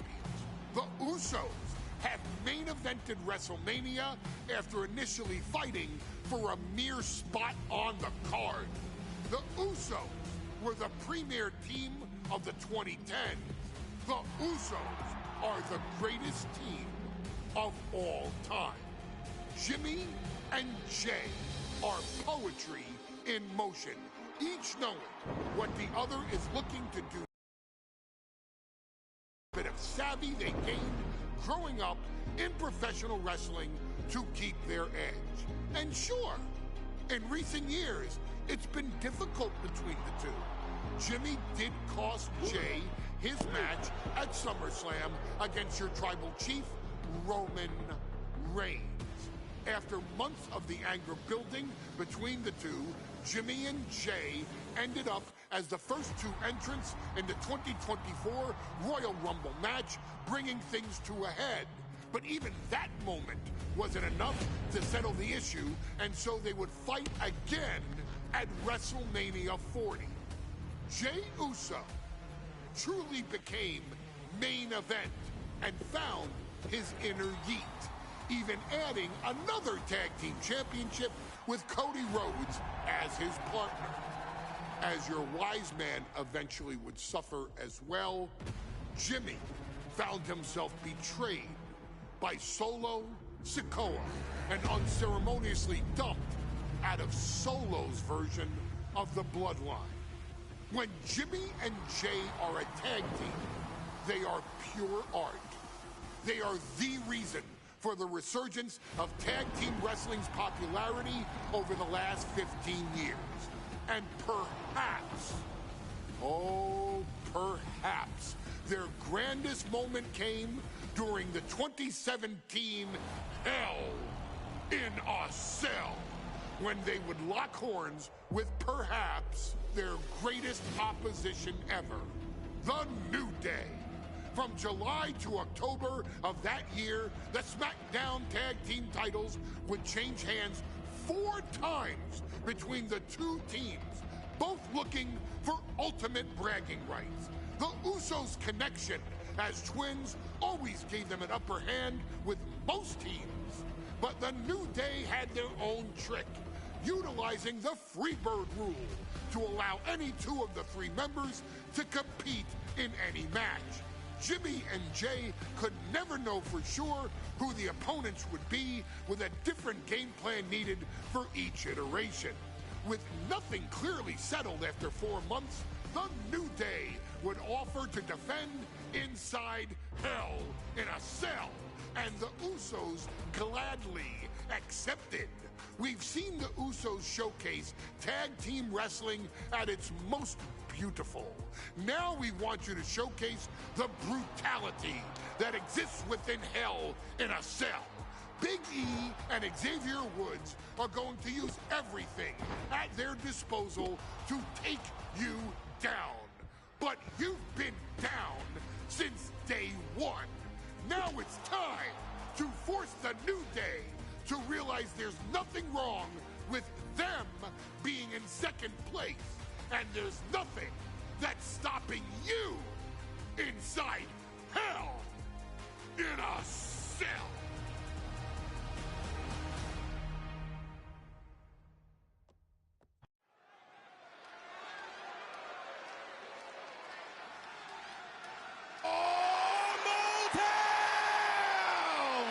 Don't you dare be sour!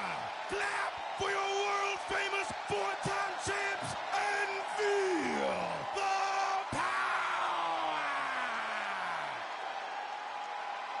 Are you prepared to kick off Hell in a Cell with the four-time tag team champions?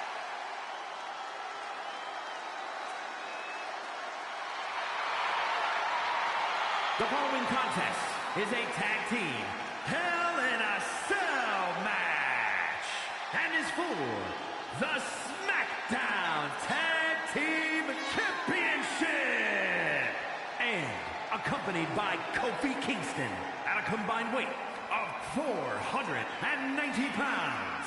The SmackDown Tag Team Champions, Xavier Woods and Big E, the New Day. Well, I can't say that I'm ever prepared for a man swiveling his hips and playing the trombone on the way to the biggest fight of his life. This is our first Hell in a Cell match of the night. The New Day actually requested this match to defend their tag titles. Who would have thought 4 months ago when this rivalry began that it would end once and for all inside Hell in a Cell? New Day about to make it evident that the time for fun and games is over.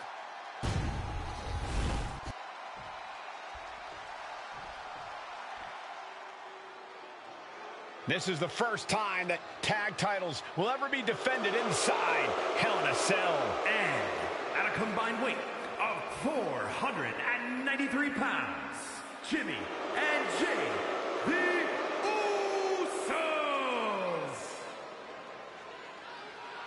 Tonight in Detroit, the Usos welcoming New Day into the penitentiary.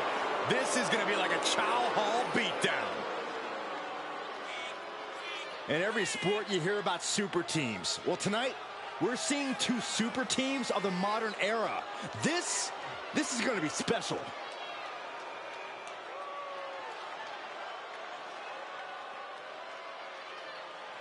Tornado tag rules here, gentlemen. 2-on-2 as Kofi is going to be locked outside the structure. Pinfall or submission needs to happen in the ring, but we all know this fight's going to go everywhere before that happens.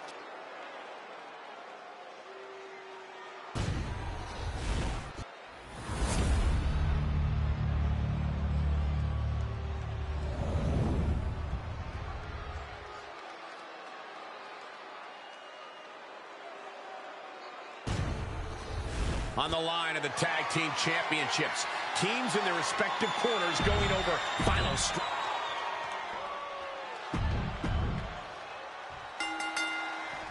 Remember, this match is under Tornado Tag Team rules. A 2-on-2 match where the pinfall or submission has to happen inside the ring. In the Hell in a Cell, no tags, no countouts, no disqualification. The Usos and the New Day came into this match expecting and prepared to raise the bar, raise the level of competition, and make history. This is going to be unforgettable. Up to the electric chair, down for the drop. So many amazing matches between these two teams. They said it this past week on SmackDown. No matter where we are, we put on a show. The Usos and New Day have a unified goal to raise the bar of tag team competition, to bring the division to a whole nother level. You know, in basketball, they talk about super teams. Well, these two teams are the proverbial super teams in WWE.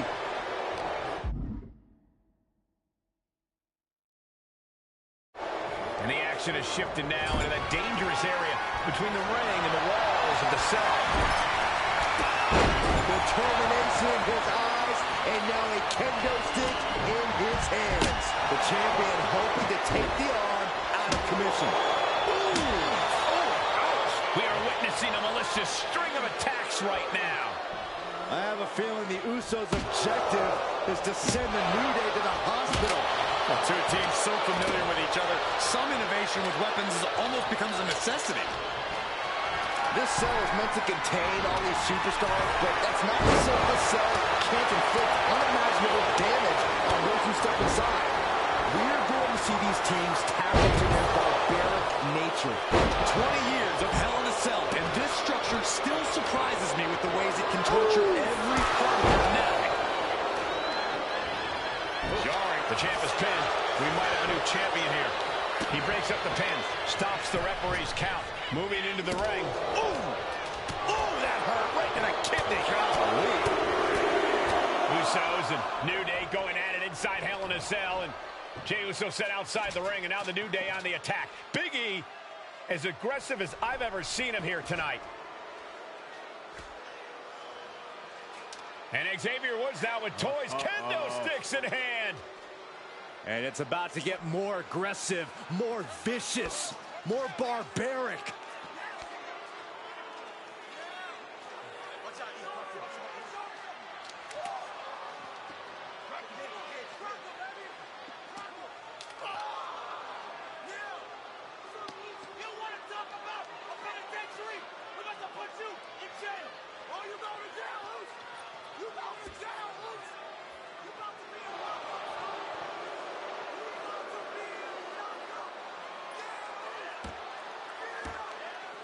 I've never seen this vicious of a side from the New Day. It's what Hell in a Cell does to you.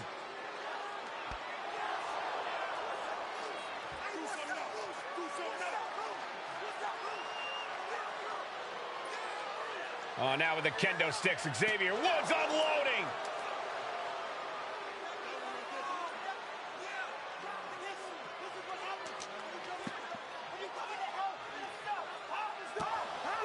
Well, you're saying it, Byron. Hell in a Cell makes you do some awful things. Just attempting to survive, attempting to win. Do whatever you want. Punish however. The New Day have just changed the whole complexion of this match. I don't know if I've seen New Day go to these lengths before. Well, no time to be a jovial bunch when you're in a cell, Michael. Tonight, it's not about entertaining. It's about putting your sworn enemy to rest for good. Shoulder tackle. Talking to Xavier, he told me the one thing the Usos have taught us is that we have to embrace a more lawless culture here in WWE. A more lawless culture in this rivalry. And that could be the reason the New Day chose to have this match in the Hell in a Cell. It's been such a chaotic rivalry. Therefore, only this kind of lawless match could finally put an end to it for good. And here he is, heading back into the ring. Back suplex. Oh, my gosh. Getting set up in the corner now. Ooh, he fends that off. Big forearm. Oh, that got turned around on Woods.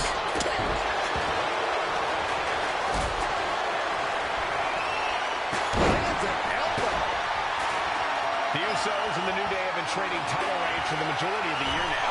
This, the contractual rematch for the Usos. If they lose, the Usos won't get another opportunity for the titles as long as the New Day are champs. And just being around the Usos, it's not only about winning the tag team titles, it's about stripping the New Day of everything that made them popular with the WWE Universe. It's about making sure the New Day never competes again. It's never been just about the title, Saxton. It's about these two teams wanting to claim supremacy for themselves. The champ left railing a little about that last blow. The effects of a cell come for everyone. You can only stay safe for so long. And Jimmy able to reverse that. With the lariat. A jumping headbutt. And Jimmy now is dictating the pace. Getting a taste of just how bad it can truly get. Got it cinched in. This could be it. Small package. Driver. Could be game over for the Usos. Very few superstars possess the fortitude to do what we just witnessed. Very few? How about almost none? This match just went to the next level. That almost did the job for Xavier Woods, but now he has to be wondering what else.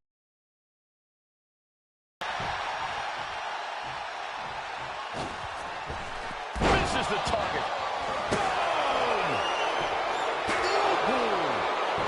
Goes under the ropes and into the ring. Any one of these attacks could cause irreparable damage, but I don't think you can cut back from this many. Foot to the gut. Now out of the ring to the confines of the chain link enclosure. The universal signal, top rope. And when he's got that chair, you know. Has the jab pin. Is this it? Corbin gets there. Teammate makes the save. Trying to put this thing away. Shoulders down.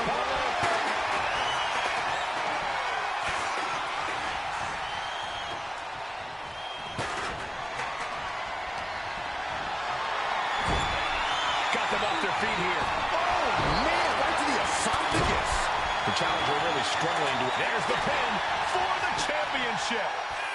The challenger's able to kick out. He's still got life in this matchup. What a counter. He's looking banged up here, guys. Oh, God. The champ looks down on their feet. And in these situations, it's hard to not get desperate, to start going for Hail Mary plays. What grace. Float over the... Nice DDT. Good Lord, what a shot. Someone's got to get control of this thing. Looking to explore every inch of hell here now.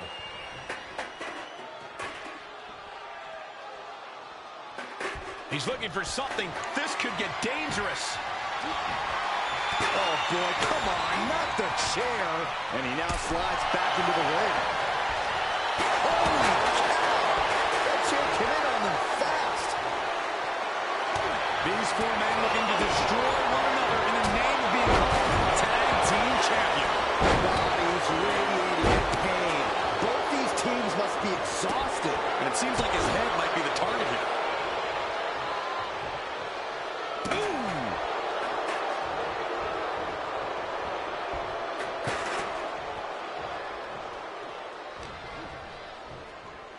Watch this. Northern Lights turning it into a pin for the win.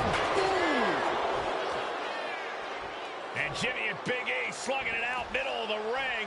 This has been a vicious, brutal match between two of the great tag teams today. Here comes Jey Uso into the fray alongside of his brother. Bang! Double super kick. And the Usos now looking for that patented Uso splash from the top rope. Uso splash! The cover to win the tag team titles, and Woods handcuffs it all, breaks it up. At the last possible second, Xavier Woods saving this match for his team. Credit to Woods for his never say die attitude, but Xavier Woods is outgunned right now. And look at Woods still fighting back. Yeah, with the handcuffs. Using the handcuffs as a weapon. That's smart.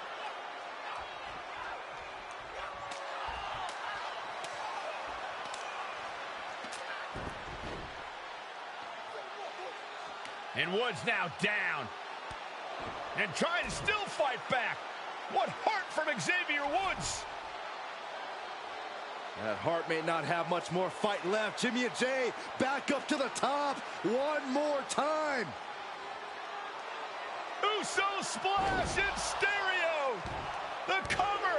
The Usos win the tag team titles. Here are your winners and the new SmackDown Tag Team Champions, the Usos.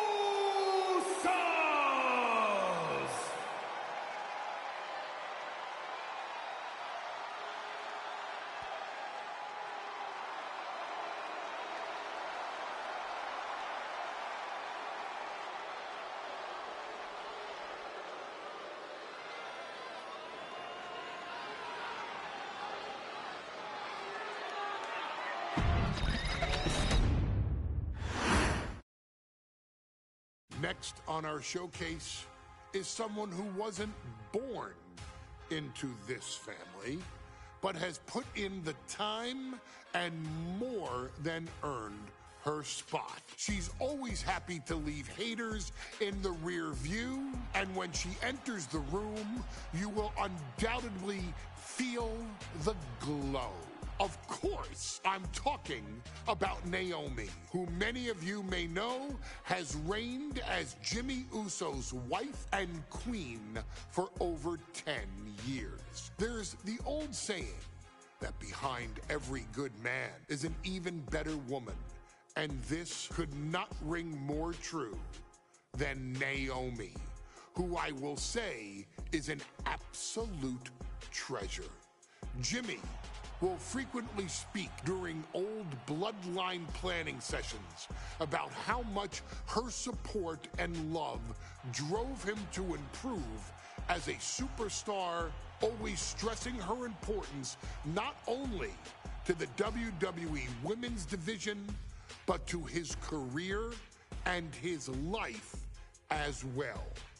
In the ring, there is no denying Naomi's skills. The former women's tag team and two-time SmackDown Women's Champion has the mental tenacity to push through the toughest part of any match and possesses breathtaking physical skills. Naomi uses her dancing background to constantly innovate with her offense, resulting in some of the most beautiful moves you will ever see, unless you're on the receiving end of them. Naomi is an inspiration to so many of our younger members of the WWE Universe, showing a new generation that anything is possible if you just put in the work and never stop believing in yourself. Naomi has battled against the very best in the women's division, taking on foes like Charlotte Flair, Bayley, Shayna Baszler, and Io Sky. My favorite moment of Naomi was when she won the title in her hometown, Orlando, at WrestleMania. To compete against that caliber and maintain the level of success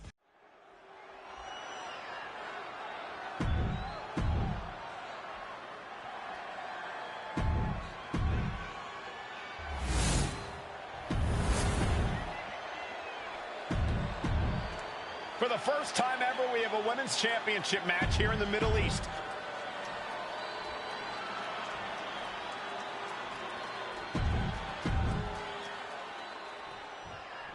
Bayley versus Naomi, SmackDown Women's Championship on the line.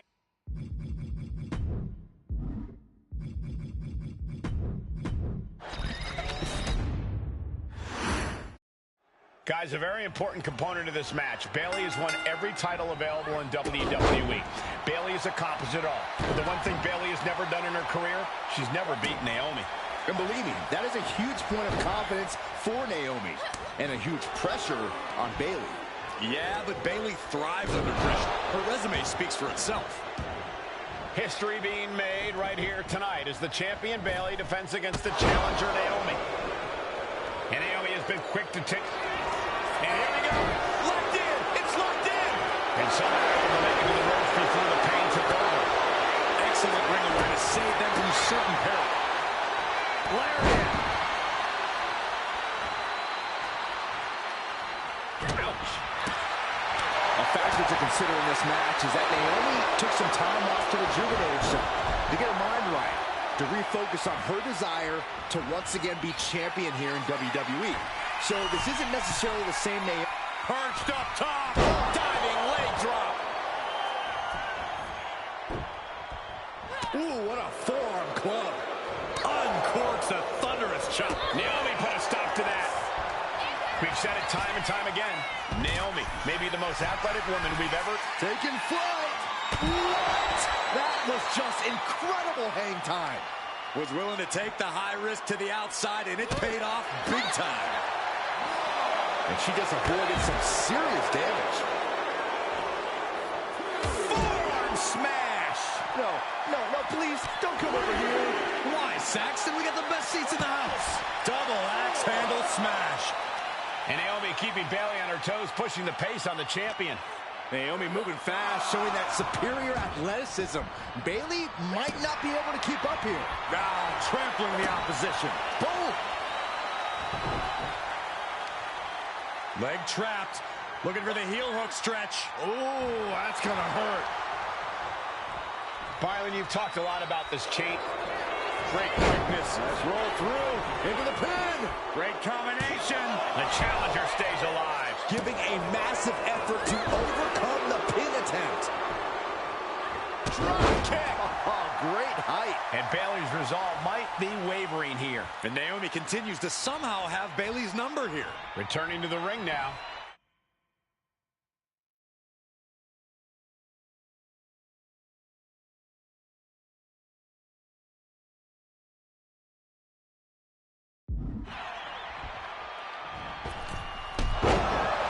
Springboard up. Springboard, but nobody home. Oh. An elusive Bayley there. Clothesline. What impact. And I think it was you, Byron, who has... Are we going to see it? There it is. It's your favorite move, Sack. Bayley retains the title.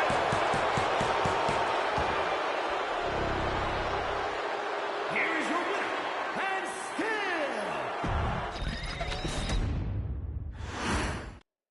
Guys, a very important component of this match. Bayley has won every title available in WWE. Bayley has accomplished it all. But the one thing Bayley has never done in her career, she's never beaten Naomi. And believe me, that is a huge point of confidence for Naomi. And a huge pressure on Bayley.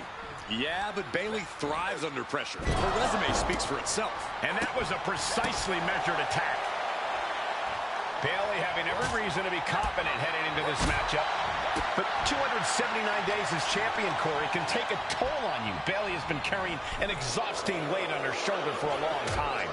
I don't think it's anything Bayley can't handle, Cole. Once you reach the mountaintop, you plant your feet and you hold your ground, no matter how heavy the burden may get.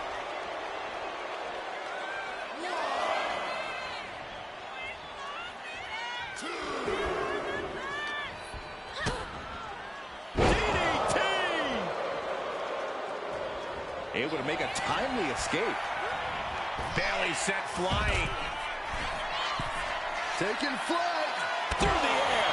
It connects. Trying to do as much damage as humanly possible. But at what cost? Naomi going for broke. And this high-risk offense from the challenger might be catching the champion by surprise. The challenger being the aggressor here, but remember, the title can only be won by pinfall or submission inside the ring. We know that Naomi's going to want to pick up the pace in this match, but Bayley's going to look to wear Naomi down. Yeah, Bayley's going to want to slow down the pace and let the adrenaline wear off for Naomi. Bayley can also turn up the aggression here in a way I'm not quite sure Naomi can match. A clinic of counters being put on by these...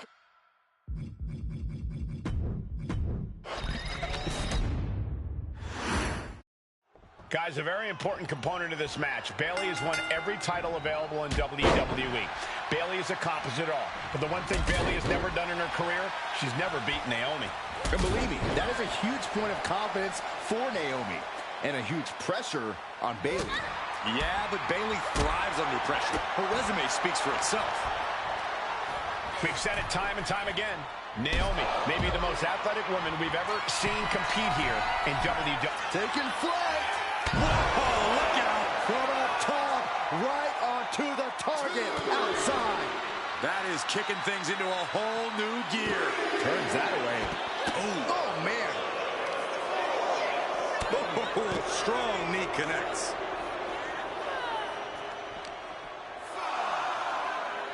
And now she delivers her back into the ring. Oh, clothesline. And now headed to the outside. Double axe handle. And Naomi keeping Bayley on her toes, pushing the pace on the champion. Naomi moving fast, showing that superior athleticism.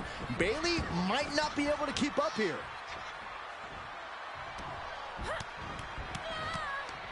Smashing the face right into the ground. And I think it was you, Byron, who asked Bayley if she changed. And she said, I didn't change. I just did what I had to do, and look what I've done. Well, you're right. Love it or hate it, Bayley's doing what she's had to do by hook or by crook to maintain a stranglehold on the SmackDown Women's Championship. A factor to consider in this match is that Naomi took some time off to rejuvenate herself, to get her mind right. to refocus on her desire to once again be champion here in WWE. So this isn't necessarily the same Naomi the WWE Universe or Bayley is used to. And Naomi says that after taking time off, she's better physically and mentally than she's ever been in her career. Golly, that sounded rough. Here we go. It's popping off. Boom. Looks like a hockey fight's just broken out. Two Titans trading strikes and refusing to back down. Who will break first? That is the question. You can feel the contact, and so does the WWE Universe. The willpower, the sheer guts of these two. Boom. Exhaustion setting in. Oh, man, a shot raining down. One after another. Oh, my. That'll rock you. Off the rope. And Naomi has taken the upper hand. Naomi picking up the pace against Bayley and keeping her all out of sorts. Ooh, what a forearm club. Byron, you've talked a lot about this change in Bayley and how people can't believe that this is the type of person she's turned into.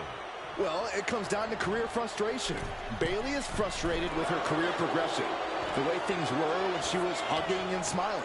It's not about frustration, Saxton. It's about real. The champion into the pin. This is why ring awareness is your friend. The pin attempt undone by proximity to the ropes. Lands a timely reversal.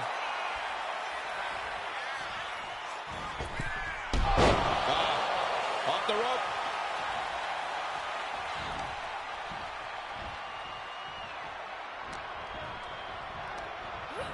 Sent right into the corner. Sending her up on the top rope. And here we go. Championship's on the line. Naomi's got Bayley in trouble up on the top rope. This could be Naomi's moment. Smart move by Bayley, protecting her title and going to the eyes. Oh, what a kick. Bayley is down and in trouble. Quick thinking by Naomi, looking to close this one out. Nobody home. Bayley wisely moves out of harm's way. What's Bayley trying to do here? What the? I think Bayley's trying to trap Naomi's legs in Naomi's own shirt. A great counter by Naomi. Naomi ducks underneath, and we got a standoff. Great match so far. Well, Bayley thought she had Naomi, but the challenger was ready. Well, the champion has to find a new strategy in a hurry. Drop kick to the spine.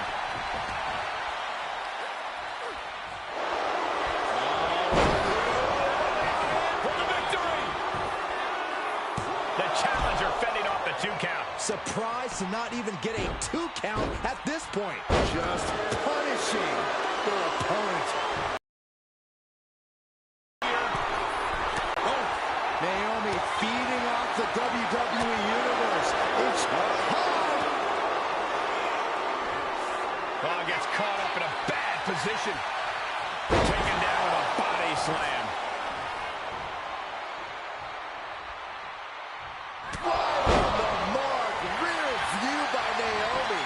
She must be moments away from crowning a new champ. Shoulder rope still holding on to the title. What a display of stamina. The champ showing they're truly worthy of this title. But things might only get harder from here. Naomi just gave this one her best shot, but she couldn't end it.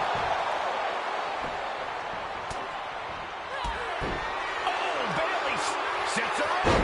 Spiked with the rose plant. The champ might have just ended things right there. 2. Kick out. Thought that was the end of her. I don't believe it. How did the challengers survive that? By the skin of their teeth. And don't expect the champ to start going easy on them. And stories painted on Bayley's face. She thought she had the pinfall. Now she doesn't know what to believe.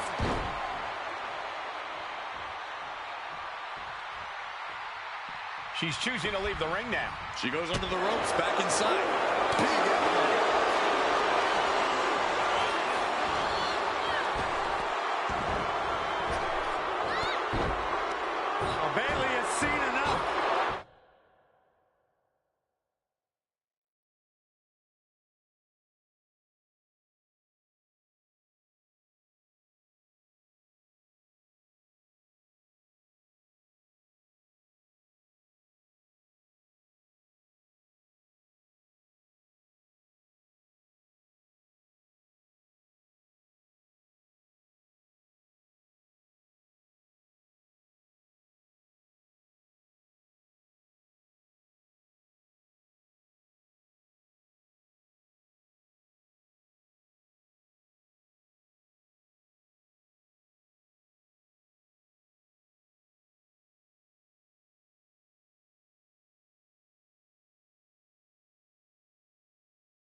Uh-oh, feel the glow!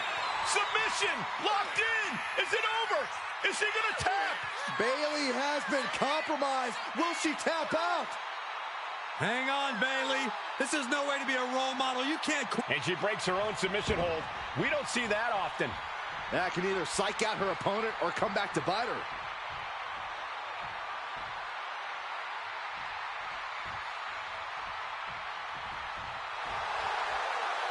She sees her rising to her feet. This is her opportunity. Review by Naomi. We might see a new champion crown. Cover! No! My, that was close! I can't believe it. We were a second away from a new champion. Are we close to the start of a new reign? Naomi thought she had her beat there, but this one will continue. And she's taking another shot above the shoulders. Went after the head and neck again. Maybe trying to rattle the opposition's balance. Oh. Bayley fending that off. Oh, look at these Kiwana-style kicks to the face. Blatant disrespect.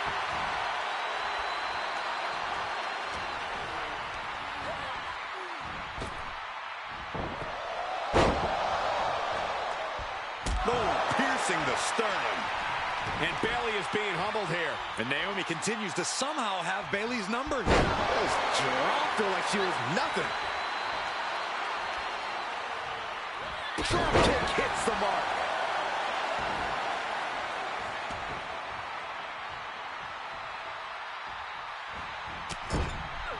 Enzuigiri!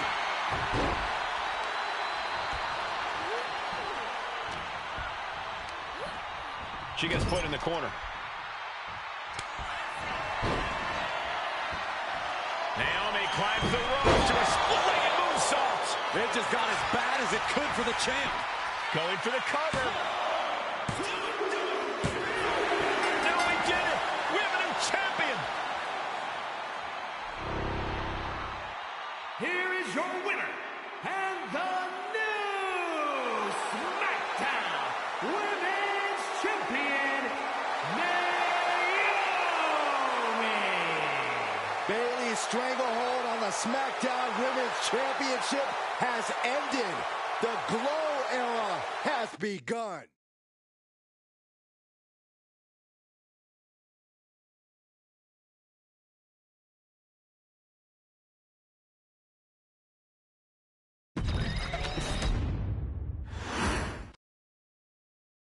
Ladies and gentlemen, if it weren't for the next two superstars in our showcase, none of this would be possible. Because without Atha and Sika, without the wild Samoans, there truly is no dynasty. While it was their father who made the blood oath with High Chief Peter Maivia, it was Atha and Sika who built the family up, training generations of relatives, all with the single goal of becoming the best professional wrestler on the face of the planet. And while the two would together be WWE Hall of Famers, based solely on their work as trainers and cultivators of the next generation, their in-ring successes only add to their immortality. Atha and Sika formed WWE's most dominant tag team of the early 1980s, fighting their way to the WWE Tag Team Championship on 3 separate occasions. Opponents were often defeated before the bell even rang to start the match, falling victim to the aura and the intimidation factor of having to step into the ring with the Wild Samoans. Accompanied by Captain Lou Albano, the trio formed a masterful group that was able to take all opponents off their game, be it through Albano's devious schemes or the overpowering nature of the Wild Samoans. WWE had never dealt with a team so primal, turning each match into a battle of survival. Most feared, the deadly Samoan drop, a move that has been imitated by many, but duplicated only by a chosen few. There they are, the Wild Samoans. These are immigrants coming from the island, trying to figure it out, trying to find a way. I couldn't imagine being these men. I couldn't imagine taking on these responsibilities of setting the tone in a whole new country. And then trying to break into entertainment on top of that. But they made it work. And that's what we are. We're workers. We make it work. These tribal elders set the standard for all of their descendants to not only follow, but they also taught their descendants how to surpass it. So beloved were the two that perhaps no moment holds more significance to your tribal chief, Roman Reigns, than when he was presented the Ula Fala by his father Sika and Uncle Afa after the 2020 Hell in a Cell event. You see, it was their acknowledgement that gave Roman Reigns the unshakable confidence to continue his journey to becoming the greatest of all time. The utmost respect, love, and gratitude for those men. Because if my father and uncle don't do what they do, we're not here. We now humbly present to you the honor of walking in the famed footsteps of the Wild Samoans, finding a tag team in WWE's long and storied history that we felt would test the Wild Samoans was not an easy task. But then a thought came to your wise man. Why not give the audience exactly what they want? Why not put the Wild Samoans against one of the greatest tag teams of all time? Why not present Afa, Sika, the Wild Samoans versus Bubba Ray and Devon, the Dudley Boys? And if we're going to go that far, let's do it in a tables match. Showcase that savage brutality that made both teams the eternal legends we know them to be. No pinfalls, no submissions, no rules. Just be the team that avoids being put through the table, and you will emerge victorious. And with these four men, you better believe that things are going to get extreme.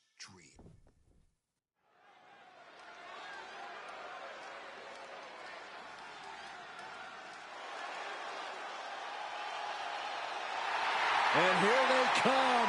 Bubba Ray and Devon are ready for a fight. That's just what they'll get from Afa and Sika, and then some.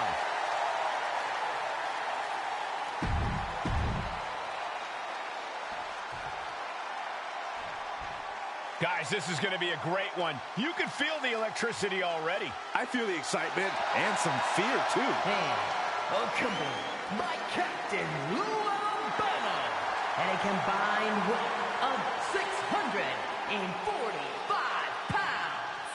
Afa and Sika, the Wild Samoans. This tables match might be a dream match for many, but for both the Wild Samoans and the Dudley Boys, this is about to be one team's greatest nightmare. Afa and Sika clearly not looking to back down here.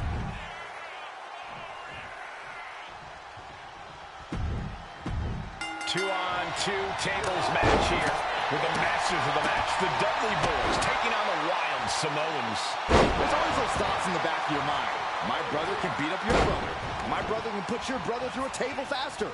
Finally, we get to see those thoughts become a reality. Saxton, I never want to hear about the inner workings of your mind ever again. I second that, but the Dudley Boys and the Wild Samoans are two teams who also clearly have a few screws loose. This should be intense. Ava and Sika, both individuals that compete barefooted. Not something common of most wrestlers, Corey, but it is actually very customary in the Samoan wrestling heritage. It's how they train. It's how they live in the Isle of Samoa. And no one delays a fight just to put some boots on. Samoans are ready for battle at the drop of a hat. And on that exchange, it looked like Devon lost some focus.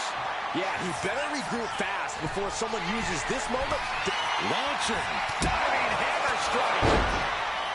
Corey, I've got to know, what can the Wild Samoans do to get the advantage in this tables match? After all, this is the Dudley Boys match, the match they put on the map, the match they're synonymous with. Well, maybe the Wild Samoans have to be a little less wild, Cole. They still need to brutalize their opponents because that's what they do best. But the last thing Afa and Sika want to do is rush head first into a table.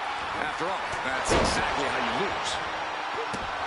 Corey, the Wild Samoans are about as tough and mean as they come, a very physical duo, and we've seen how they use their heads, almost like a concrete weapon. Yeah, they don't need much flash. They're just a formidable ground-and-pound team. If they lack in offensive creativity, they make up for it in blunt force trauma. And nothing packs more blunt force trauma than an... From way up. Oh, God, a terrible landing on the outside. The high risk just resulted in a big splat. With action spilling in our direction.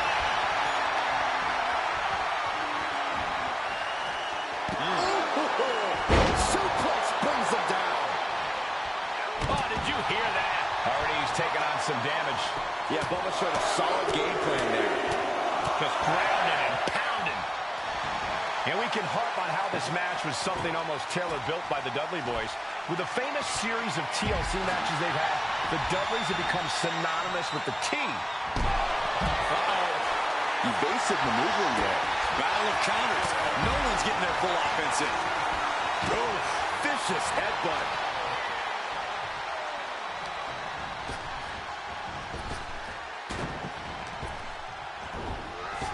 Rattling our announce desk.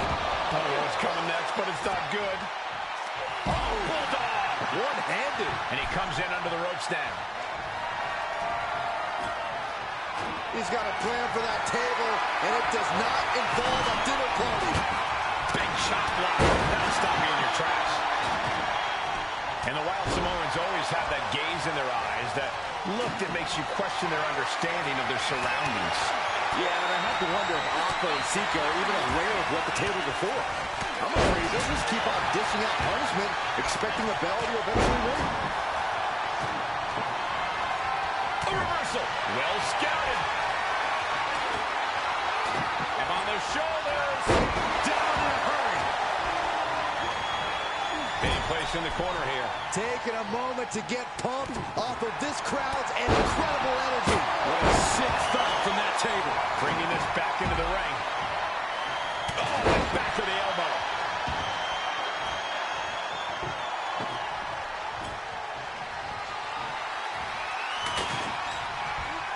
Headlock cinched him. Just tossed without regard. Devon. Hoisting the opponent up. Saving grace. That was the Dudley Boys showing the Wild Samoans what tag team wrestling is all about. Staggering back up, maybe to a foregone. Incoming! Look out below! Adrenaline can make you do crazy things. Exhibit A, right there. Look out! Angle German! He's absorbing a lot of damage here. They have tried their hardest to avoid damage, but I think the table might be coming into play sooner rather than later. He quickly slides into the ring. Grabbing a hold of the arm.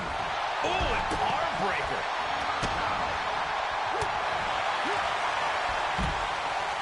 Oh! Ooh, pinpointing the trachea. He is locked in and has his opponent dead to rights. He's looking to go high risk from the top rope. Soaring. Good Lord. Taking flight. They got all of that. Just taking flight and soaring through the sky. Really just laying it in. Ooh. Oh, man. Carries that back on Alpha. I don't know what his plans are with that table, but it's going to hurt.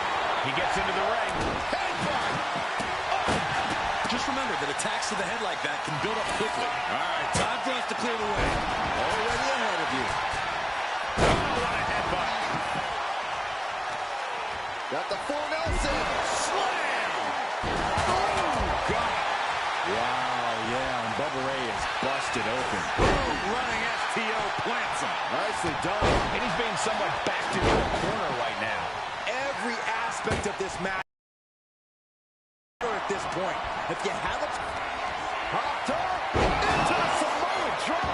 Incredible. The Wild Samoans.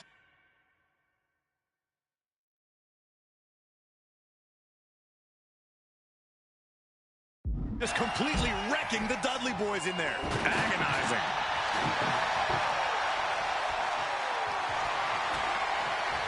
I can't begin to imagine what he's got planned here, guys. Maybe it's a yard sale. Get this back into the ring now. Yikes, that'll either wake you up or knock you out. Bubba Ray now on the offensive. Uh-oh, he erects the hold. That was close. Flying forearm on the mark. The Dudley boys came in tonight knowing they had to turn up the dial to match Alpha and Sika's level of aggression. Bubba Ray and Devon know they have to be extreme as they can be. Yeah, but what the Dudleys call extreme, the Wild from the top. Nice handle. Delivering nasty stomps. And he gets directed into the corner. Boom! Good defense from him. Bang!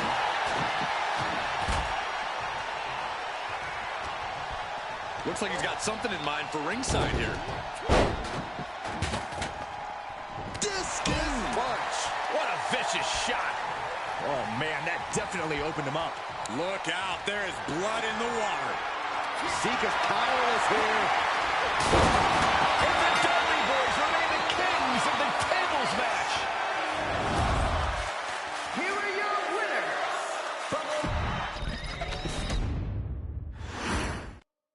Here's the bell, and it's the Wild Samoans, Alpha and Sika, taking on Devon and Bubba Ray Dudley, the Dudley boys. Two sets of brothers, two sets of absolute madmen, ready to get the tables and get downright savage. Bringing a new definition to the term sibling rivalry. This one will get extremely physical.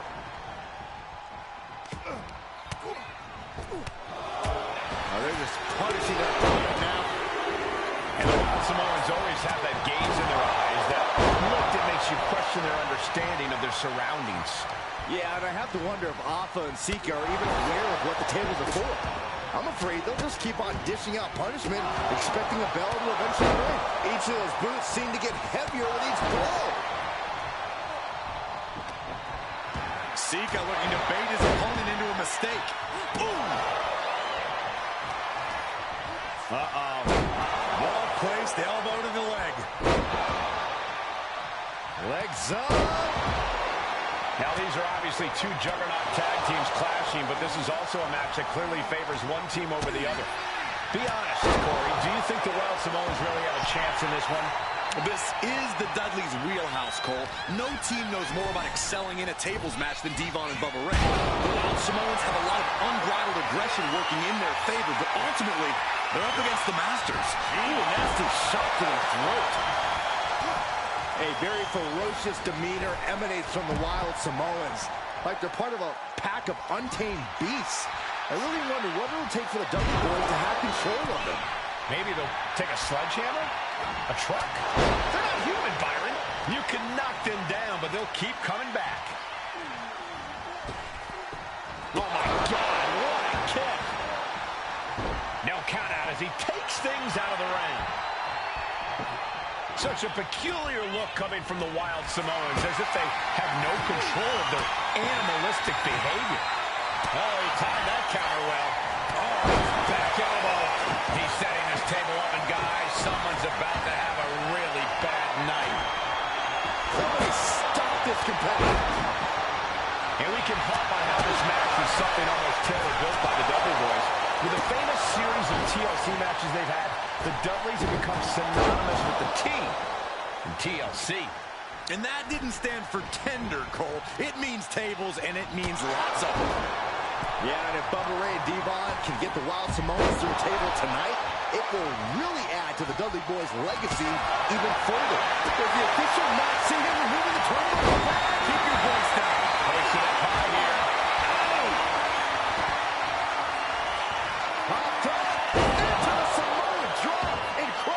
The Wild Samoans just completely wrecking the Dudley Boys in there.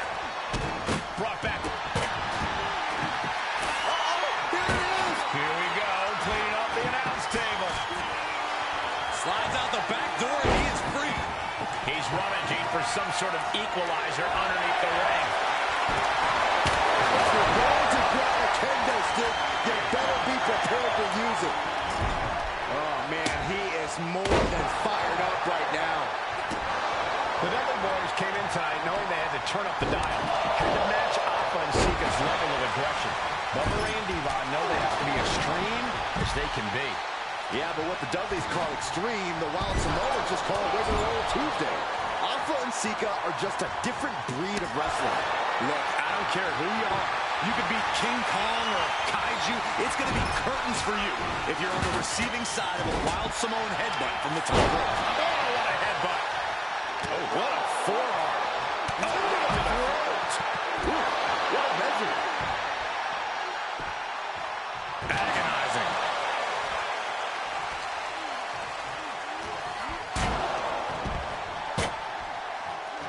Oh, my goodness. Uh-oh. And Sika gets countered there. I still can't get over the look on the top. Has him in the corner, thinking of the next move. Yeah, and I don't think that's what was in mind there. I don't know if there was anything in mind there. Boom! Boom! He has to be suffering here.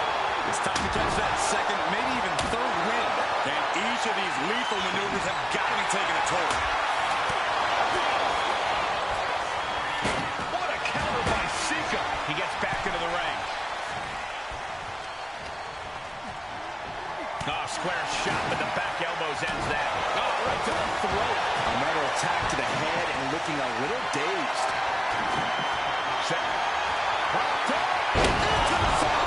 Drop. Incredible. Alpha and Sika might have just shown us the prelude to the Dudleys' demise.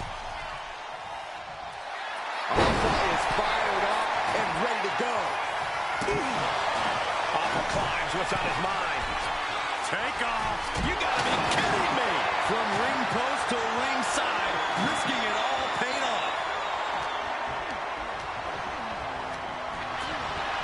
Put in the corner now.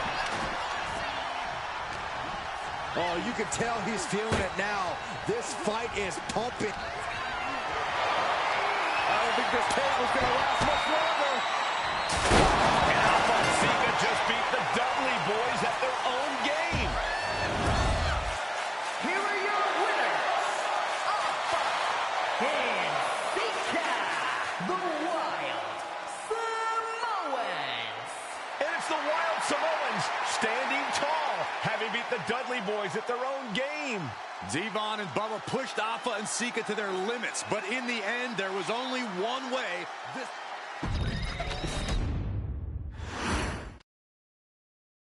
From the very moment he arrived as the enforcer of the bloodline, Solo Sikoa has taken every brutal, savage element of his predecessors and refined them into a near-perfect smashing machine. Even in the year before his arrival, Solo raised eyebrows and garnered buzz while competing in NXT. But nobody could have predicted just how smoothly his transition to the main roster would go. And before I go on any further, let me make one thing perfectly clear. I'm only saying what I'm saying about Solo Sikoa because I am a wise man. I'm a professional. And because I'm being handsomely compensated for my stellar work as your host of the WWE 2k25 showcase. I haven't forgotten what Solo Sikoa and his rogue bloodline did to me.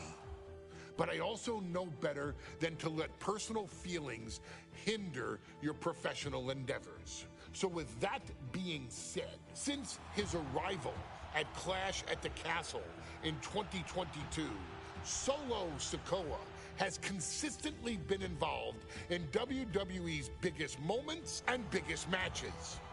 He's been victorious in War Games.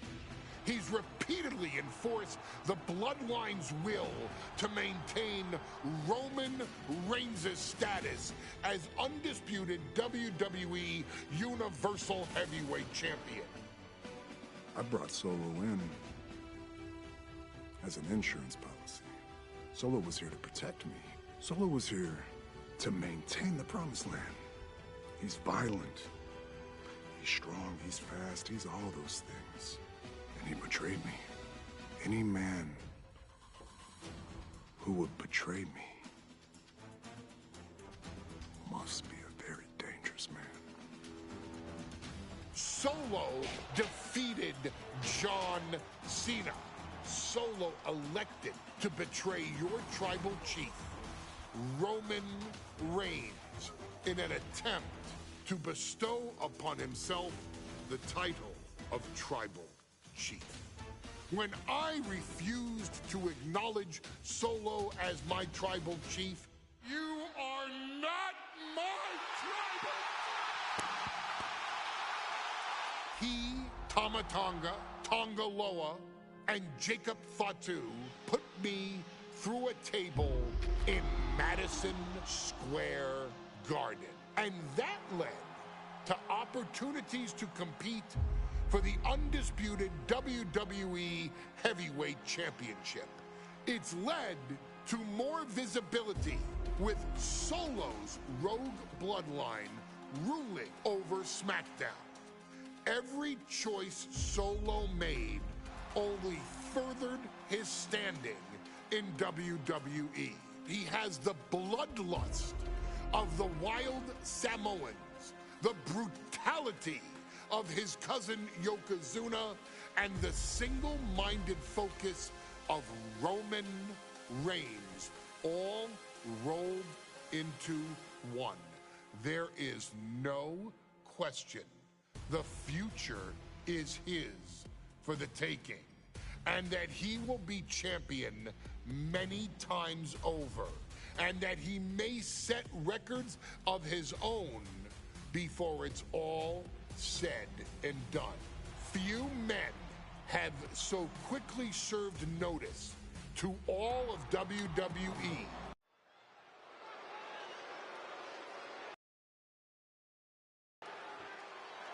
Here comes the A-Champ. The following contest.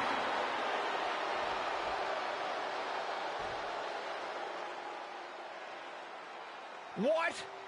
This place is shaking! We never thought we'd see Sikoa again.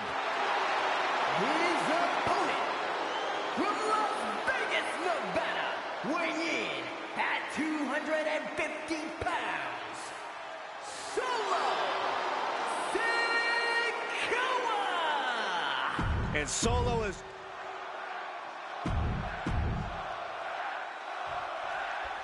As we say in WWE, expect the unexpected.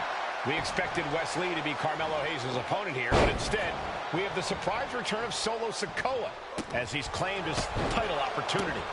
Solo Sikoa, fresh off joining the Bloodline, is here.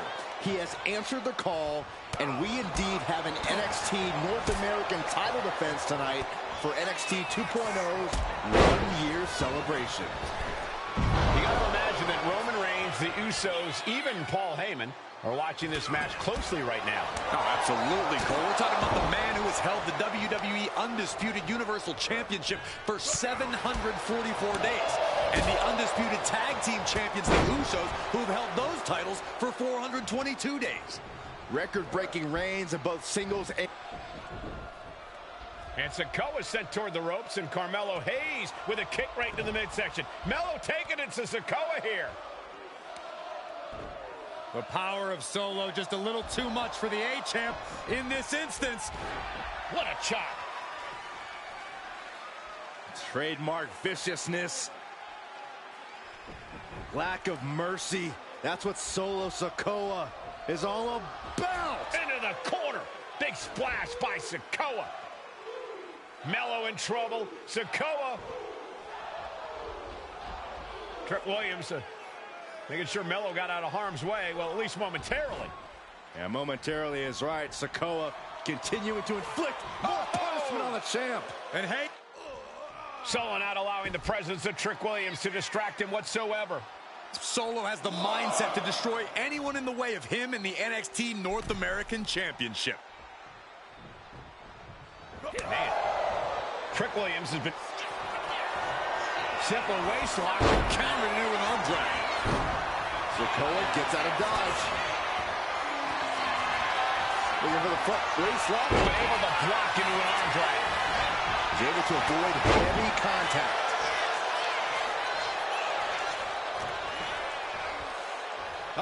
Headbutt. Taking the wind out with a stomp to the solar plexus. Running knee. Hold on a second. He might be finding a submission hold here. But right now he's looking for any way to break out of this, and he does. Massive miscalculation on that one. Calculating the next move here. Trick Williams cheering on Carmelo Hayes. You cannot deny the impact Trick has had. Hit that with everything and following it with the pin. Not time to expect victory yet. Tagged with a punch. Going head to head, putting each other to the test. Oof. Big shots being fired right now. Neither competitor letting up. So much pride, so much resiliency on display. Back and forth, neither one giving up any ground. Ooh. Both absolutely drained, but both refusing to give up. Bam! Who will break first? That's just going off with everything they've got now. And that'll end this exchange right there. Placed into the corner here. The adrenaline is pumping, and the WWE Universe is on his side. Oh, caught that foot by surprise. You got to be impressed by both Solo Sikoa and Carmelo Hayes. They've taken NXT 2.0 by storm over the last year. Yeah, since the shift to NXT 2.0, Melo has spent over 9 months as NXT North American Champion over 2 very long reigns. And don't forget Solo. Over the last year, he's defeated top NXT names like Santos Escobar, Grayson Waller, and LA Knight. Yeah, he beat Knight so bad we haven't seen him. Big uppercut rocks the jaw of Carmelo Hayes, ripped out of the corner. Looking to put him away, and now Trick Williams up on the apron, causing a distraction. Trick paying dividends. Ooh. First 48. And that could be the turning point for the North American champion. Oh, Samoa drop by Sikoa. Cover now for the win. Hayes kicks it too. And Williams once again on the apron. You can see how concerned Trick Williams is that Carmelo Hayes' championship hopes, might be fading away. Super kick drops Williams. Hayes picked out of the sky. What a spinning Solo. Is that it for Carmelo Hayes? Trick is out. Carmelo is dazed. Here's your chance, Solo. The title could be yours. Rearing way back. Boom! Samoan spike. Chicken might have what it takes to win this. What the? Sikoa is the new champion. Here is your winner, and new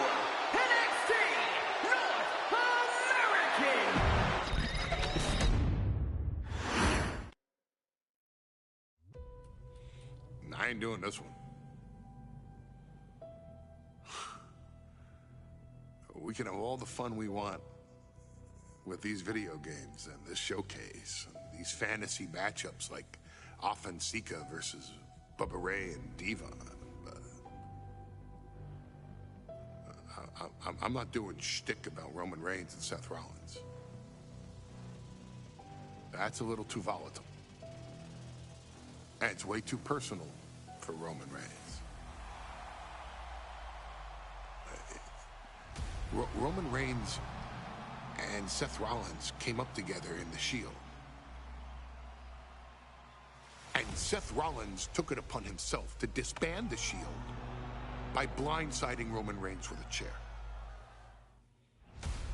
At WrestleMania 31, Roman Reigns, in the main event of WrestleMania, was about to win the WWE title when Seth Rollins cashed in Money in the Bank and stole the main event, the match, and the title from Roman Reigns.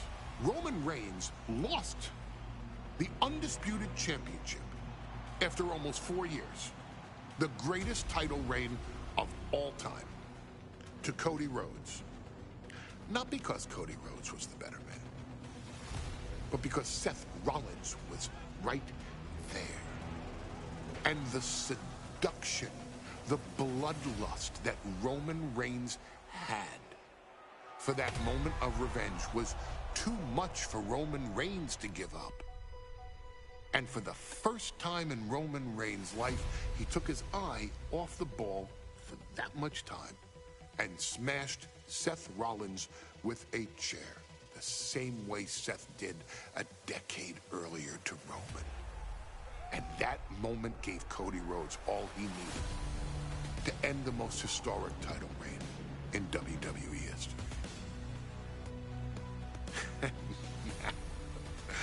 I'm supposed to do shtick about Roman Reigns versus Seth Rollins for a showcase? I mean, it's smart, because the next time Roman Reigns steps into the ring with Seth Rollins will be the last time Seth Rollins steps into a ring. Next time Roman Reigns gets his hands on Seth Rollins, you won't have your architect anymore. You won't have your visionary anymore. You won't have your revolutionary anymore. You will have your tribal chief, Roman Reigns, but you'll never again have Seth freaking Rollins. Roman Reigns will put an end to Seth Rollins in WWE. And then the only way you'll ever be able to see Roman Reigns versus Seth Rollins will be in the WWE 2k25 showcase.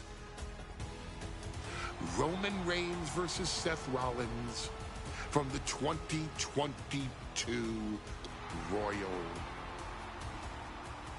Rumble.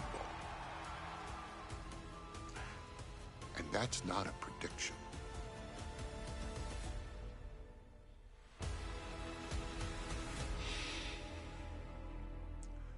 That's a spoiler.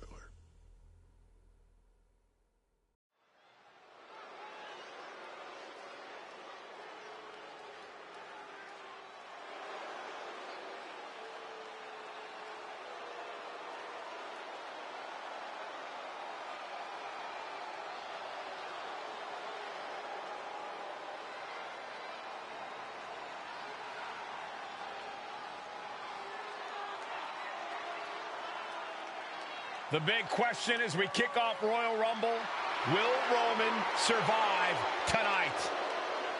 Well, the man who's walking down the aisle here in front of 44,000 plus is the greatest champion of all time, transcending the business.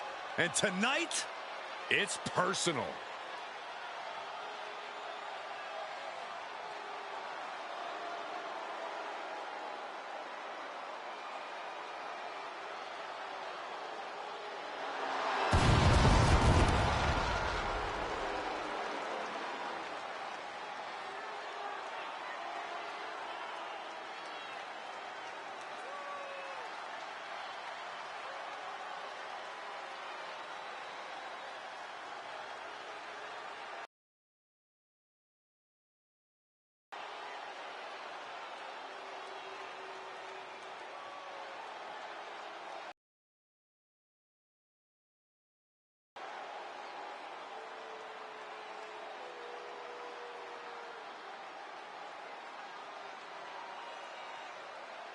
For 17 months, Roman Reigns has dominated everyone. And luckily for Roman, he's had a special counsel and his cousins to help him keep cool, keep focused, and concentrate on the business at hand. Now Paul Heyman is gone, and the Usos are barred from ringside. And without those calming forces, Corey, cracks started to form last night in Roman's armor. No telling how Roman's going to handle things on his own. It's been years since he competed on his own, but that's the situation we're seeing right now for the Tribal Chief.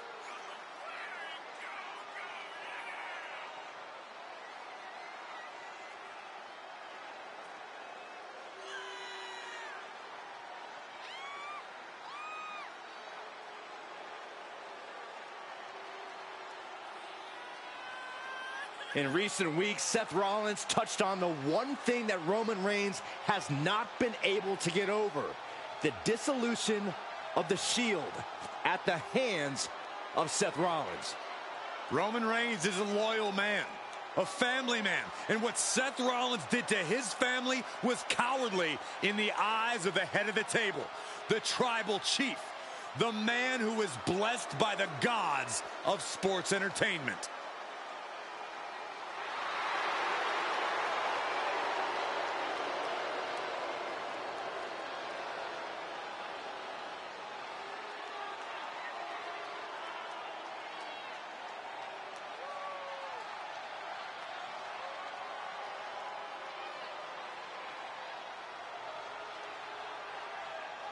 Corey, on SmackDown last night, we saw one thing that we haven't seen out of Roman Reigns. We saw Roman Reigns lose his cool.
Look at this.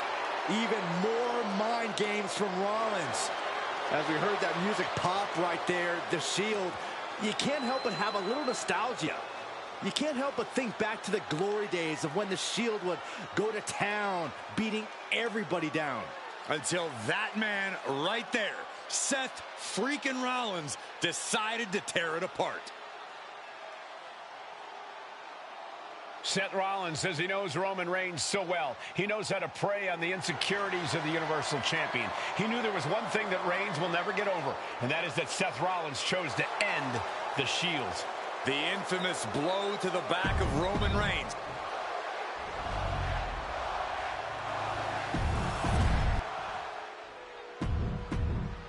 And that title, the WWE... Bell rings and the WWE Universal title is on the line. Roman Reigns over 500 days as Universal Champion, but nobody has been in his head like his old brother in arms, Seth Rollins.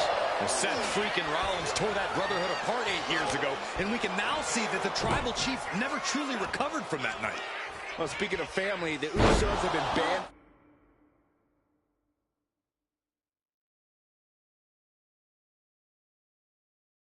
from ringside.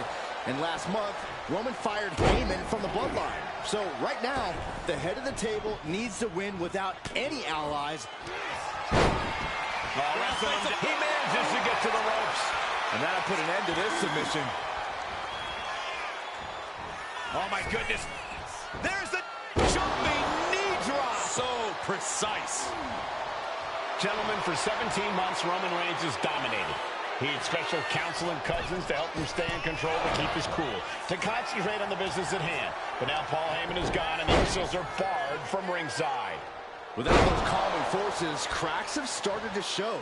Every comment Rollins has made about their past cuts deeper. Every mind game breaks Roman's spirit even further. This might be the toughest physical battle the Tribal Chief has faced. And into the pin, title on the line. Oh! And he manages to kick out at one. Not even a near fall there. Oh, and Roman fights back. As a setup in the corner of the ring. Non-stop blows.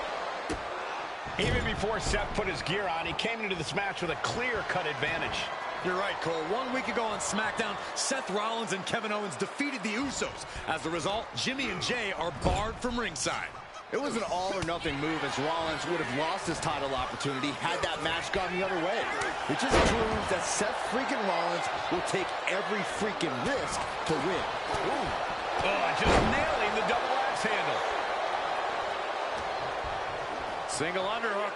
Face buster.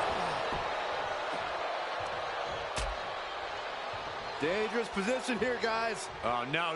Back suplex. A back suplex right onto the apron. There is nothing but malicious intent when you deal damage out on the apron. And he slides him back to the mat.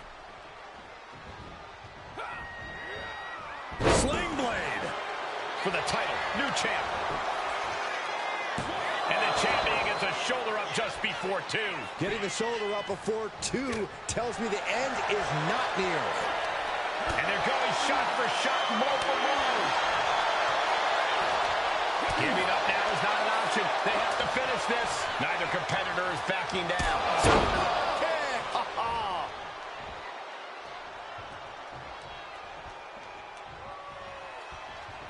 From Rollins. Rollins flies.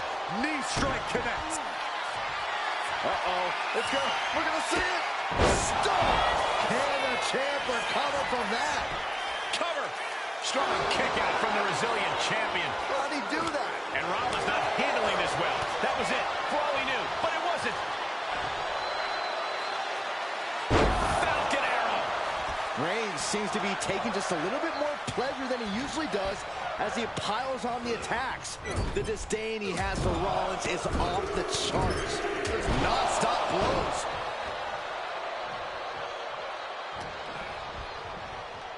Sent into the corner. Shoulder tackle to the body. Oh, what a response. Hooking him up. Face buster. And would you look at that? He's been busted wide open. This is not good. Take off. 5-star frog splash. Seth with a big move there. The title is within reach. He's still got more left in the tank. Rollins lining it up. Right to the back of the net. Are we headed towards a title change? And into the cover. Oh, my God. Did you see that? Kick out at 1. You got to be kidding me. Everyone here is in shock. And we know Rollins has a temper. You have to think he's starting to get in his own head a bit.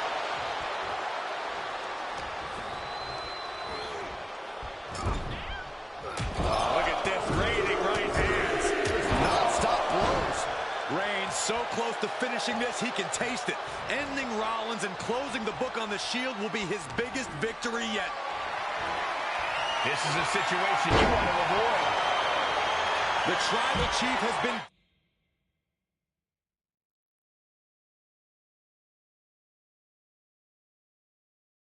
dominant over the last 516 days since he captured the Universal Championship.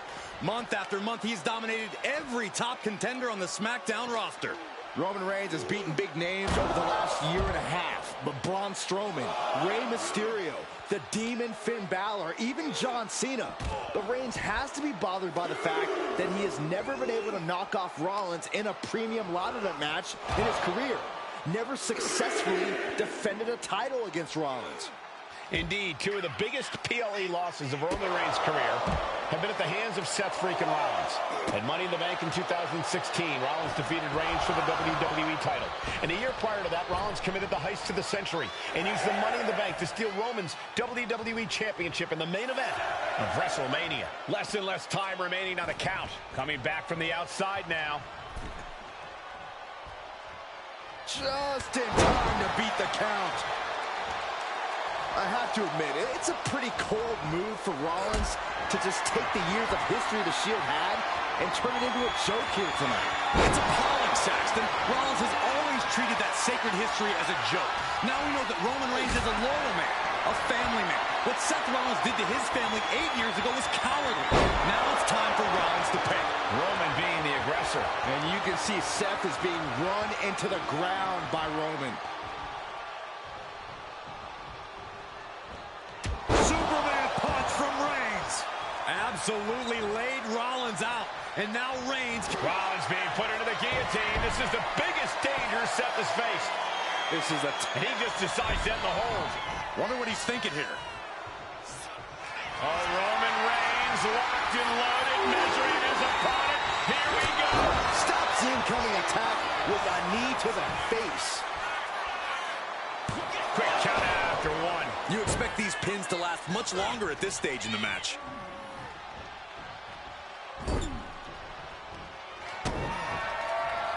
We're going to grind the features off their face across the top rope. Got him in the corner now. Caught him right in the jaw. Ugh, what a shot. Rollins got surprised there. I don't even think Roman's aware of where he is anymore. He has tunnel vision for Rollins. The only thing the Tribal Chief is seeing right now is red. And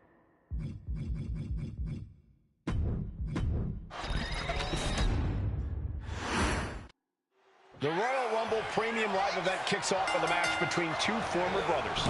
Roman Reigns in his record 516-day reign as Universal Champion versus Seth Rollins donned in the old gear that they used to wear in the Shield. Rollins looks very comfortable in that tactical vest yet again. But he's even more comfortable inside the head of the Tribal Chief. We haven't seen Roman with this type of look, this type of confusion in 500+ days. And now placed in the corner.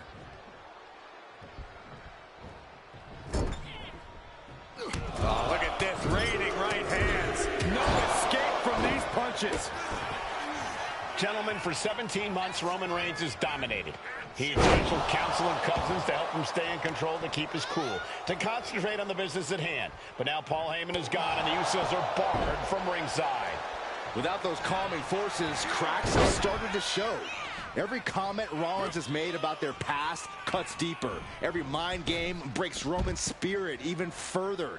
This might be the toughest physical battle the Tribal Chief has faced, but it definitely is his toughest mental battle. Crucial moment, a revolution knee by Rollins. Ooh. Oh my gosh, what impact!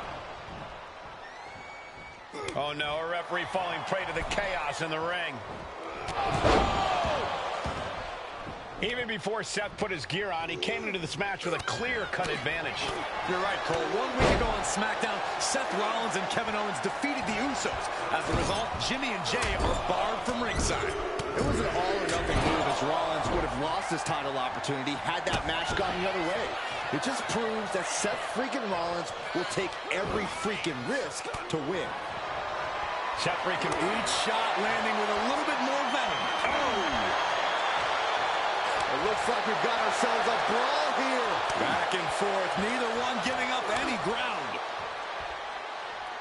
Exhaustion setting in, and neither one of them is letting up. Oh, ouch. Rollins pulling out all the stops early. Roman Reigns needs to kick into higher gear to catch back up. This is a war of attrition with neither superstar wanting to be the one who surrenders. What a headbutt. Vicious. Reigns seems to be taking just a little bit more pleasure than he usually does as he piles on the attacks. The disdain he has for Rollins is off the charts. All the way down. I have to admit, it's a pretty cold move for Rollins to just take the years of history the Shield had and turn it into a joke here tonight. It's appalling, Saxton. Rollins has always treated that sacred history as... Into the pin! The champ is going for the cover. Well, this is unexpected, Byron. Yeah, I'm guessing he wasn't fully in position.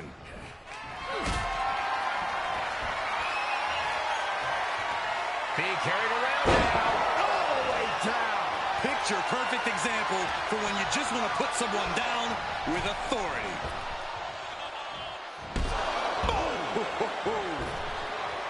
The stomp has been so effective for Rollins, but he might have an even more dangerous move this night with the pedigree.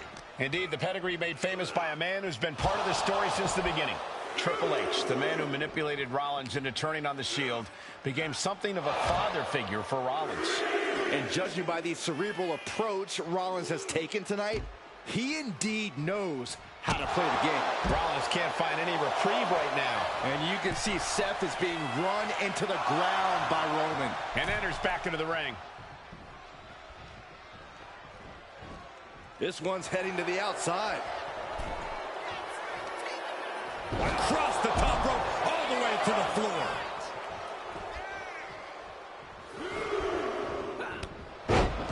Maybe time to start burning it down. Rollins is starting to roll.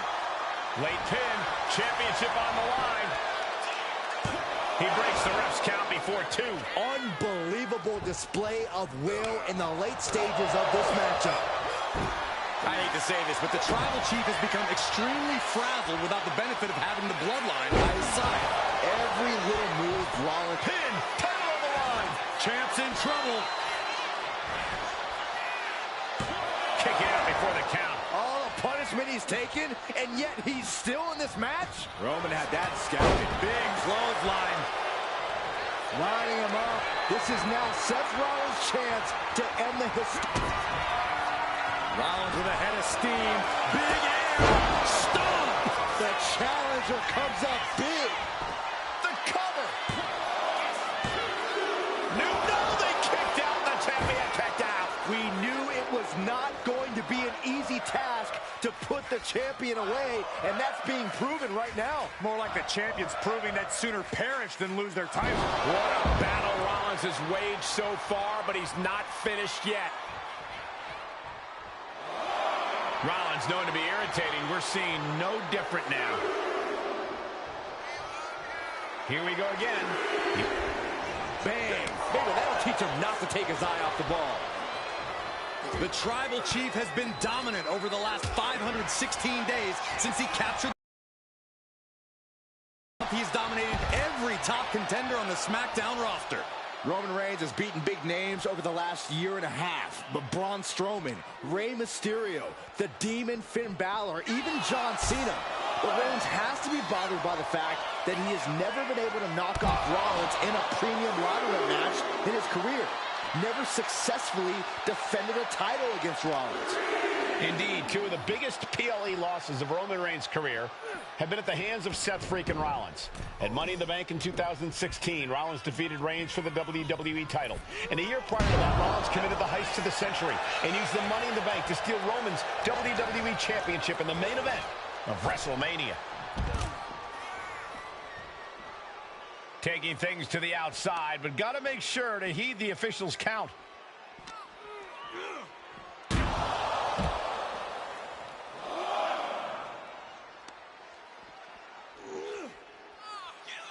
Back into the ring here.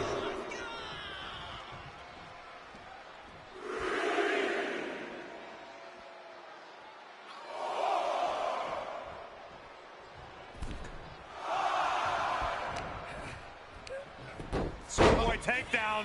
Oh no, wait a minute. Sit out powerbomb.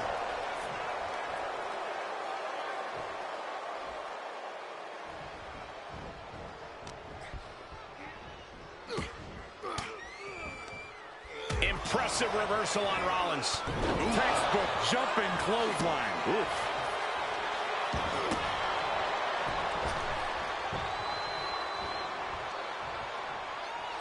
Down right into the schoolboy. Shoulders are down. The rope saving. Well spotted by our official. Got out of the way that time. Headbutt.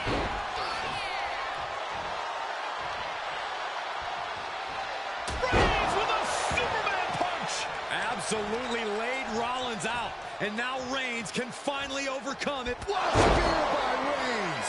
The champ might have just sealed things. Reigns wins it! That's got to be it.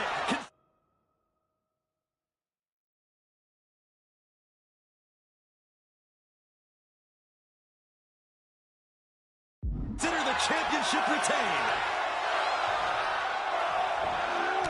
Textbook jumping clothesline. Oof. Roman cannot be stopped here. The power and rage of the tribal chief is just overwhelming Rollins here. Mounting their downed opponent and firing off a series of blows.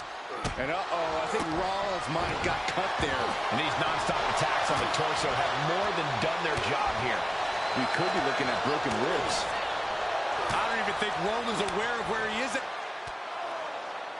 And here's Reigns now, misses wildly with the clothesline attempt. Spear! Spear by Reigns!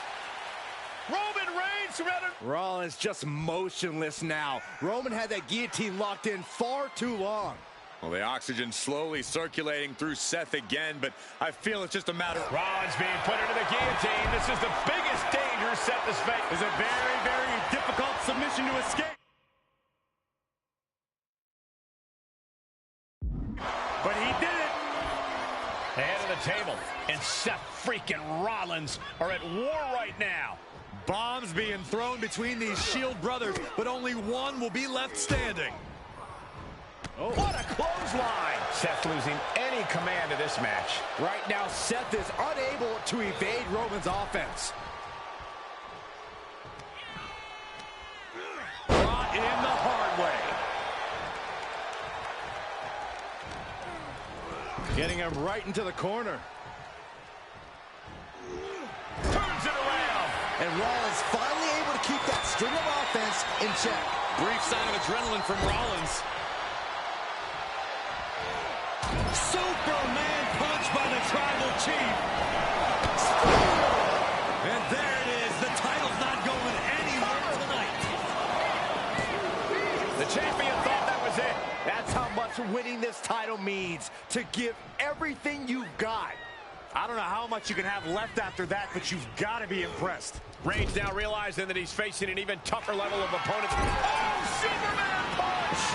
Reigns not done yet. And a thunderous spear. Devastating maneuver by the champion. Going for the pin.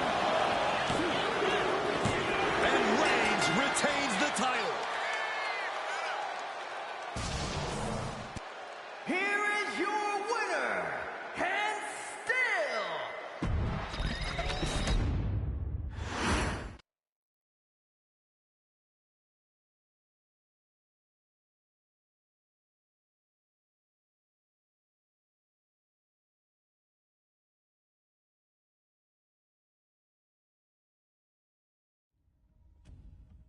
I'm the last guy to knock a revolution. I've led a few of those, you know. I admire revolutionaries. I respect evolutionaries. They are the lifeblood of the bloodline. So when Solo Sikoa seized the moment and became the tribal chief in Roman Reigns' absence, I didn't like it. I don't even think I respected it. But something deep down in me admired it. That took some forward thinking. I'm the chief now! Now we all know what happened when the OG bloodline, led by Roman Reigns, faced the new rogue bloodline, led by Solo Sikoa, in the War Games. But there was a discussion here while planning the WWE 2k25 showcase that has me, your wise man, admittedly a little intrigued. What if War Games was limited to only OG bloodline, no honorary uses, versus Solo's rogue bloodline, no honorary uses? It's 4-on-4 Roman Reigns, the Usos, Sami Zayn versus Solo Sikoa, Tama Tonga, Tonga Loa, and the most dangerous new competitor WWE has ever seen, the Samoan werewolf Jacob Fatu. What happens then? This is your moment to determine who is the real bloodline. This is your moment to determine who is the only bloodline. This is where the bloodline's legacy and the bloodline's future is in your hands.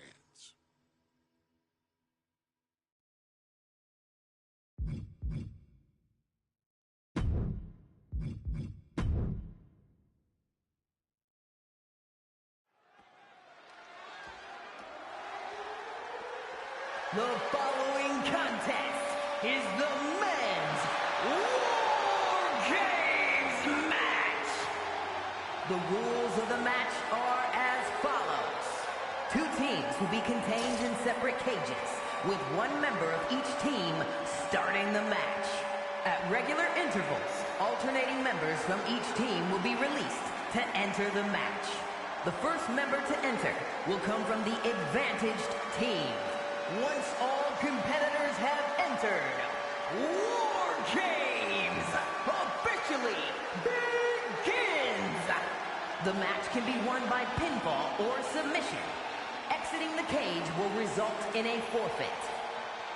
And now, let the War Games begin!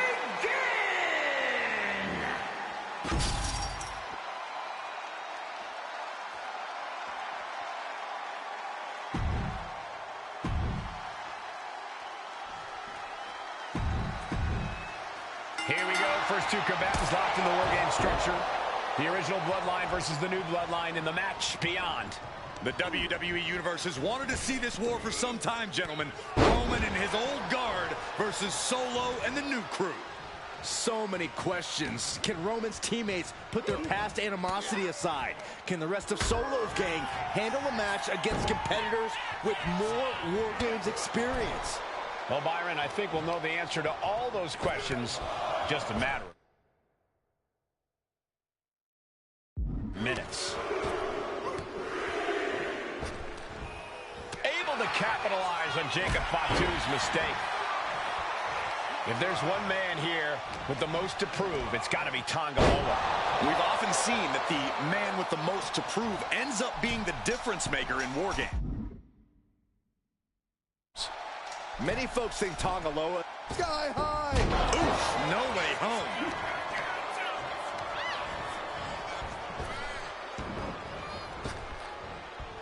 Using the elbow to escape the attack.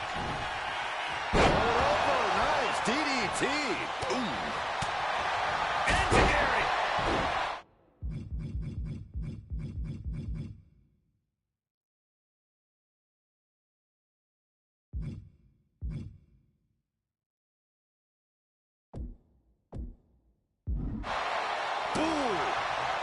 Drops the hammer.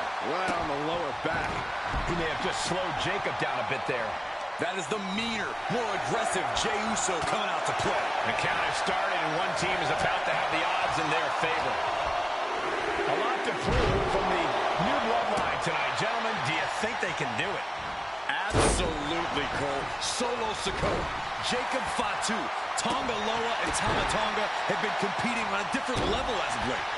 They have won some major matches and earned titles too, but I worry they might not be as ready for War Games as Roman's crew. There's a lot more big match experience in general on Roman's side. No, that may be true, but Solo's side has youth and a devil-may-care attitude that can work out tremendously inside War Games.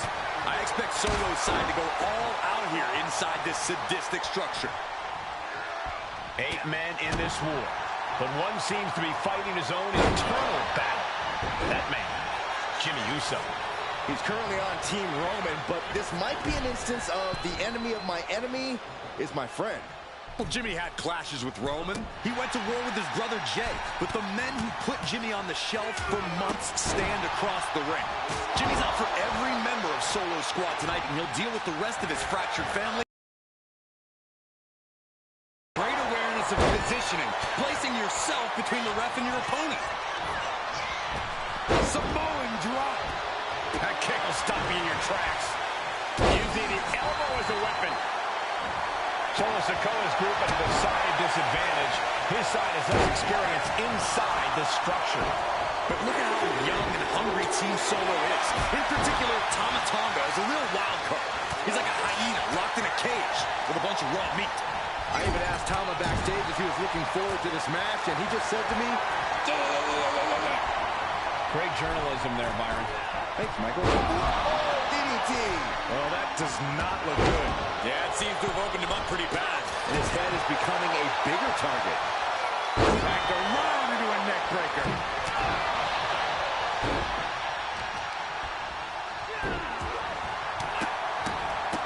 It pulls off the reversal.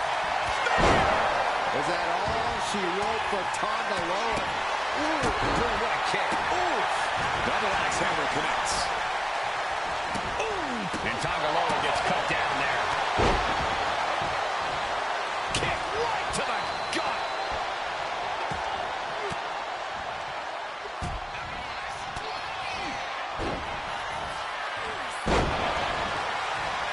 He's going to be a sitting duck if he doesn't get out of the trench.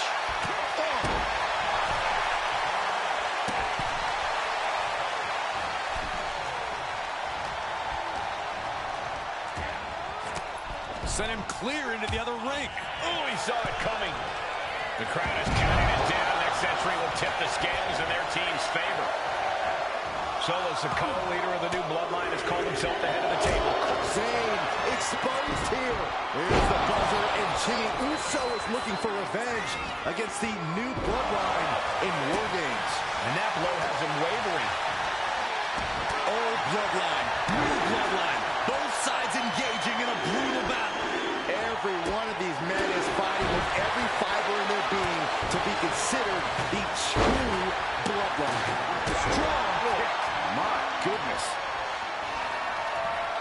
He just grabbed what could be a game changer, adding an advantage on top of an advantage. And Jey Uso having a little fun with another. Meanwhile, we have Sami Zayn. Zayn has this wrapped up. Watching. Taking his way to the top here. This has got to be it. You guys, this is what War Games is all about. Bloodlines leaving it all in the ring. The old guard and new school trading their biggest shots in one of the most dangerous environments in all of WWE. And that's a stiff shot to the body. Look at this. Boom. Nice. And seconds left before the odds are even here. Sami Zayn grew so much as a member of the bloodline, it really gave him a sense of self-worth. Yeah, but part of that self-worth came from defying Roman, from defeating the Usos, which begs the question, and I wish there was a better way to phrase this. Is Sami Zayn still Uso? I think he is, Corey. Sami seems elated to be fighting alongside Jey and even Jimmy. Those are his dogs. The WWE Universe standing at attention, completely entranced by this matchup now. Can't miss action taking place in front of them. Nobody wants to blink. They do not want to miss a second of the action at this point. Boom! Did you hear the impact? Now looking at Jey. Overhand right lands. OG Bloodline leader Roman Reigns has so much on the line in this one, guys. Oh, absolutely, Michael. Solo Sikoa took his spot at the head of the table. He says he's the new tribal chief. And that is Roman's legacy. Those names, this group, they mean something. But the bloodline represents all that Roman has built in his career. And he needs to take it back tonight. Oh, elbow right on the bridge of the nose. Wait a second. He's going up the wall. Oh, my God. Oh, gosh. That looked like a bad landing. Jacob Fatu cuts him off. Close fist connects.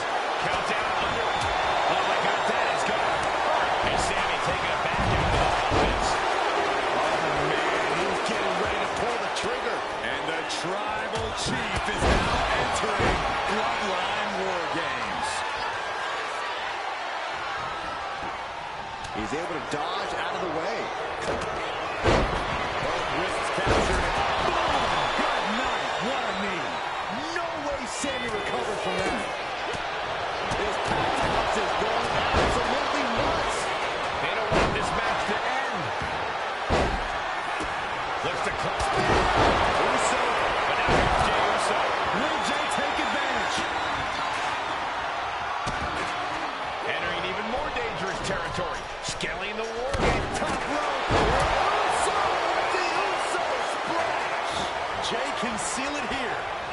Goes tumbling into the metal floor. Not a safe place to be. Tonga doesn't seem as composed after that attack. Yeah, Reigns came looking to prove his dominance, and he's doing just that right now. And you have to be in a lot of pain taking that many attacks to the core. Yeah, but you really have to fight through it.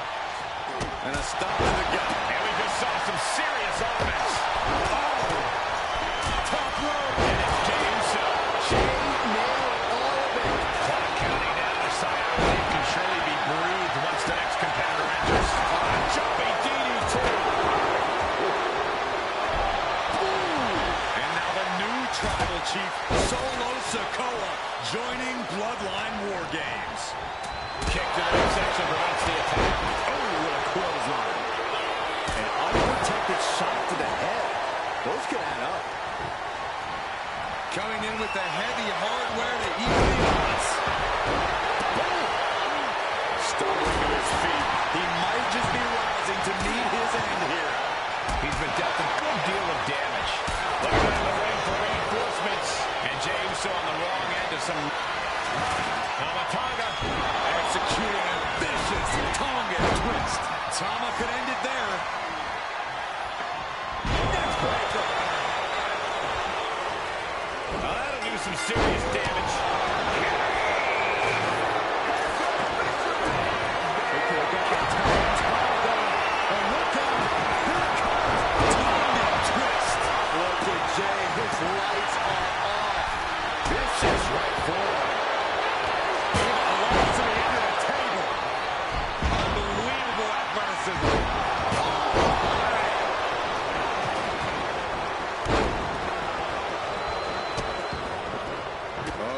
Trapping the arm. A vicious stomp to the hand. Dribbling the opponent's head like a basketball.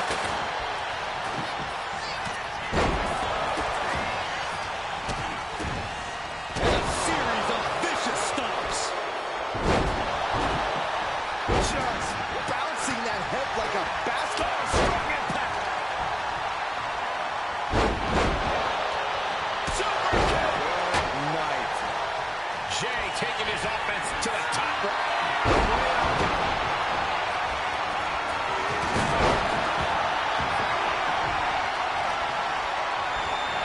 Leaning on the turnbuckle here. Sami Zayn. No doubt. Sami just ended this.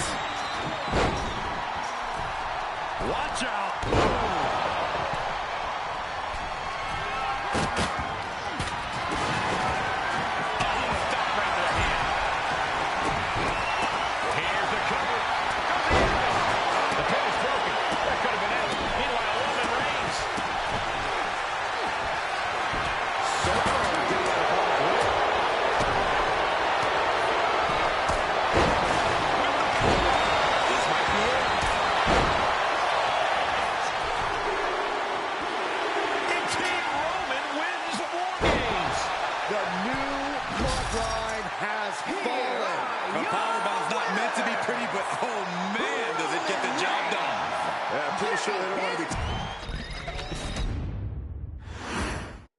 And gentlemen, it is time for Bloodline War Games. Roman Reigns, the Usos, and Sami Zayn versus Solo Sikoa, Tonga, Tonga Loa, and Jacob Fatu.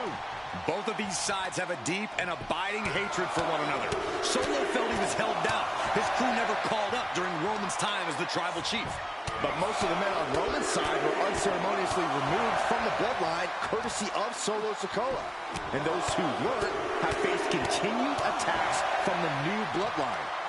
And the winners tonight are very likely to be considered the true bloodline by the WWE Universe. Let's see who comes out on top tonight. He's able to slip away from that.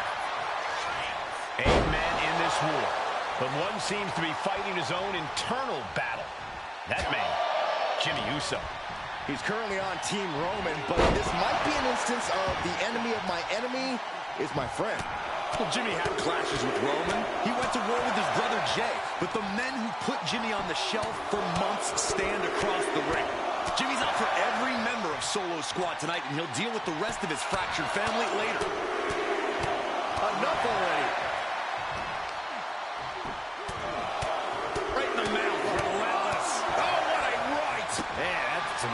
attitude behind it. It's about to be an uphill battle for one team once this clock hits 0. Point of the elbow finds the mark.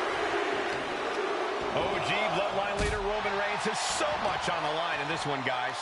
Oh, absolutely, Michael. Solo Sikoa took his spot at the head of the table. He says he's the new tribal chief. And that is Roman's legacy. Those names, this group, they mean something. But the bloodline represents all that Roman has built in his career. And he needs to take it back tonight. Before War Games officially starts, what do you guys think is the key to the old school bloodline coming out on top? Every one of these men is a proven main eventer, Michael. But that won't be enough if they can't stay on the same page. Yeah, and given how united Solo's team is, I don't think even the Mount Rushmore of WWE could handle the new bloodline. Roman and his crew need to remember what bonded them, what made their team Uso, and work as a real team. Just one last time.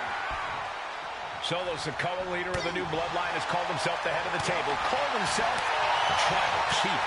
And when he asked the WWE Universe to acknowledge him, we're hearing more and more of the crowd agree. Well, Solo has grown in power with big wins and title reigns, but this is his biggest test yet.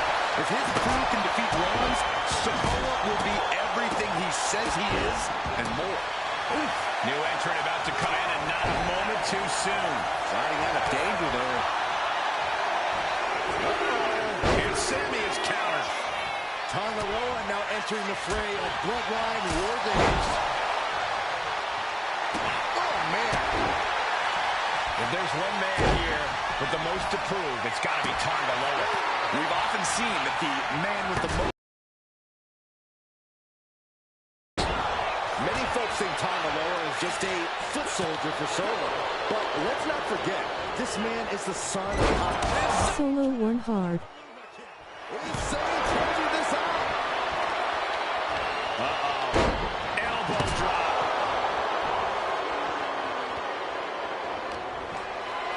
God, disturbing impact. Boom. Oh, man. Boom. Old bloodline, new bloodline. Both sides engaging in a brutal battle. Every one of these men is fighting with every fiber in their being to be considered the true bloodline. Solo Sikoa's group at a decided disadvantage. His side has less experience inside this structure. But Jacob's planning something here. And looking at Jacob, too. Brought down with a DDT. This could put a stop to Zayn. Timer's almost up. This next entrant gives their team the advantage inside the cage. Ooh, sledgehammer to the body. This is not for the faint of heart. Here's the buzzer, and Jimmy Uso is looking for revenge against the new bloodline in War Games. Enters the ring and is diving headfirst into the chaos of this match. Got to be a bit tough for Jay to stand up amongst this team. Some close allies, but some enemies he's yet to forgive. We've seen the wars that Jay has waged with his cousin Roman, with his brother Jimmy, but he needs to put that aside tonight. And Jay has the title wins and big victories that earned him the main event moniker. But if he's the one to put away the new bloodline, he will truly be the main event of War Games. Hey guys, this is what War Games is all about. Both bloodlines leaving it all in the ring. The old guard and new school trading their biggest shots in one of the most dangerous environments in all of WWE. Just bashing them with that hammer.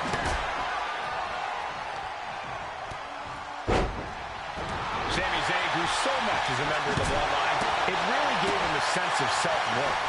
Yeah, but part of that self-worth came from... Zayn has this wrapped up. Look at this! The WWE Universe is showing their appreciation for the action they're seeing. It has been an absolute war out there. These superstars' efforts are not lost on this crowd. Tama Tonga looking to get wild inside War Games alongside his bloodline. Now do 3 finishers. You can switch characters. Tonga Loa was expecting that. I think tonight is going to be a breakthrough performance. Nasty boot by Zay. Crucial moment for Tonga Loa. Oh, my goodness. And oh, my God, what a fight. And that was a well-executed attack. Ooh, amazing agility. Oh.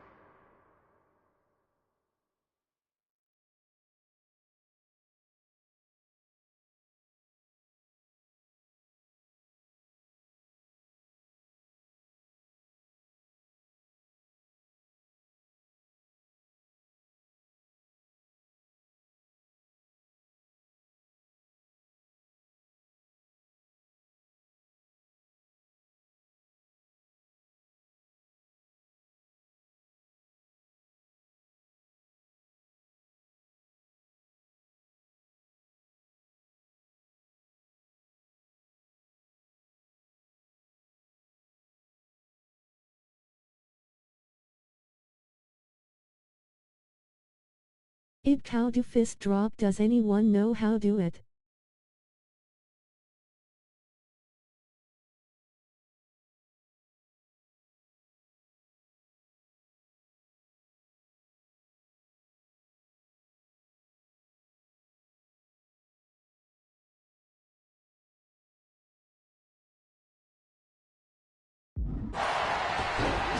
Double axe handle.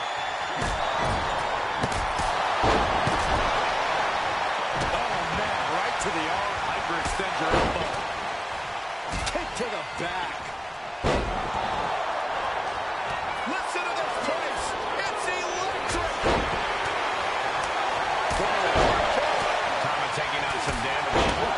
And taking aim right at the midsection. Oh, a spear. Will Jimmy seal this up? Oh, climbing the cage? Honestly, not a great move.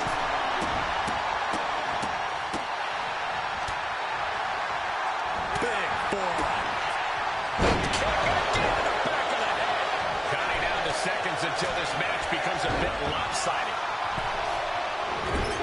Delivering right hands and then slamming their opponent's face to the canvas. And the Tribal Chief is now entering Bloodline War Games. Intercepts that attack with a knee right to the stomach. Entering the ring and assessing the situation. Top rope. Splash! Jacob thought you've got a problem here. Taking his time, preparing to attack. Big body drop. You see that height on that? What a reversal. Hurricanrana.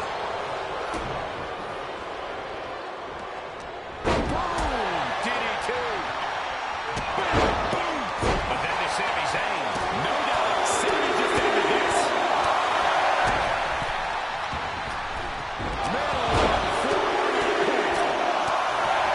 Kick with the knee.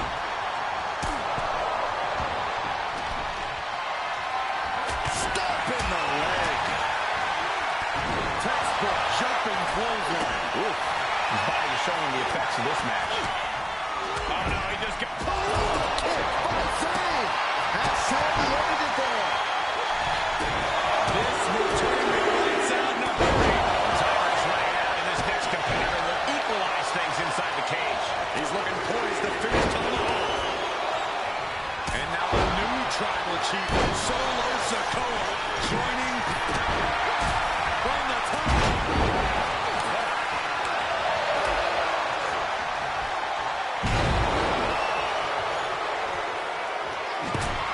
Both wrists captured. Man, knee strike. And Tonga Loa pulls things out. And you can see that offense was aimed directly at his soul. Both wrists captured. And Tonga Loa. And it's Jay. And that can vanquish Tonga. Starting to scale up the War Games roll. He's got top rope. Soul splash. Will Jay take advantage? Climbing the cage, but that makes absolutely no sense in this. Uso splash.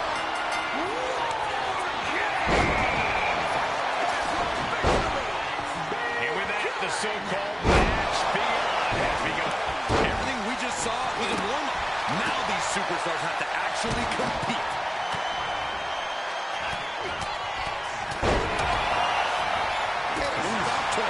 He begins to climb the wall of the War Games cage. Top rope. Jey Uso. Will Jey end this? Jey ready things. Well placed super kick. Super kick. Scrambling up the top turnbuckle now. From the top. Thunderous impact. These attacks are starting to impact him.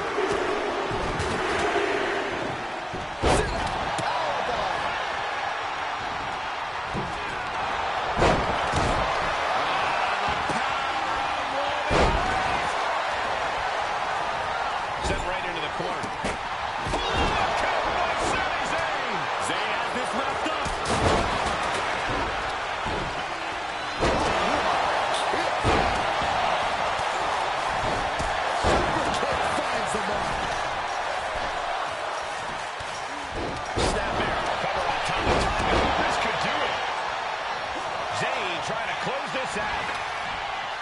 Not so fast. Meanwhile, they have succumbed.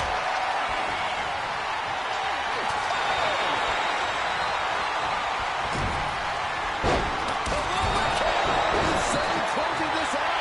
The cover. He breaks the pin, keeping his team in this one. He gets out of the way. Oh my God. Here's the cover. Feet on the ropes. And only gets a 1 count. Still not enough. He's got him down to the pin. And looking at Jacob Fatu. And he kicks out of the pin in 1. These 1 counts are going to get hurt. Jacob Fatu taking full. Unreal athleticism from Jacob Fatu. Jacob about to end this fight. Oh, man. Inside cradle applied, shoulders down. And an effective pin. I'm shaking my head in disbelief over how he managed to get the shoulder up. Will Jimmy seal this up? Cashing in on that effort. No doubt. Sammy just ended this. It's wins the War Games. The new bloodline has fallen. Here are your winners.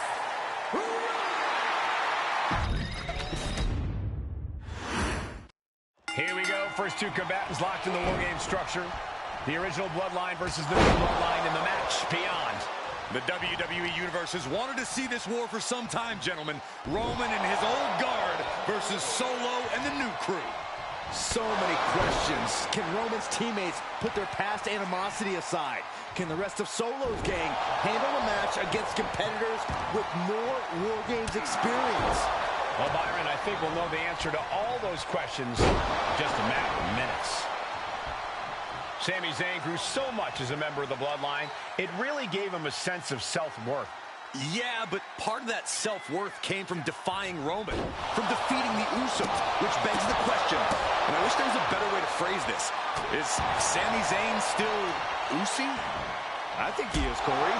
Sami seems elated to be fighting alongside Jey and even Jimmy.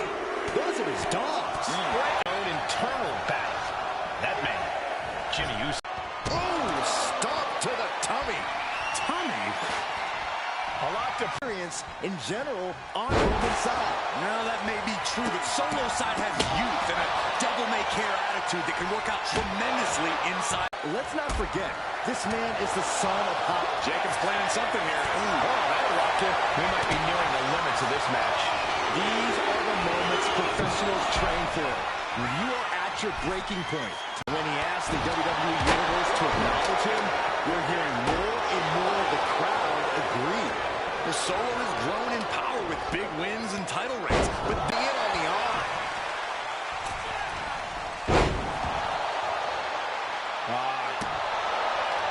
OG Bloodline leader Roman Reigns has so much on the line in this one, guys. Oh, absolutely. Bloodline in War Games. Tom Lawler being neutralized there. Jey doing whatever it takes there to protect his seat at the table. Boom, right across bit tough. Deep on the DDT.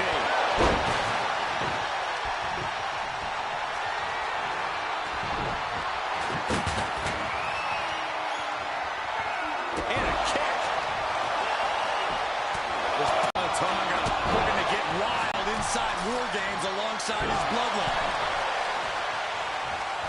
Oh, what a chop block.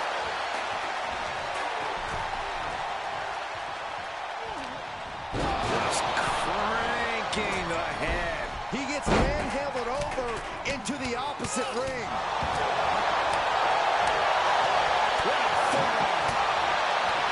I think tonight is going to be a breakout performance for Jacob Fatu. So much raw talent in that young man. Every bloodline member, new and old, is a generational athlete. But Jacob seems to be a step ahead of every one of these men at times. Many already believe Jacob can take the mantle as the leader of the bloodline. Up high. Ow!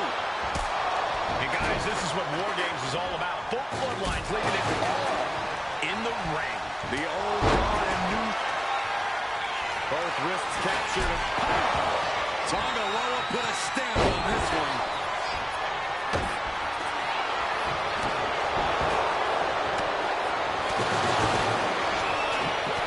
All the way up. Sidewalk slam delivered. Climbing up the wall now, and he's got some crazy idea in mind from the looks of this. We've got a numbers advantage incoming as the countdown.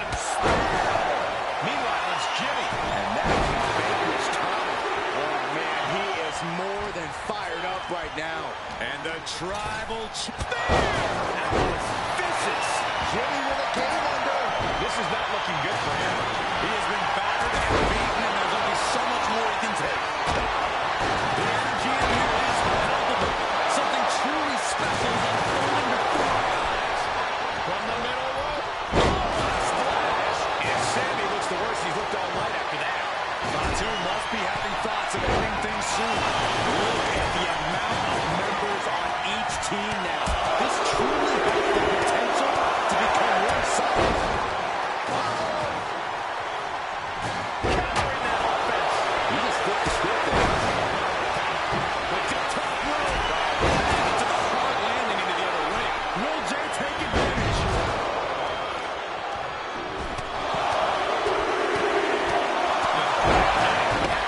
And just got caught with that DDT. Eyes are squarely set on Jimmy here. Tonga setting it up. Here it comes.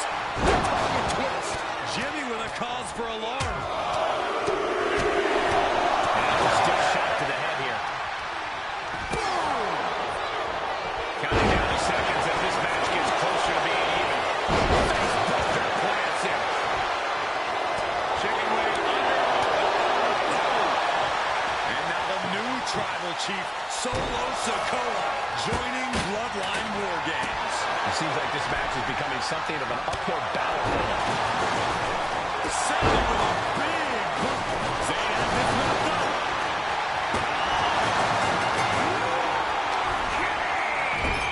A long way down from there, but it looks like he has a plan. No!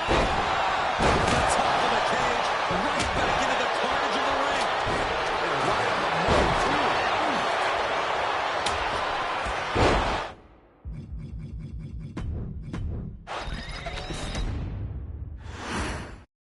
And gentlemen, it is time for Bloodline War Games. Roman Reigns, the Usos, and Sami Zayn versus Solo Sikoa, Tama Tonga, Tonga Loa, and Jacob Fatu.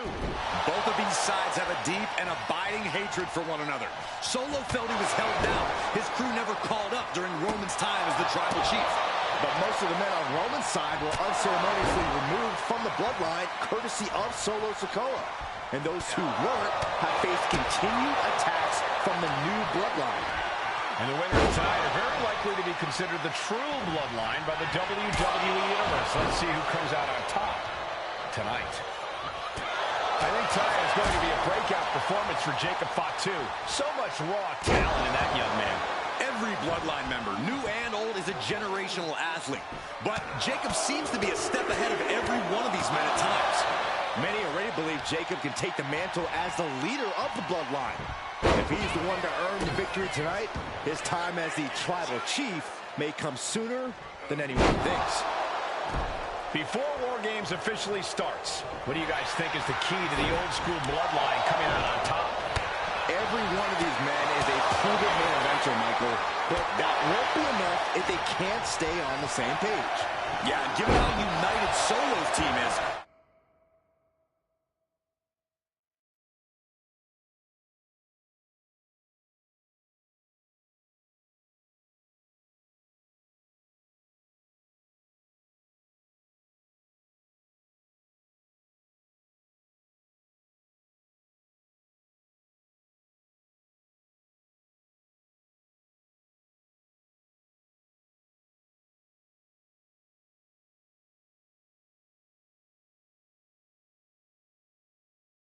I don't think even the Mount Rushmore of WWE can handle the new bloodline. Roman and his crew need to remember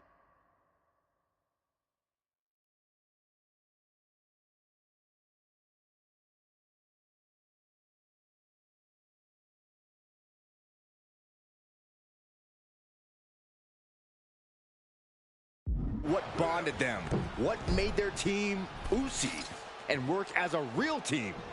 Just one last time. That'll be a bit tough for Jay to stand up amongst this team.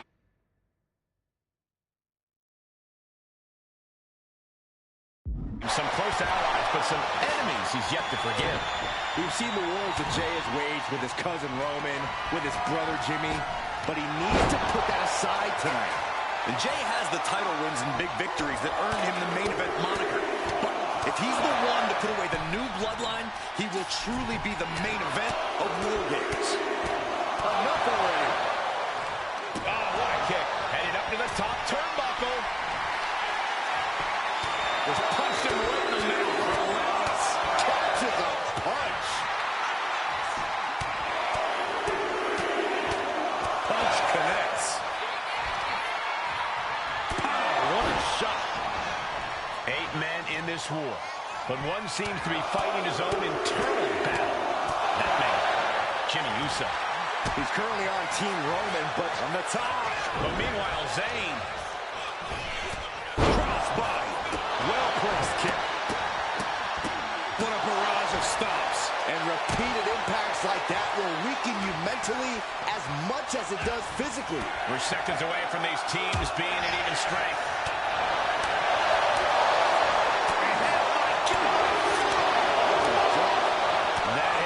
From Sami Zayn. Tonga Loa now entering the fray of Bloodline War Games. Oh my goodness. OG Bloodline leader Roman Reigns has so much on the line in this one, guys. Oh, absolutely, Michael. Solo Sikoa took his spot at the head of the table. He says he's the new tribal chief. And that is Roman's legacy. Those names, this group, they mean something. But the Bloodline represents all that Roman has built in his career. And he needs to take it back tonight. Oh, man, put an extra luster behind that kick.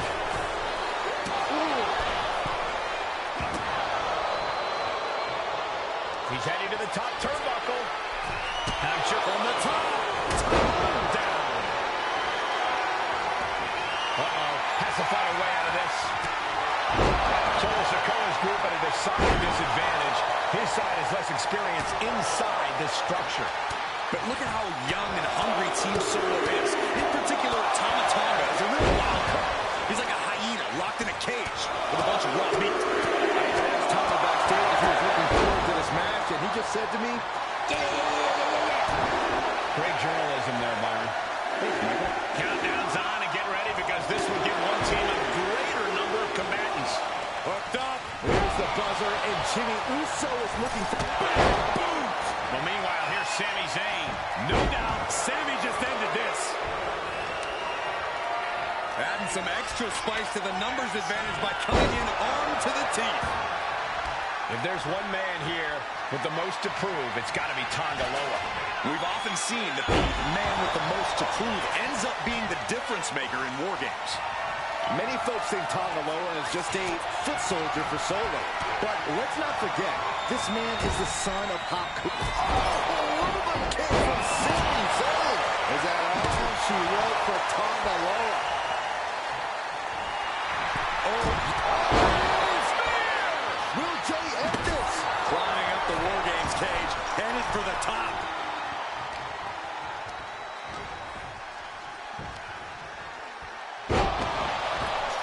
Top rope. Now looking at Jay. Solo Sikoa, leader of the new and they just busted out an impactful maneuver. Ruthless striking. Ooh, stiff punch. Tangaloa has taken a lot of damage on his face, and it's showing now. The next entrant incoming to even up the odds. You guys, this is what War Games is all about. Four bloodlines leading it in the ring. The old guard and new school trading the biggest shots in one of the most dangerous environments in all of WWE. Look out! Here we go. Jimmy going up high. Oh, you can tell he's feeling it now. This spear. Jacob Fatu got a problem here. Sami Zayn, who so much as a member of the Bloodline, it really gave him a sense of self-worth. Yeah, but part of that self-worth came from defying Roman, from defeating the Usos, which begs the question, and I wish there was a better way to phrase this. Is Sami Zayn still Usi? I think he is, Corey. Sami seems elated to be fighting alongside Jay and even Jimmy. Those are his dogs. And the WWE Universe continues to remain up. He's back to the top of the cage with something dangerous in mind. Carrying the... This is out of control! Misjudged the jump and paid dearly for it. This is why you don't go leaping off steel cages in the first place. Oh, he had the wherewithal to counter Jacob. My goodness!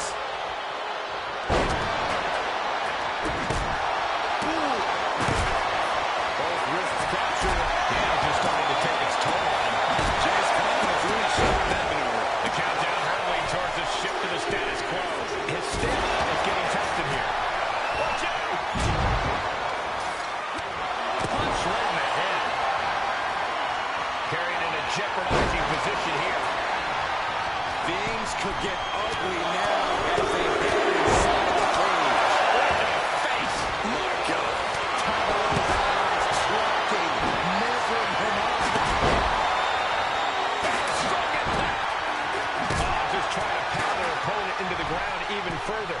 The volume in this building has increased exponentially. The fans are willing these competitors to push forward. Win or lose, these superstars are going to the sky.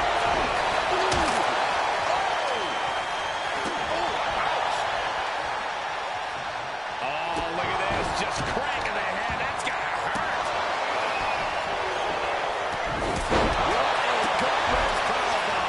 He's finding himself in some territory he does not want to be in.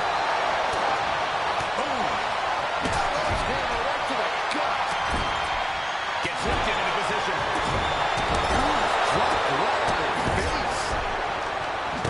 John Henry swinging the handle like that. And that was an efficient display of offense with that maneuver. Reigns has his opponent and fireman's carrying. Things will get back to an even playing field with the next entrant.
Sikoa.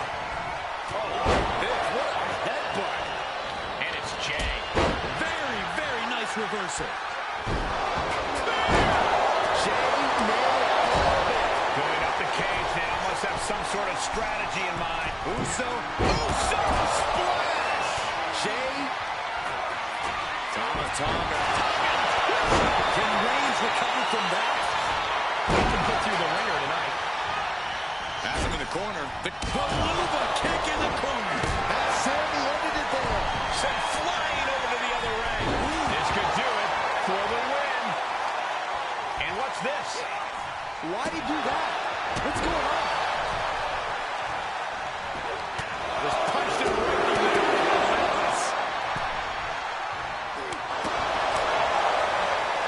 Super kick. Nothing fancy here. Instant victory. And it's Jey Uso. Oh, he makes the biggest save of the night.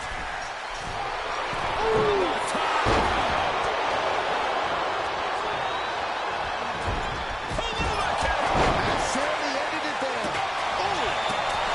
Uso splash. Will Jey take advantage?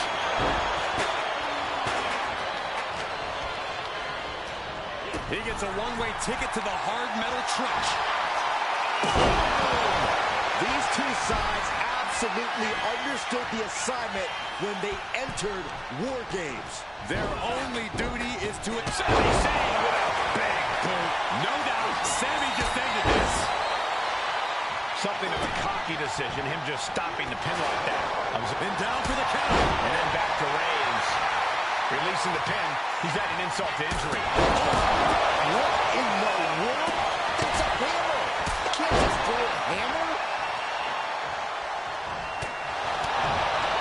And just in time, he gets out of there. Good golly. Utilizing his power and tossing him across the rings. And another big right. On the shoulders and a slam. You can see all the brutality the original Bloodline team has dished out. Everyone on Solo's team were filling the War Games cage with their own blood. Not looking good in this position. Oh, man, taking it to the straight gear. Got her cover on Tonga. This could do it. He knows the goal is to win the match, right? His pin.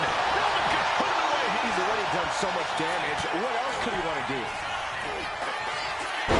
Sikoa. And looking at Jey Uso. Sikoa might have just finished things.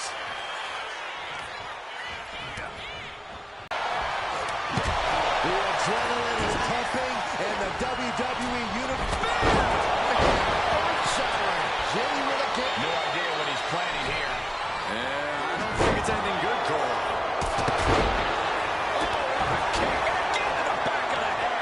Tonga looks lost out there. Could mean the end is coming soon. Oh, man. Adding more injury to injury with that hammer.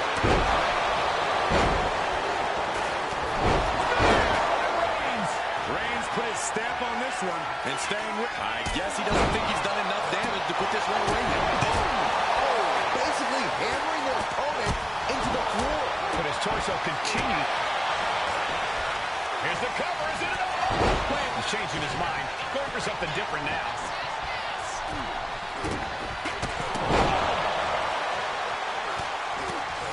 Mounted with punches.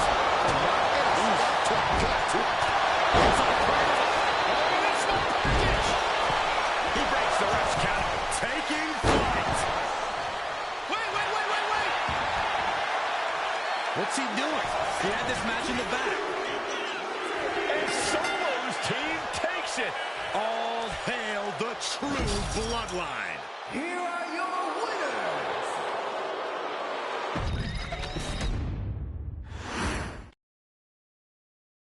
Okay, a little bit out of character for your wise man, but that was a little bit difficult for me to watch. Seeing this family splinter into two groups, fighting against each other, it breaks my dark heart. But they're all grown men, and you settled the issue. Now let's give Solo credit. Forming Team Solo was, of course, his usual backup of Tama Tonga and Tongaloa, the sons of Haku, feared as one of the baddest men to ever walk planet Earth. Along with them, the Samoan werewolf, Jacob Fatu, son of Tama, also known as TK All Day, the Tonga Kid, another fearsome competitor from WWE's golden era. But did you know that Haku and Tama once comprised one of WWE's most impressive tag teams? Haku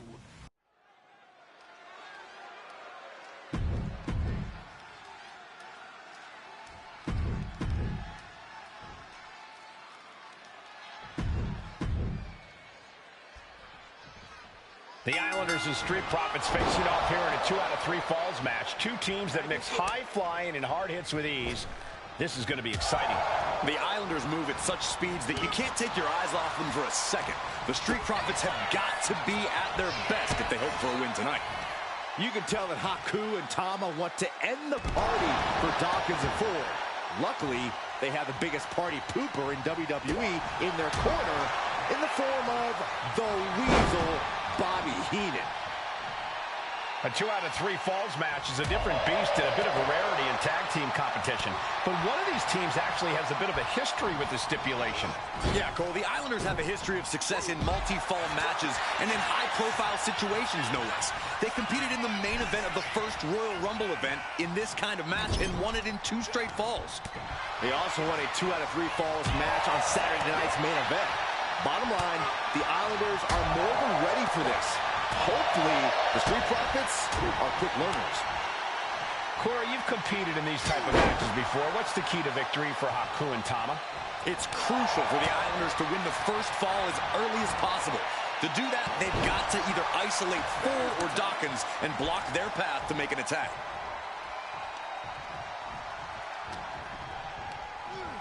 Gets driven into the corner. Return fire. Schoolboy! Shoulders are down!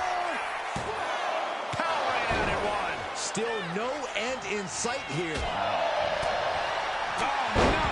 Someone call the orthodontist.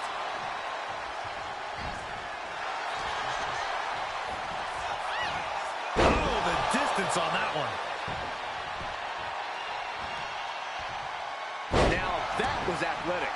That maneuver goes to show you how much speed kills. He's in a bit of agony now.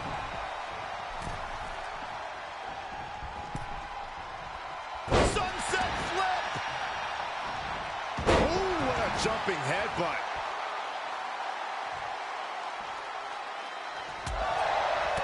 So many accolades for Dawkins and Ford. Triple Crown Tag Team Champions, multiple WrestleMania wins. This win could be another major feather in their caps. It could be, but for the Islanders, all of those accolades are motivation. Haku and Tama know they're the best tag team around, so they want to knock off the Profits and prove it. Then maybe they'll get the respect they rightfully deserve. Nice amateur takedown all the way over. Oh.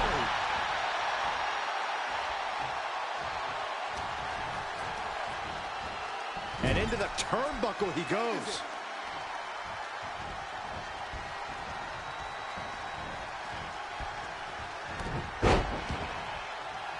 Make a wish. Look, I get that the Islanders are brutal, but when I look at Haku, I kind of see something royal about him. Are you kidding me, Saxton? Haku's a big, mean dude who loves to brawl. Nothing about him says royalty. Though Bobby Heenan does seem intent on taking the Islanders to the top of WWE, perhaps becoming king of the ring, is on that path. Caught by the back of the elbow. Counter after counter. Neither superstar getting the clear advantage. Tag's made. Oh, yeah. Not waiting any longer to get in this. Oof. Backs. Uh-oh. Cuts the attack off. Foot just stomping down. Something that Tez and Dawkins need to watch out for tonight is the presence of Bobby the Weasel Heenan. He'll do anything for his clients. Don't you dare disparage the brain, Saxton. Heenan is indeed a wise man who has quickly brought the Islanders up the ranks. They'll be tag champions in no time. And Montez Ford finds himself on the defensive. The Islanders straight up crushing the Profits here.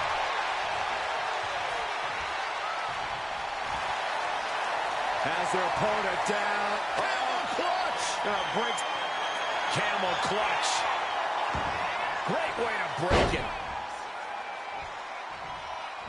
Whitney lariat. Camera down. I'm glad the Islanders are able to compete tonight. I was worried they'd have to serve another suspension. Oh, what a phony charge that was. Heenan and the Islanders did an amazing job as dog sitters, and they got punished for it. Then again, the corrupt president who handed out that suspension also vacated the WWE Championship for no good reason. Yeah, Corey, there's just too many things to correct you on there. In the corner, has to find a way out of there. Just like that, Haku gets... Oh, nice. Schoolboy from behind. Cover! And a strong kick out in one. There is no quit in this man tonight.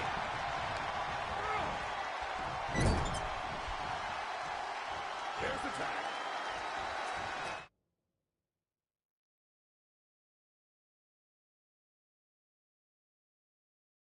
Corey, what are they going to do here? We're about to find out. The Street Profits having a bit of trouble here against the Islanders.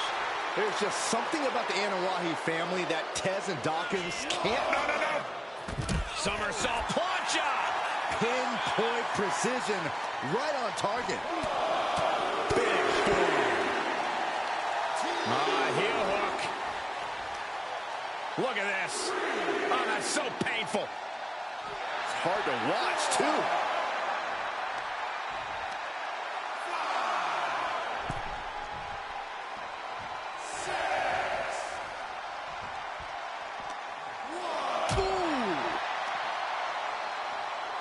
Right out of ringside and back to the mat.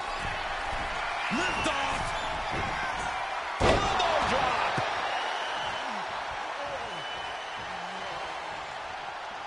Climbing up those ropes now. Flying. Elbow drop. Attempting high-risk move after high-risk move at a breakneck pace. Blast off. High impact from above. The Profits are down and the Islanders are about to reap the rewards. Goes for the pin. We thought it was going to be the Street Profits going to the air this often. The Islanders beating Angelo and Montez at their own game now. Great trouble here. Can he get it fully locked in? Targeting the shoulder with the claw. After everything. Escape and a takedown. Boom. Action now right here in front of us. Guys, we may need to move soon. Florida guy met with some stiff resistance there. Oh, there may be no escape from this. Up with a Tongan death grip. Solid grip up. He can't take it anymore. Has to tap.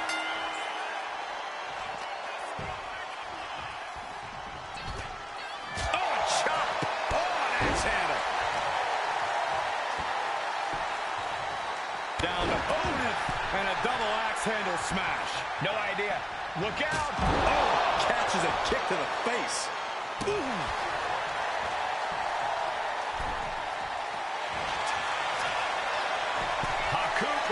With the Tongan death grip. This is what? Second fall for the Islanders. And they beat the Profits. Here are your winners, Tama and Haku, the Islanders. What a matchup. The Islanders met the Street Profits at every turn in the air and the grass. Tremendous tag teams do what they do best, but only one could win. And the Islanders stepped up and got the job done. Tama.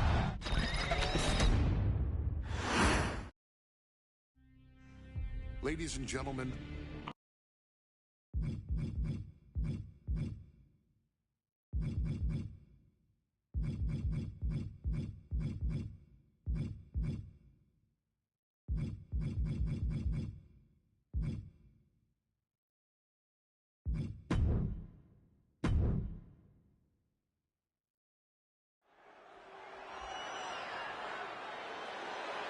The following match is the 2K Showcase Tribal Gauntlet. The winner of this match will be acknowledged as your Tribal Chief.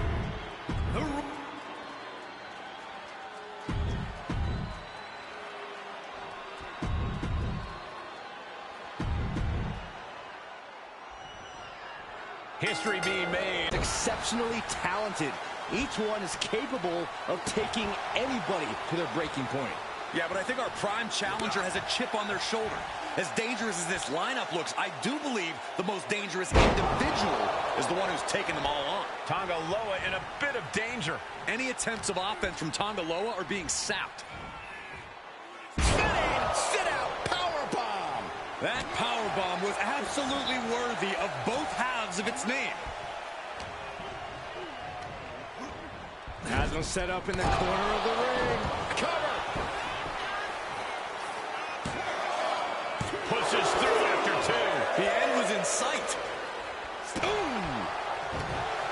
And we know there was turmoil in the family coming into this match, so much so they decided a gauntlet match was the only way to set the narrative straight. Let's call it what it is, Michael. The family wants to put this member in their place. Wants to bring them down a peg. To me, tonight reads more like punishment for having ambition. The WWE Universe is pouring more fuel on his fire. This'll do it. Umaga, Samoan spike.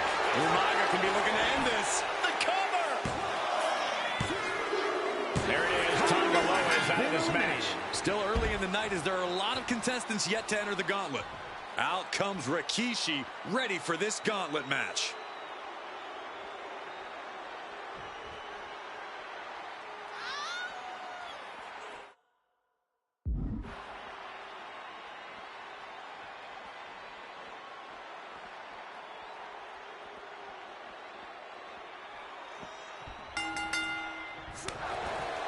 And let's not lose the reason for this match, the right, no, the honor to have sole possession of the seat that stands at the head of the table. Well, if you could survive tonight, you will be at the top of the mountain, casting an enormous shadow over every possible challenger. I'm already intimidated thinking about the Ulafala adorned around this superstar's shoulders. Things now not going well for Rikishi. Yeah, Rikishi's on the wrong side of every exchange.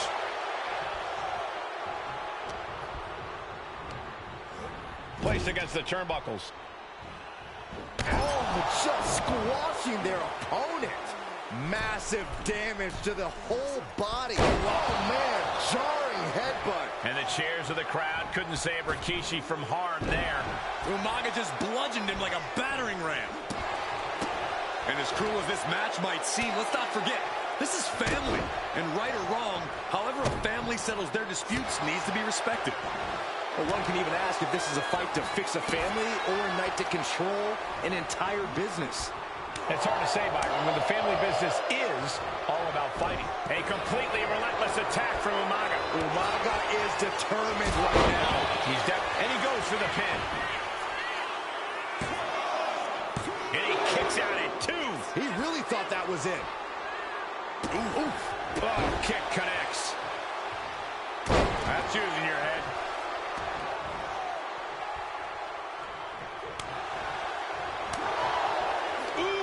Damaging blow.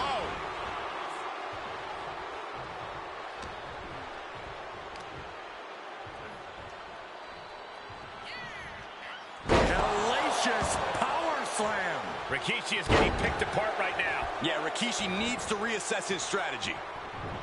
Oh, man. Oh, stomping away. I can't see this going on much longer. At this point in the match, there's no cover.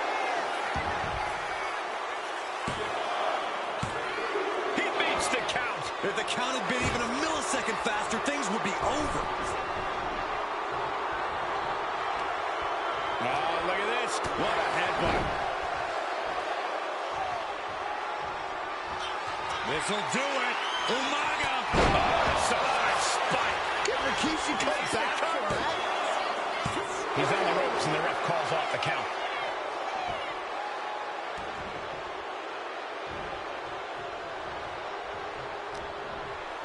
He turns it around on Umaga. And Rikishi puts a quick stop to the momentum that was building against him. Could be the exact U-turn Rikishi needed in this match. Rikishi coming up short in this gauntlet match. He's eliminated. But we're still in the shallow end of this very deep gauntlet pool. This is interesting. Fatu getting in on this gauntlet action.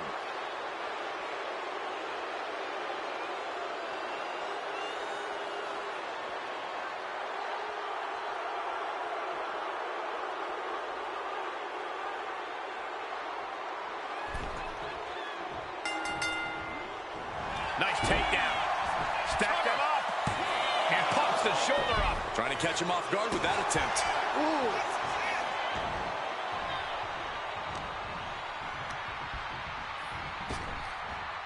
Evades the attack.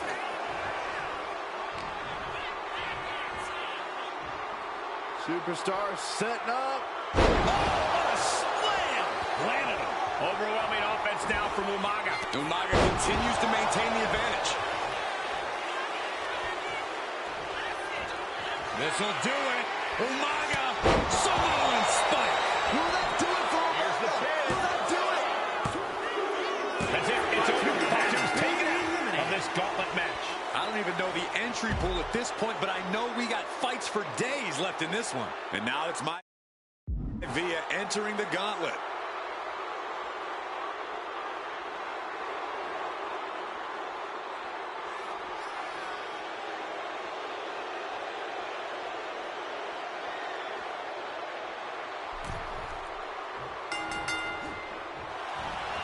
Umaga fends that off.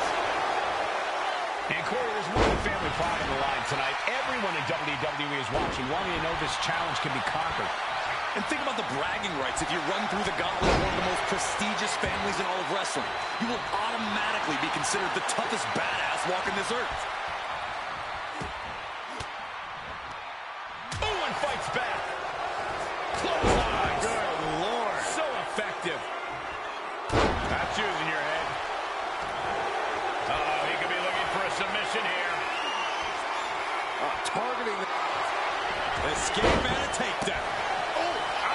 Umaga certainly wasn't shown any mercy with that attack. And more action like that might allow Maivia to get the job done. He's already feeling the effects. That's the kind of ability Umaga is looking to show tonight. Headbutt.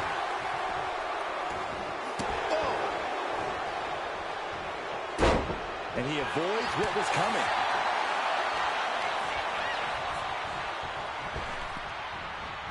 Umaga with a retaliation. Had the foresight to get out of that one. Big boot! Incredible. Maivia isn't being given a chance to breathe. Maivia is on the wrong side of most of these exchanges. Oh, right to the throat. Exerting his dominance. Umaga has that determined look on his face. Here it comes. Samoan spike. That has Peter Maivia rocked. And he's still in the game. Oh, I thought that was game over. Pure guts to kick out there. And now the Samoan Bulldozer going to have to... Shoulders down!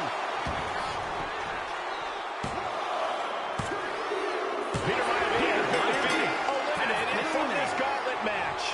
Still early in this gauntlet match, we still have 5 more contestants on the list. It's now time to face Solo Sikoa, the next entrant into this gauntlet match.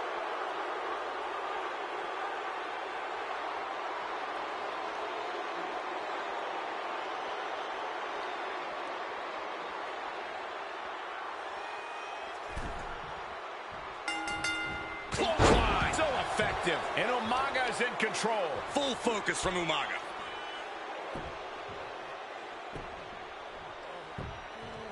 Agonizing.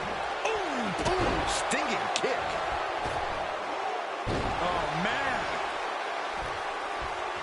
Oh, perfect kick. Oh, my goodness. Dribbling the opponent's head like a basketball.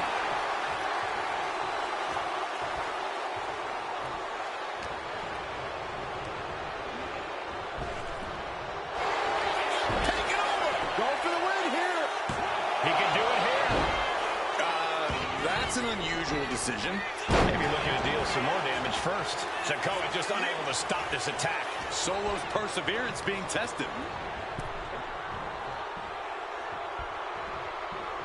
Draped across the top rope. Man, clubbing forearm. Got him in the corner now. Crushed in the corner. That has to take all the breath out of you. Looking to take it to the air now. Umaga's gonna fly. Oh, Samoan splash. Good Lord, watch the power of Umaga. Cover. 2. Yes, Solo Sikoa has just been eliminated from this gauntlet match. And with 4 more entrants to go, this isn't over by a long shot. Samu looking to make a statement in this gauntlet match.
Another trick is count out.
with their head. Momentum fully shifted to Umaga.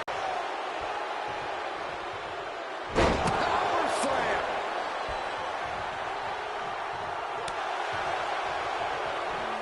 Great timing on that. No, nothing fancy here. Instant victory.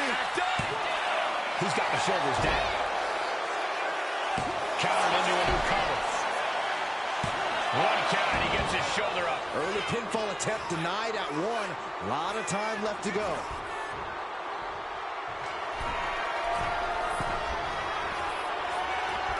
Oh! Samu at the mercy of his opponent. Samu needs to start reacting quicker. Good Lord, exerting his dominance. And into the count. 2, barely kicks out. Very close. Fatigue clearly setting in. Samu is in a very vulnerable position here. Uh-oh. Mistake by Umaga. Sidewalk slam! Almost drove him through the ring. Listen to this place. And a series of vicious stomps. That was a showing of control and aggression, something they'll want to keep up. Somebody's got to put a stop to this. There it is. Reversal. Oh, running STL plants him. Nicely done. Vice-like grip on the trapezius muscle. This is terribly painful. Bam! Connects on that kick. That's using your head. And he's looking out of sorts now. Ooh, strikes with a kick. Ooh, what a headbutt. Overwhelming offense now from Umaga. Umaga continues to maintain the advantage. Look at that counter from Samu. At last, he's keeping that string of offense in check. Maybe Samu's found a new source of aggression to battle back with. Locks in the gut wrench. Suplex. Soaring. Coming down with incredible force. Samu might brought this to a close. That's impossible. I can't believe what we just saw. Big move, but it's still unable to end this.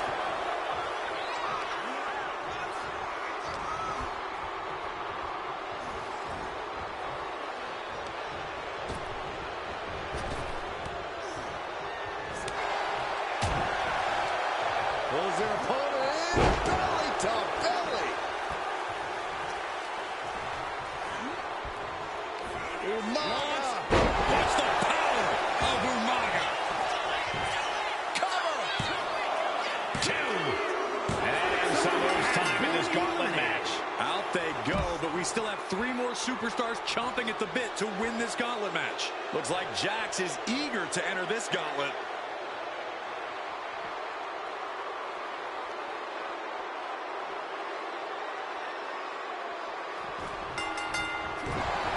And at this point in the gauntlet, are you gentlemen stunned by how long this combatant has been able to survive? Look, you should never underestimate the fire of a Samoan. In any other circumstance, I wouldn't be surprised. But if you look at the caliber of relatives already eliminated, you can't help but be impressed. He can't seem to find any answer here. Yeah, he's just running on fumes now. And he counters.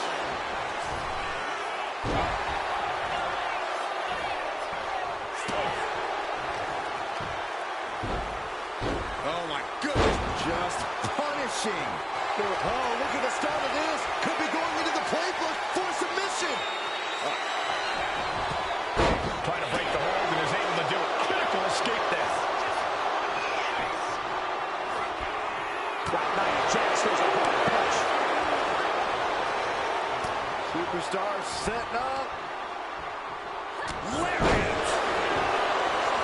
Making the most of that with the pin. A defiant kick out after 1. Right now, I just don't know what it's going to take.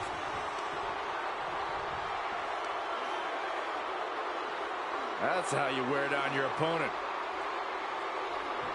Crank in the head. This arena has come unglued. You can feel the foundation shifting with every turn in the match. Oh, right across the throat. Oh, my God.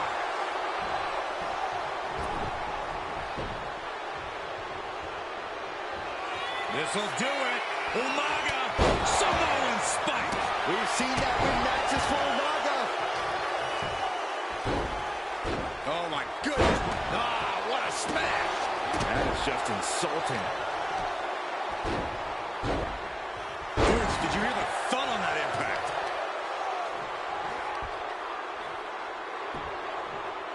The claw is in. Oh, the dreaded claw to the toe. Oh, man. Nia Jax just getting worked on here. Though I don't see Nia struggling much longer. Waistlock applied, but their opponent manages to fight out with a series of punches. Headbutt derails the oncoming. This'll do it. Umaga. Oh, Samoan spike. Will that do it for Umaga? And into the cover. Oh, not yet. They just got the shoulder up. Amazing kick out. You cannot help but be impressed by not. Here it comes. Oh, Samoan spike. Did Umaga just finish this? Goes for the pin. That's it. It's over. Nia Jax taken out of this gauntlet match. And even after this next entrant, there's still another challenger. And now we've got Tama stepping up in this gauntlet match.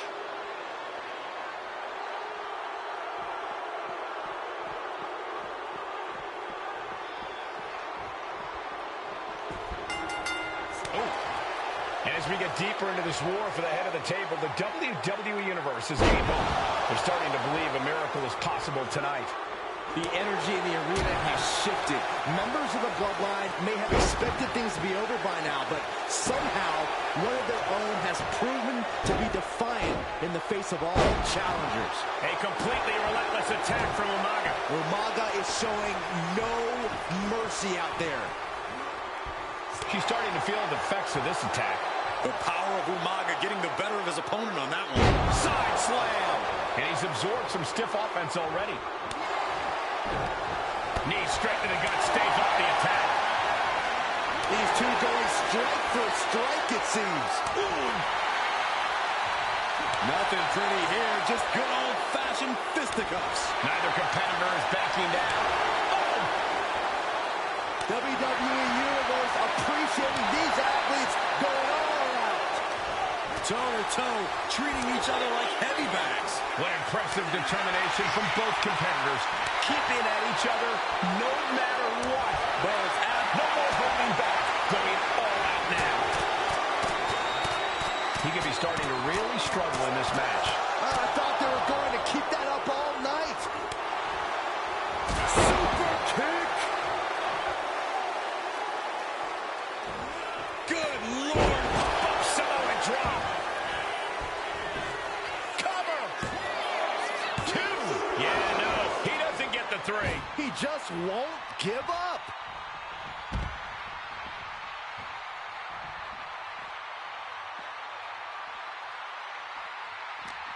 It's been a hardship for these superstars to get to this point. I think these fans are driving them from the top. Shot to the chest. Big time clothesline. Going to the cover. Umaga's shoulders are down. And referee cuts off the count in 1. I don't know what more this superstar can do to put him away.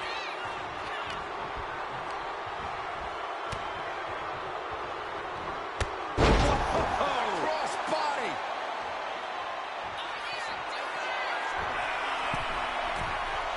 Incoming. Huge impact. And Umaga's laid out. Shoulders are down.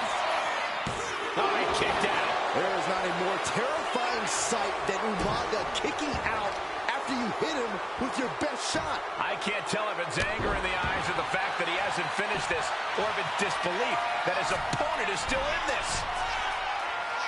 From the top. Oh, man, he landed rough there.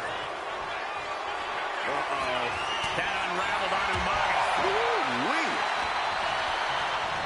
Sent into the corner. Oh, effective body blow. Stops that offense from connecting. Oh, running STO plants him. Nicely done. Boom, what impact.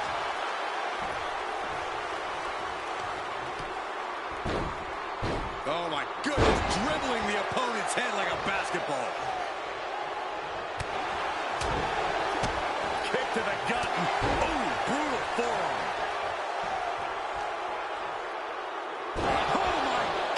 what impact. Tama looking evasive. Oh, that'll turn your skin red. Both competitors showing they've studied the other's playbooks to the teeth. Tama's hopes are waning. Tama might just be waiting for an opportune time. Umaga exerting his dominance. He's going for the pin. This could be it. Well, Tama got caught. Been eliminated. Here they come, the last entry in this gauntlet match. Now entering the gauntlet is Tamina, ready for action.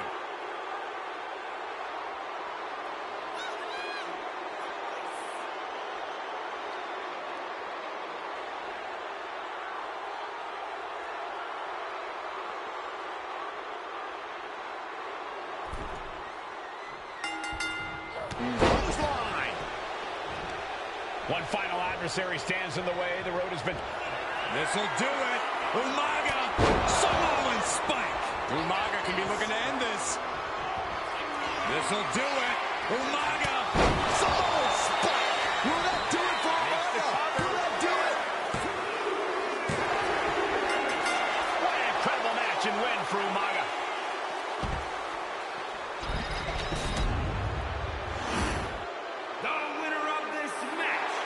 Your camera down.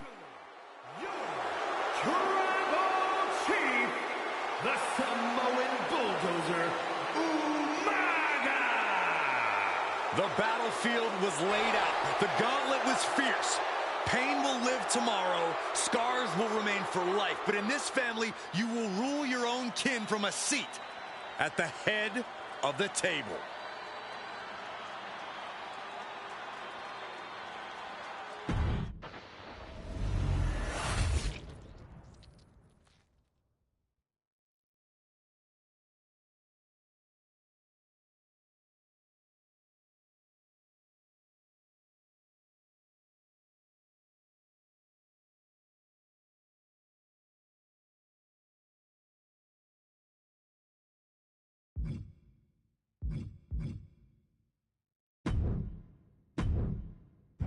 In a family that specialized in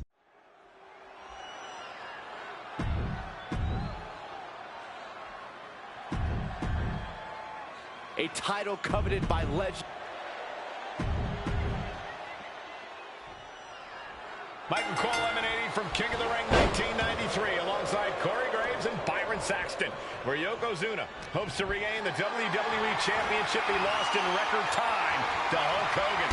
Both men coming in with so much to prove. Hogan wants to prove his controversial WrestleMania win was no fluke. He's also promised to finally slam the 550-pound giant right through the ring. Yokozuna wants to erase the memory of his initial title reign that lasted mere seconds. He knows that a fresh Yokozuna can beat a fresh Hulk Hogan, and tonight is the chance to prove it. Some folks thought Bret Hart should have had this rematch against Hogan, but the president of WWE has made the controversial decision to give Yokozuna.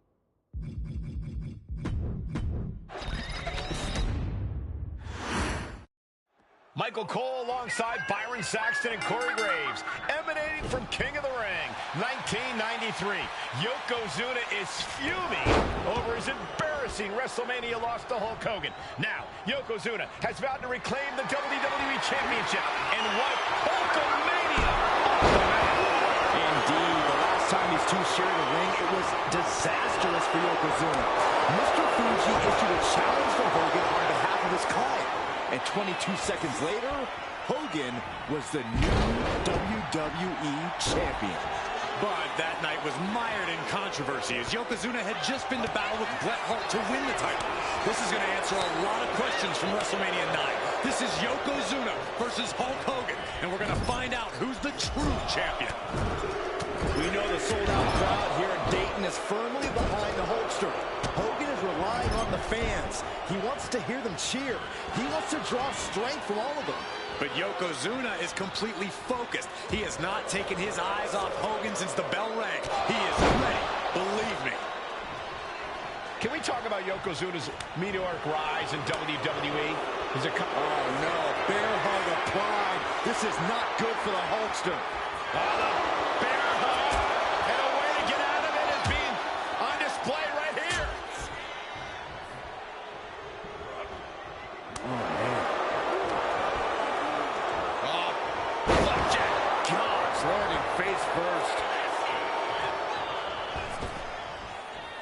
Saw it coming. It counters it. Oh, he slips out of harm's way. A chain of reversals here. Every motion getting cut off. Bullseye. Clawing the face. Is this necessary? Ripping at the eyes. Bombastic claims coming out of both camps coming into this one, gentlemen. Hogan has claimed in interviews that he will slam Yokozuna's carcass straight through the ring so hard that it will cause a worldwide earthquake. Meanwhile, Yokozuna has kept his comments brief. Yoko now. Belly-to-belly slam.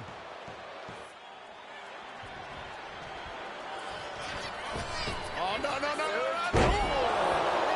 Yokozuna demonstrating his full power. Hogan's in trouble. A big leg drop by Yoko. Yokozuna delivered that.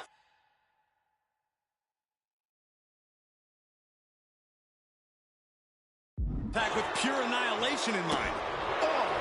And Hogan falling victim to a slew of offense. Yokozuna making Hogan regret wanting this match. I love it.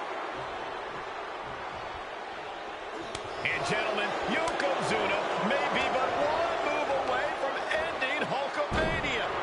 The camera lights are flashing. Yokozuna is so close to regaining the title. Oh!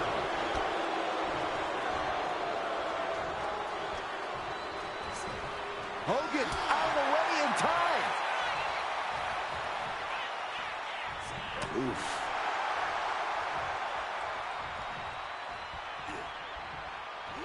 Working the midsection there.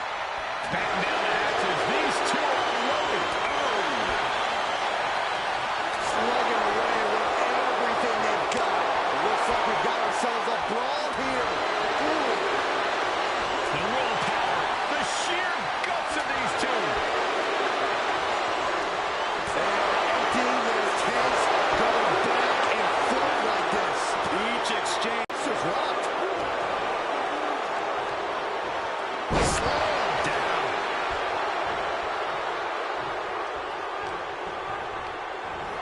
He puts him into the corner. A colossal headbutt from Yokozuna, and the big man looking to end it all right here. Yoko making the climb to the middle rope. Bullseye drop. Could that be enough to gain the title? 2. The reign continues. The champ kicks out. This is complete insanity. Still holding on to the title by the skin of their teeth. And Yokozuna is just stunned. How in the world can someone get a shoulder up when a 600-pound man is on top of you?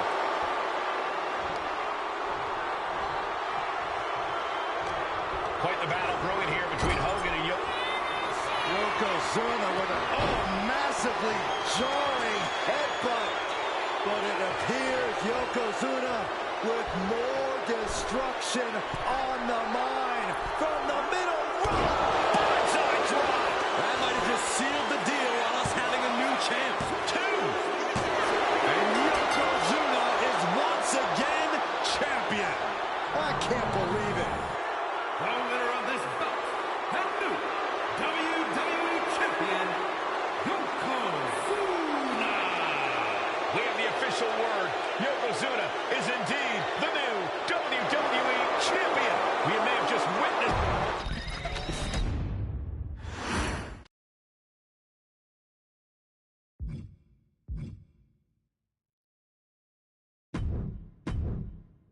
Hey, let's put this in the simplest of all terms.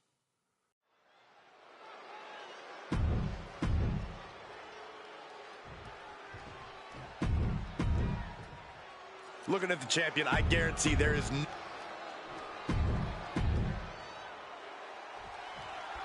The Intercontinental Championship is on the line here between two superstars who don't have anything nice to say about one another. The challenger, Rocky Maivia, and our current champion, Hunter Hearst Helmsley.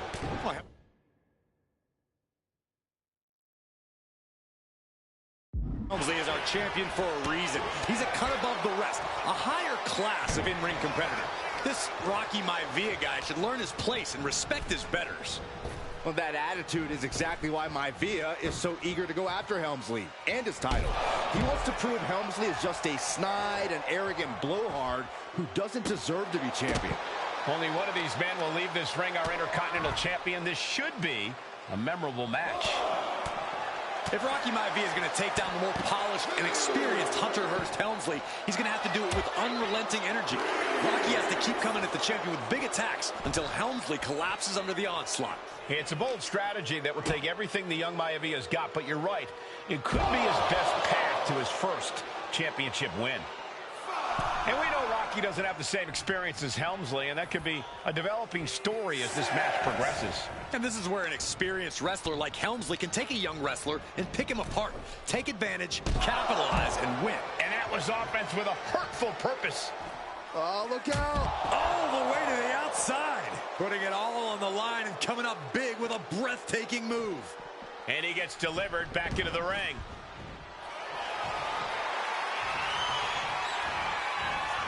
Cobra clutch cinched in. Torturing their opponent. In trouble here. A couple of elbows to the jaw, and that'll break things up. Big time clothesline. Good grief. And Byron, Rocky has tremendous exuberance, tremendous youth. He's going to be a star for a long time. I think Rocky Maivia shows, looking to seal the deal, guys. The challenger wriggles out in one. Got to change something up with the pin technique. Oh, man. Oh, my gosh.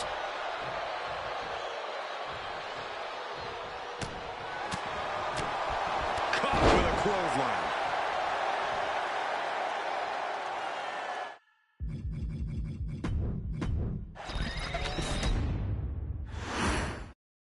The Intercontinental title hangs in the balance. Tonight in a match between our refined champion, Hunter Hearst Helmsley, and the young challenger, Rocky Maivia. Hold on a second. Could be a matter of time. Submission being locked in. Trying to break out of this grip and is able to do it. Escapes the hold before irreparable damage is done. Thursday Raw, Thursday. Getting kicked off with a title match for the Intercontinental Championship. #1 contender, Rocky Maivia, versus the champion, Hunter Hearst Helmsley. And watching from home is Rocky Johnson, the father of Rocky Maivia, former WWE Tag Team Champion. I must have... Finds the roll-up. Early cover for the title. Solo one hard. Big cow to fist drop. Does anyone know how to do it? Camera down. Another trick is count out. Your camera down. was definitely not thinking about finesse with that one. Was only thinking about dominance. Boom! Taking things to the top rope. Perched up top. What? That's going to be on highlight reels for a long time. Incredible courage to even attempt that. What's it going to take for Hunter Hearst Helmsley to retain his Intercontinental title here? How can he get the better of Rocky Maivia? Well, the champ needs to put this young upstart Maivia in his place with unrelenting offense. No time for graceful bows and upper-class taunting. Just beat Rocky down. Before this match, I was talking to Helmsley, and he said he can beat the snot out of this Maivia kid in less than 10 minutes. In fact, he was showing me on his watch. Did you know he has a timepiece that... Perched up top. Diving knee drop. Smothering offense now from Rocky. Maivia keeps bringing the energy, and Helmsley has no answer.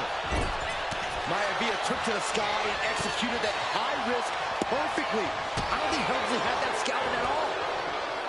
Caught with a punch. Oh, look out. It's on now. And give credit where it's due. Rocky Maivia is leaving nothing in the ring in pursuit of the Intercontinental Championship. So much pride, so much resiliency on display. This is a war of attrition with neither superstar wanting to be the one who surrenders. Oh. Each exchange just sapping the energy from these two. Exhaustion setting in, and neither one of them is... Things have just gone nuclear. Warheads landing on the front lines now. That will leave you stunned. Up and talk about dismantling your opponent. The challenger clearing a path to the... Hunter whipped into the corner. Nobody home. Rocky hit hard. And now Hunter looks to take over this match. Helmsley muscling Maivia up to the top turnbuckle in a big right hand. Helmsley with something big in mind here for his challenger tonight.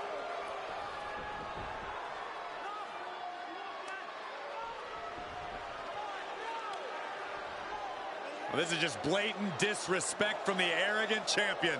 Almost daring Rocky. Hey, you really want my title? You really think you're going to be Intercontinental Champion? Up to the top. Hooking Rocky into a superplex. This could be it. Can Hunter capitalize? This could be it. Hook to the leg and a cover. And Rocky stays in it, getting his shoulder up. Still not enough to put out the flame of Rocky Maivia. Hunter has to be asking himself, what else do I have in my arsenal? And I think we may get our answer, gentlemen. Yeah, it's just a matter of time, I believe, before this one's over. Hunter hooking Rocky, taking his time, looking to put him away. Maivia just collapsed. This just shows you how much damage Hunter Hearst Helmsley has inflicted on the challenger in this matchup. I think Maivia's done. Official might want to step in, call this one. The official checking on Rocky. Hunter Hearst Helmsley believes this is close to being over. Lifting him back up again. Rocky rolls through. Shoulders down. Rocky wins the title.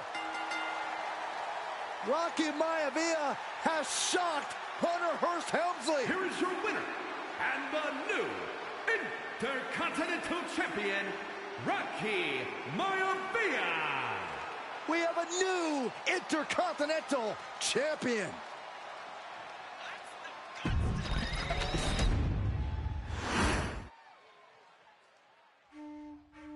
In a family.